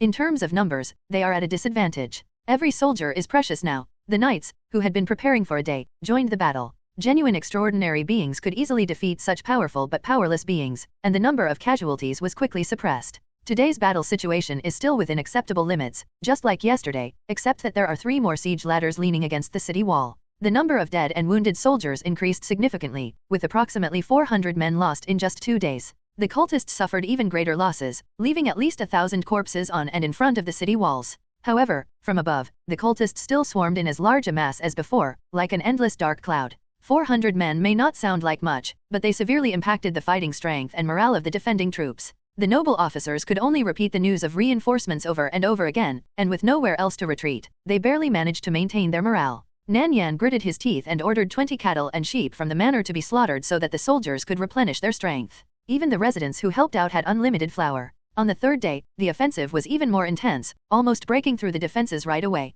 Countless cultists, having received the power, desperately climbed upwards. The battering ram was constantly pounding against the gate below the city wall. All the nobles except those from Nanyang joined the battle, and with the arrows, boulders, and giant trees exhausted, they barely managed to hold off today's attack. Once the cultists had receded like a tide, everyone breathed a sigh of relief and collapsed to the ground. Looking at the still densely packed cult members in the distance, a sense of despair rose in everyone's hearts. We can't beat them. We really can't beat them. During the break, countless eyes turned to Nan Yan, their viscount, their leader. All Nan Yan could do in response was remain silent. Has the situation truly reached a dead end? They had run out of options. The corpses piled up almost as high as the city wall itself, and even the falling rocks were proving less effective. It was the hottest time of summer, and many corpses had already begun to rot and stink, emitting a foul odor. Even if they survive this war, there's a high chance another plague will await them. But viruses don't hurt people as quickly as swords and knives. On the 4th day, just as Nan Yan was about to take a sip of water, the cult leader known as the Dung Fork made his move. He gazed at Nan Yan from afar, a look of disdain and an air of self-satisfaction on his face.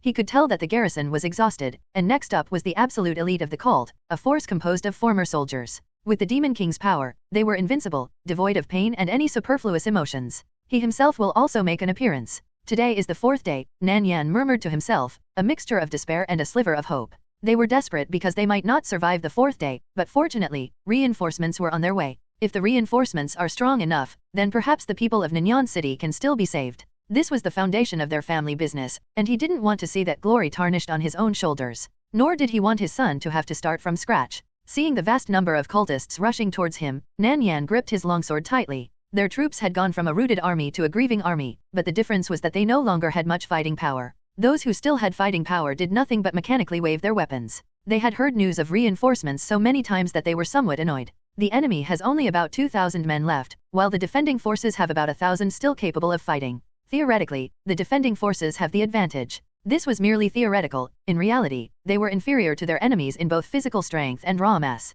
One by one, the enemies who had initiated the prayer ritual climbed the city walls, and the gates of South Rock City teetered on the brink of collapse under the pounding of the battering ram. And Viscount Nanyang finally met his match. The strongman, nicknamed Dung Fork, leaped from the pile of corpses, and the moment he landed, the nearby soldiers were thrown back and unable to move. His once hunched back straightened again with the infusion of strength, and his strong, muscular body made people wonder if he had been given veterinary drugs. A figure several inches taller than Nan Yan blocked out the sunlight, and a dark shadow enveloped Nan Yan's entire body. The border nobles, known for their savagery and burly build, appeared as small and thin as skeletons before him. This caused many to instinctively swallow hard. This kind of being is clearly not someone to be trifled with. Perhaps he was certain of victory, or perhaps his newfound power had made him arrogant and disregarded the once high and mighty nobles. In short, he started the talkative part typical of villains. These are the usually high and mighty nobles? They don't seem all that great. They can only tremble before me. What a bunch of trash. The crowd remained silent. They had plenty of patience for him to waste time talking. The pitchfork proudly displayed its broad, hard muscles. Its body, almost deformed in its perfection, gleamed in the sunlight. The sorcerer is merciful and willing to give you a chance. As long as you are willing to join the Demon King's cult and worship the great Demon King, you will still have a chance to maintain your current status. This uncultured fellow struggled quite a bit before he finished reciting the speech he had memorized. However, the scene of everyone submitting that he had expected did not occur, leaving him embarrassed and furious. What a bunch of ungrateful bastards! They have no idea how powerful His Highness is. The pitchfork leaned forward, almost touching Nan Yan's beard. When that knight swaggered over my head, nobody paid any attention to me, a lowly scavenger like me. I was kicked and broke 2 of my ribs, and almost died in my shack. But things are different now. Even the rulers of this land must grovel before me and beg for my mercy. All of this is thanks to your highness. You ungrateful bastards, all of you, die. With a slight exertion of the pitchfork, the barely concealing clothing was instantly burst by the bulging muscles. Nan Yan, who had been silent until now, finally spoke. So we can start fighting now, you lowly wretch. Fork's eyes instantly turned bloodshot. He couldn't stand being called that, and any cultist who dared to address him that way was torn to pieces by his own hands. Before he could utter any more threats, several barons, who were of one mind, took the initiative to attack. As second-tier knights, they channeled their fighting spirit into their swords and slashed at the strongman with unstoppable momentum. The pitchfork remained motionless, allowing them to hack into his body with their swords at full power. With a burst of strength, the 2 swords became stuck in his muscles, unable to advance an inch. Is this all the power you have? Too weak. Ignoring the physical pain, he threw a punch that sent the poor baron, sword and all, flying onto the city wall, unable to rise again. Another agile baron, still shaken, leaped to Nanyang's side. The injuries they sustained from their desperate struggle were healed in the blink of an eye, as expected of a defense-specialized class. The so-called elite are those who have elevated their strength and speed to a level beyond that of ordinary people. He truly understood this description. Just by looking at the speed of his punches, Nan Yan, clad in heavy armor, knew he was no match for him. But he dropped his long sword, that elegant weapon, a symbol of chivalry and faith, could not help him win. Nan Yan drew a heavy great sword from behind his back. There are no cowards among the nobles of Nanyang. At the cost of all his strength and fighting spirit, he brought out the full potential of the great sword's weight and solidity. So-called sharpness is merely a byproduct of absolute inertia. A somber expression finally appeared on the pitchfork's face. He crossed his arms, trying to block the attack, a subconscious action caused by his inflated ego. Nan Yan leaped high into the air, his 200-kilogram weight carrying the power of his heavy armor and great sword as he slammed down, the overflowing battle aura even causing the nearby ground to creak and shatter. Since receiving power, the pitchfork had never been struck like this, nor had it suffered such serious injury. Nan Yan was very smart. He knew that with his strength, he couldn't even hold his own against a third-tier elite, so he might as well go all out from the start and catch the enemy off guard. He proved to be right. His arms trembled as he managed to block the astonishing power, but at a terrible cost. The greatsword was stuck where his hands were crossed, by a hair's breadth. His hands would have been completely severed. With the power of that sword strike, he would be severely injured, if not killed. He delivered a powerful kick, sending the exhausted Nan Yan flying. The giant's sword was driven deep into the ground by inertia. With his hands nearly severed, Pitchfork delivered an elbow strike that sent the Baron flying as he tried to finish him off. Looking at Viscount Nanyang lying on the ground, barely alive, his anger was uncontrollable. He wanted to kill this BD right now. Although the injury can heal, he absolutely cannot accept being injured like this by a weaker person. He walked up to Nan Yan, whose breastplate, already dented, had lost all protective capabilities and was utterly incapable of withstanding another blow from him. Just as he was about to stomp the Viscount to death, a huge grey figure suddenly appeared out of nowhere and slammed into him. In the midst of this dizzying chaos, he only managed to make out one sentence. "Go talk to my insurance company." Ethan looked at the pitchfork leaning against the city wall, seemingly unharmed, and couldn't help but pat the burly little grey beside him. "All you ever do is eat and sleep, and now look what's happened? You can't even budge a pig." After being scolded and slapped on the head, little grey could only lower its head and pretend to know it was wrong, remaining motionless. After all, it hadn't exercised in a long time, and could only wag its tail to cover its embarrassment. Nan Yan breathed a sigh of relief after barely making out the figure in front of him. He knew Viscount Baifeng's strength and should be able to handle this guy. However, he still cautioned, "Be careful, his defense and strength are both formidable." Ethan turned to look at Nanyang, who was barely breathing, and said, "I understand." Before he finished speaking, a large crater appeared where Ethan was standing, the result of the furious pitchfork's stomping feet. As the dust and swirling smoke dissipated, the pitchfork stared in disbelief at the solace of his feet. This was his full power burst of speed, and it was achieved during a sneak attack. That kid dodged it so easily. The force is good, but the speed is still too slow. Ethan offered his expert assessment, clearly not considering ordinary Tier 3 opponents a threat. A hole. The pitchfork let out a sharp roar. The power bestowed upon him by His Highness would not allow anyone to defile it.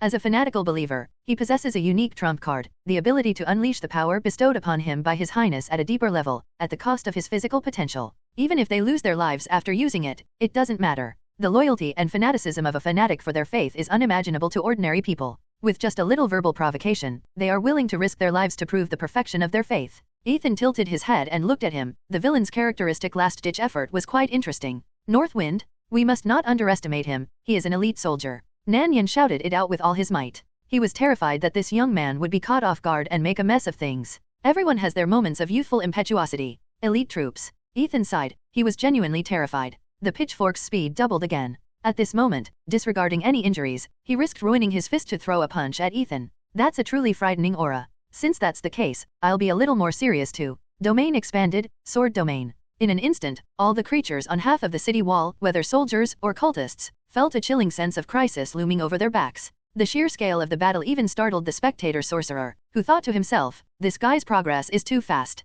In fact, Ethan wanted to run away when he arrived. If it weren't for Bai Ren lying next to him, he wouldn't have been confident at all. Suddenly, Bai Ren, who had been chewing on a blade of grass, sat up. His eyes were fixed on something, and he was all too familiar with that aura. Hey Bai Ren, this kid's getting stronger way too fast. If we don't get rid of him now, he could become a major obstacle in the future. After watching for a while, Bai Ren slowly lay down. No rush, you're still a bit short of 4th tier. The sorcerer froze, his expression turning strange. Could he really be a 4th tier being? He had always suspected that Bai Ren's strength was very likely to have reached the 4th rank, and now, judging from his calm and collected demeanor, it was probably true. Thinking of this, he felt even more sorry for Bai Ren. Although they were both 4th tier, their status in the demon land and among the human race was completely different. Giving up a perfectly good earldom to come to this strange land of demons to serve his highness, I don't know if he's lost his mind. In that instant, the outcome of the battle was decided. Ethan raised his long sword, and his wind attribute fighting spirit silently merged into the silver dragon. With this level of skill, you'd better go back and beg the Demon King for more power. The pitchfork passed Ethan, who emerged unscathed. The corpse, split in two by the pitchfork at the fist, lay sprawled on the city wall like a pile of mud, exuding blood and stench. With the formidable enemy eliminated, the heavily armored infantry, who had been trailing behind Ethan, finally arrived, their pent-up anger from the journey finally finding its release. The so-called believers who gained power were like stray dogs on the roadside in front of elite infantrymen in full heavy armor, easily kicked to death. Ethan leaned on his long sword, the sword domain he had unleashed still lingering. He dared not relax even for a moment until the battle was over. The familiar-looking swordsman reappeared. The gap between a genius and an ordinary person can be easily bridged, but the gap between geniuses is much larger. It all comes down to who started cultivating earlier. Unfortunately, Ethan is still relatively young. Compared to other geniuses who have trained for a long time, Ethan wouldn't be much different from ordinary elites. Fortunately, no one came to cause trouble until the end of the war. Viscount Nan Yan, who had initially resigned himself to death, survived, but his aging body made it difficult for him to remain active on the front lines after this battle. He himself was quite optimistic about this, since it was time for him to gradually hand over power to his son, and letting his son take charge of the army was a suitable option. That evening, the nobles of Nanyang maintained their characteristic aristocratic demeanor, or rather, their relaxed attitude. The castle, which had just been under full alert, was transformed into a banquet hall, and they were naturally extremely grateful to Ethan, their savior. This rescue alone made the Ethan family famous in the South Rock region, elevating their status to that of native border nobles, and allowing them to fully integrate into the border community. At the banquet, every person of importance, whether a baron or a knight, came over to toast Ethan, expressing their gratitude for saving his life. It's just that it's clear their numbers have dwindled considerably, but no one has mentioned it. The sorrow of the deceased always comes after the joy of victory. The once most powerful Nanyang region has suffered heavy losses and is almost at the bottom. The subsequent balls inevitably involved dealing with the young ladies and wives of various families. Nanyang even hinted more than once that Ethan could take any woman he fancied immediately and bring her to his room without any responsibility. Seeing that he remained unmoved, Nanyang pulled him to a secluded corner at the end of the ball. Also present were several powerful barons, among the few nobles who still retained some power. Brother Baifang, I was originally planning to talk to you about this tomorrow. But since you're not busy right now, and we're busy cleaning up the mess, let's discuss the issue of compensation first. Giving face requires a certain level of goodwill, but this goodwill between them is newly formed, so they naturally don't expect Ethan to give them a free meal. Ethan looked at the people surrounding him and slowly asked, "What can you give me?" Seeing that no one spoke, someone mustered up the courage to ask, "What would you like?" Ethan leaned back on the sofa. "I don't really want anything. If I had to choose, land would barely count." Upon hearing this, the barons all turned their gazes to Viscount Nanyang, whose face was full of smiles. Nanyang gripped Ethan's hand tightly. "No problem, no problem. If you agree, Nanyang territory is willing to give you a baronial territory plus 2 knightly territories." Ethan slowly withdrew his hand. Such enthusiasm must be suspicious. "There won't be any conditions, will there?" "Oh, forget about conditions. As long as you open and close your mouth, would I ever cheat you?" Seeing Ethan's distrustful gaze, he patted his chest and said, I have a young daughter, only 14 years old, just the right age for marriage. If you're willing, you can get married today. Ethan shook his head vigorously. That won't do. I didn't come here to get married. Besides, I already have a wife. That's all right. Nanyan showed great sincerity. She's young, perfect for the younger sister role. You've already seen her at the ball, haven't you? I think she'd catch your eye, little brother. Ethan recalled that there seemed to be a beautiful, brown-haired girl who, with a mixture of shyness and anticipation, invited him to dance. Although she was quite beautiful, Ethan absolutely could not agree to this casual marriage, even for the sake of her safety. He stood up. I'm sorry, I cannot agree. Hey, don't go. Ethan turned and left. If all else fails, let's try it tonight. Ethan quickened his pace. He wasn't one to act rashly. A man beside Nanyan patted him on the shoulder. Brother, you can't blame yourself. If you ask me, it's just that Viscount Baifeng's tastes are different from ordinary people's. I've heard he has a wolf wife, surely he doesn't dislike women. Nanyan glanced tentatively at his precious daughter. She was quite adorable. Although their honey trap failed, they succeeded in another way. Ethan successfully agreed to their request to postpone their return. Rather, it's more accurate to say that Ethan never intended to squeeze much money out of this group of poor people in the first place. It was actually the Southern Rock nobles who were too particular about this. Even though he was almost starving, he gritted his teeth and scraped together 1,000 slaves as a reward, but it would be paid in installments over 2 years. As Nanyan was leaving, she tugged at Ethan's sleeve and asked expectantly, Are you really not going to consider it? If you agree, my daughter's dowry alone will satisfy you. Ethan sighed. It's not that I look down on your daughter, on the contrary, I think it's a better choice to find her a good family who loves her. As for me, I'm already good enough. Upon hearing this, Nanyan stopped insisting and simply brought out a cart full of Nanyan's local specialties for him to take away. If you encounter any difficulties, feel free to tell us. The Nanyan nobles will be your strong support. After the cult is eradicated, you and your wife are welcome to come and visit. Must. Ethan flipped himself onto Little Gray and slowly moved forward from the back of the long, thin line. He did them a considerable favor this time, not only by saving them once, but also by leaving 100 wolf riders to help them with reconnaissance. I just hope that the wealthy Nanyan nobility won't be eaten out of house and home. Nanyan's youngest daughter hid behind her father, watching Ethan's departing figure with some dissatisfaction. Nanyan comforted her, saying, Don't worry, there's plenty of time. Maybe he'll be willing in a few years. He'll probably be even happier to see you waiting for him then. The girl nodded blankly. Last night's brief dance felt more like a beautiful illusion. Young master, it's so good to see you back safe and sound. Ethan lifted the wolf girl who had jumped into his arms. Sure enough, only his own wife smelled the best. However, the wolf girl doesn't think so. Wolf carefully examined his entire body, making sure that every part was intact. Then, dissatisfied, he said, Young master smells like many women, I don't like it. Ethan smiled indulgently. Even after so many days, she could still smell it, even though she had already washed it. He kissed Wolf on the forehead. I'm going to take a shower now. The wolf girl didn't want to part with him so soon, and still clung to him, saying, I want to bathe with you, young master. There can't be any more smell. Ethan had no choice but to carry her to the bathroom, completely unaware that Wolf's true purpose was to leave him covered in the scent of a wolf. 3 hours later, a satisfied wolf sat obediently in front of Ethan, letting him gently comb her wolf tail, which had shrunk into a ball due to the water. The tail, which was constantly wagging due to the itching and pleasure, was difficult to control, making Ethan feel quite troubled. But it did eventually make the tail fluffy again. Thank you for your hard work, young master. Shall we eat first, or? Ethan bit her pink and white wolf ear. Of course, I'll eat you first. Young master is still so impatient. Wolf smiled, but her eyes were filled with confidence and happy joy. However, I have something to say to the young master. Ethan scooped her up in his arms. We can talk about it later. Come on, call me master first. Wolf nestled in his arms, crying out in shame, Master, please, enjoy me. Late at night, Ethan, now in a state of sage-like tranquility, finally calmed down and held Wolf in his arms. Wolf untied the collar that was making her neck ache. The young master was still playing with his perverted tendencies as always. Before she could speak, Ethan interjected, This time when we went out, I almost brought you back another sister. The wolf girl's eyes sharpened for a moment, then quickly calmed down. If it was almost, then it meant no. Viscount Nanyan insisted that I marry his youngest daughter, offering both a dowry and land. To be honest, she's very beautiful, but I still refused. If I find someone else without knowing the details, you'll definitely be angry. Wolf nuzzled against him affectionately. Young master is the best.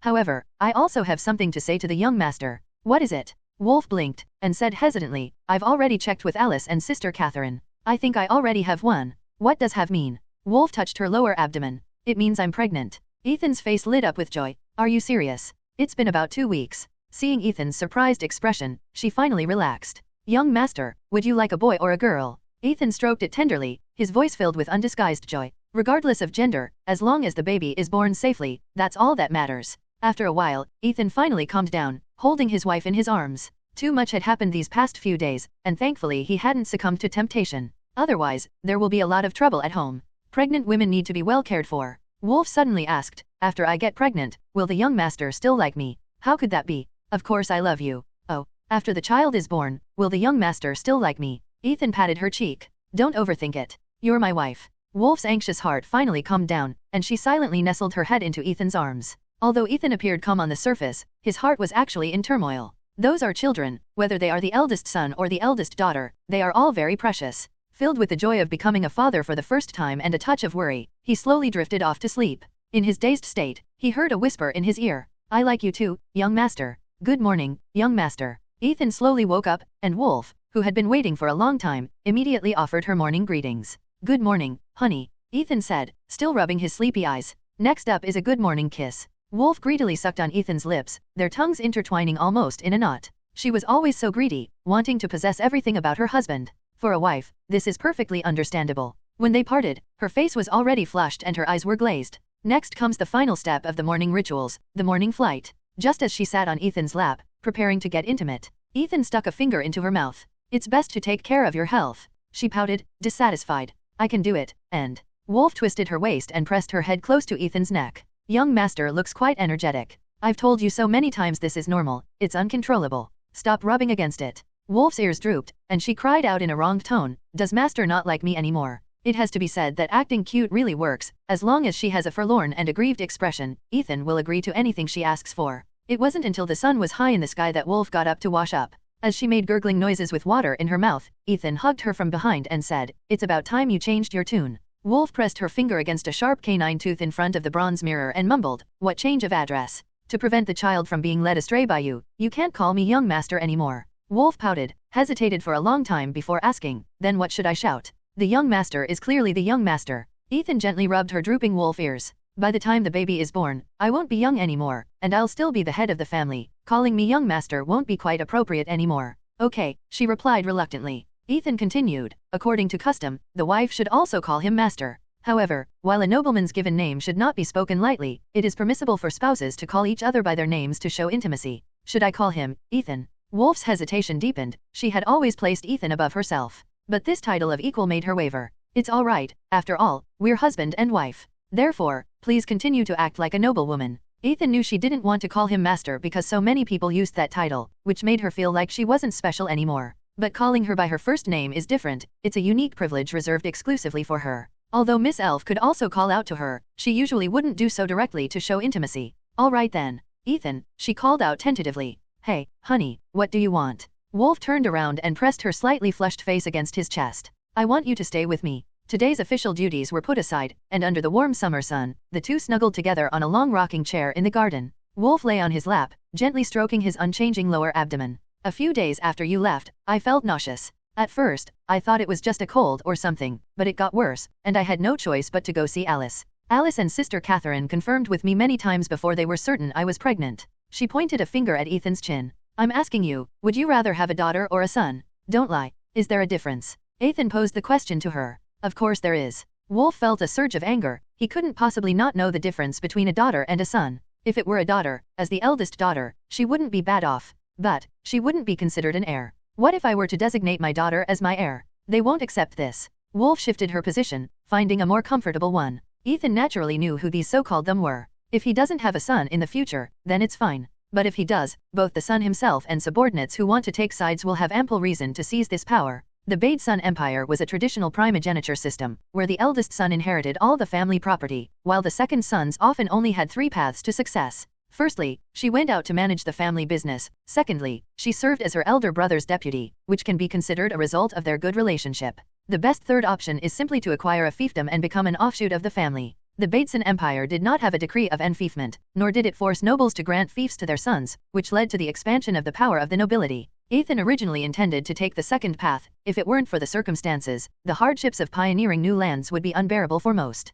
Wolf noticed his silence and comforted him instead. A daughter is good too. Even if she's not the heir, she won't suffer. In the future. No. Ethan interrupted her. Whether it's a daughter or a son, I am now the head of the household. Wolf knew these were words meant to comfort her, but she still felt happy. Yes, Your Excellency, but to avoid causing you worry, I will still try my best to give you a son. In any case, it is an indisputable fact that the eldest son can solve almost all problems. Alice appeared out of nowhere. If I had children, I wouldn't fight with wolf cubs for power. We elves cherish freedom. What did that wolf cub do to you? Wolf puffed out her cheeks and got up from Ethan. Ellie sat down on the bench without any hesitation, taking Ethan's other half. They're very close now, and they often joke around with each other. Ethan didn't take it to heart. But can your wolf clan only have one child at a time? Alice asked curiously. Of course, we just look like wolves. Wolf took Ethan's arm. And the young master likes fluffy wolf cubs, right? I told you it was time to change how you address me. But the fluffy texture does feel really nice. Ethan glanced at the somewhat disgruntled elf girl. But elves are cute too. Really? I have a feeling you're just a pervert. Ethan's expression vanished, and he turned to her pointed ears, saying, shall we make elves tonight? Mentioning this made Alice blush, rubbing her thighs together. I don't want to have your child. Don't you think the little elves are cute? If it were you and me, we could only produce a half-elf. Ethan launched a surprise kiss at her, as was typical of the haughty elf. She'd say no, but her body would betray her. The Tree of Life of Utsum, the source of all things. The wonder of the Tree of Life has been on full display over the past few months. Although it hasn't grown much taller than a newly sprouted seedling, it has completely transformed the surrounding ecosystem. The area within several kilometers has been transformed into a pristine forest. The afforestation efforts have been so effective that they could be used to combat desertification. The downside was that it nearly destroyed almost half of Harvest Manor's arable land, but the upside was that Ethan's backyard now had a refreshing grove of trees. Ethan didn't care, providing his wife with a pleasant place to live was more important than a little food. Moreover, this forest is indeed quite nice. Unlike Wolf, Alice wasn't as clingy and preferred to do her own thing in her room most of the time. Now that she had this territory, she was undoubtedly freer. Ethan stepped into the lush green forest, where the coolness of the trees dispelled the summer heat. It would be nice to live here in the summer. All that natural essence I spent would have been worth it, Ethan thought. The Tree of Life has completely transformed this area. Upon entering the forest, one is greeted by birdsong, fragrant flowers, and the gentle sound of flowing water. Every now and then you can see groups of 3 or 5 sika deer leisurely foraging for food. The Tree of Life is domineering. Even though it has given birth to so many trees, it is the only one around it that can receive the nourishment of sunlight. Alice had no choice but to build a wooden house in a nearby tree to take care of it. As Ethan approached, Alice, in a good mood, was singing to the thriving seedling. She wore a long, emerald green dress, and ancient, elegant, and melodious elvish language flowed through the glistening branches, causing the leaves to tremble slightly in sync with the song. If you listen carefully, it will definitely get through. The song has a slow and gentle rhythm. It's more like a chant than a song. Golden sunlight filtered through the branches of the Tree of Life in the clearing, illuminating the elven figures with a shimmering glow. It sounds nice. Alice's body stiffened for a moment, a faint blush rising to her cheeks. Honey, what brings you here? I came to see you. Don't worry, I don't understand Elvish. Alice then relaxed and leaned on Ethan's shoulder. I sang it so the Tree of Life would grow faster. Yeah, that's how it is. I don't understand it, but I just think it sounds nice. Could you teach me? No. Seemingly realizing she had acted too flustered, Alice took Ethan's hand and said, let's go see my treehouse first.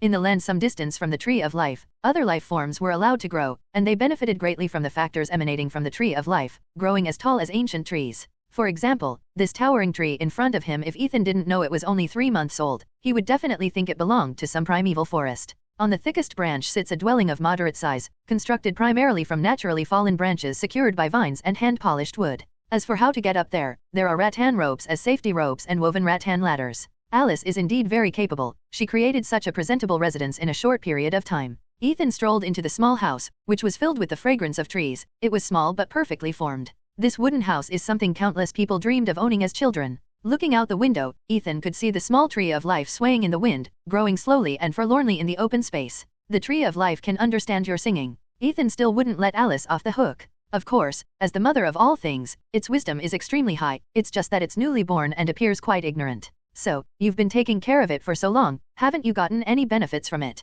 Alice rolled her eyes at him. Do you think we elves are all like you humans, only doing things for personal gain? As the mothers who raised us elves, it's our responsibility to care for us spontaneously. Although, it does benefit me, that's for sure. She turned slightly to the side, pressing herself close to Ethan. My magic power and physical abilities have improved considerably. I should be able to advance to the 3rd tier soon. Considering the slow development speed of elves, this is already incredibly fast. By the way, how's the territory situation going? Weren't you very busy lately? Alice asked with concern. Ethan has never liked discussing politics with his lovers, as it only makes them worry. However, since Alice had asked, he had no choice but to answer truthfully. The cult in Ningyan is not making any moves, and Zima and Dongyi are as if they have all died out. Not a single hair can be found. The interesting thing is that so many people couldn't have just vanished into thin air, so people speculate that they must have gone deeper into the area. Since I have nothing else to do, I'll spend more time with you all. This answer undoubtedly pleased the elf. She looked at Ethan with expectant eyes and asked, "So, are you going to spend the night here?" After receiving an affirmative answer, she got up to make tea, and then the two sat by the window to enjoy the beautiful natural scenery. This languid time was intoxicating. As the sun set, their stomachs rumbled in unison, and the two, leaning against each other, realized that time had passed. The golden rays of the setting sun cast their light on the brown floor of the cabin. Ethan stared at the vibrant tree of life, certain that it had grown a little taller in that short time. Alice patiently peeled the apple, cut it into small pieces, and fed it to Ethan. "You're still the same as always, you don't like meat. This is a good opportunity to cleanse your belly of excess fat." Alice angrily shoved a whole peeled orange into his mouth. "If you mention this again, I'll have a stag gore you to death." "Is it really necessary to be so shy?" Ethan mumbled. He only teased her once, yet he's holding such a grudge. What was it again? It was probably related to eating sausages, but I really shouldn't have acted like a jerk when she was eating so intently. Summer nights always come late, but the croaking of frogs and the chirping of various insects herald the arrival of the moon. The azure moon quickly takes over the sky, and the only thing that remains unchanged is the ever-swaying tree of life. Looking at the bright moon, Ethan couldn't help but ask, "Could you sing that song again?" I said no. "Don't bite my ear." Alice, her face flushed with shame and indignation, glared at him angrily. "Honestly, you know it's a sensitive spot, yet you still choose to bully me." Ethan, still feeling a bit smug, kissed her cheek and said to her rapidly blushing face, "Shall we sing it again? It suits this atmosphere perfectly." Unable to dissuade him, Alice had no choice but to calm herself and slowly chant to the moon, "Hold my hand, and you'll win my heart. We won't separate." Before she knew it, her hand was already intertwined with Ethan's. Bathed in the faint light of fireflies, the two embraced on the wooden bed, preparing to fall asleep. "Could you teach me Elvish?" "No." Her answer remained the same. What a pure and shy elf? This made Ethan even more eager to flirt with her. In the darkness, Ethan stared into her emerald eyes. "You know what? Although I don't speak Elvish, I can still understand simple words. A hole." Alice pressed her head against his chest and said nothing more. "Wishing everyone a happy new year and that you live forever." While a straight, solid wooden plank is good for the back, it's still too much of a torment for a pampered aristocrat who loves to indulge in a soft bed. Therefore, Ethan woke up very early. As a house designed to enjoy nature, they installed a skylight above their heads, allowing them to see the countless stars twinkling and emitting a soft glow. Thanks to the great insect-repelling spell, Ethan is spared from mosquito harassment even in the height of summer. Although waking up early is a basic professional ethic for a qualified lord, Ethan's job was to enjoy the indulgence of a nobleman. In order not to wake the elf lady in his arms, he didn't even dare to move his arm, which had gone numb from being pressed down. Besides, after working so hard for so many years, what's wrong with relaxing a bit? The sky was turning a pale white, with the moon and stars appearing and disappearing in the sky, signaling the arrival of a new day.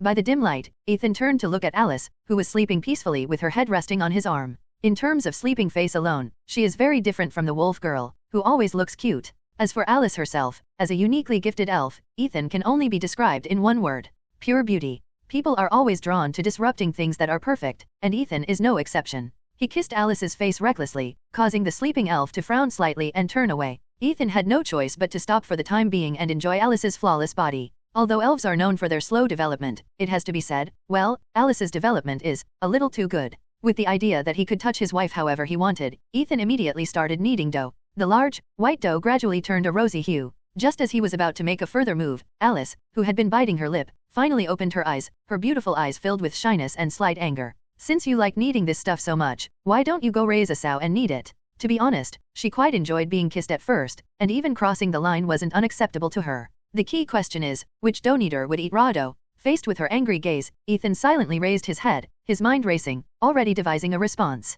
Ethan smiled warmly. "Darling, this is just one of your many virtues, don't lower yourself." With that, he kissed the elf's delicious lips. Alice pretended to push him away, but after failing to do so, she gradually gave up resisting. After a long while, Ethan reluctantly separated, pulling out a crystal-clear thread. "Don't do that again next time." Ethan nodded quickly, as if coaxing her. "So you just won't let go?" Ethan reluctantly withdrew his hand. Alice got dressed irritably. This guy was always like this, he just loved to bully her. Just as she was about to go out to wash up, sparse raindrops began to fall at her feet. Looking up, I realized that dark clouds had covered the sky, making it gloomy and unable to let in a single ray of sunlight. While she was lost in thought, rhythmic raindrops began to fall on the leaves, making a crisp, pattering sound. "There's no way I can go out in this weather." Ethan hugged her from behind, burying his head deep in her smooth blonde hair. After taking deep breaths of her scent, Ethan tugged at her thin nightgown. "You'll catch a cold in such thin clothes. I'll go get you something thicker." "Oh." Alice was still watching the rain, the deep green leaves bobbed up and down with each raindrop, like a dancer constantly teasing the audience.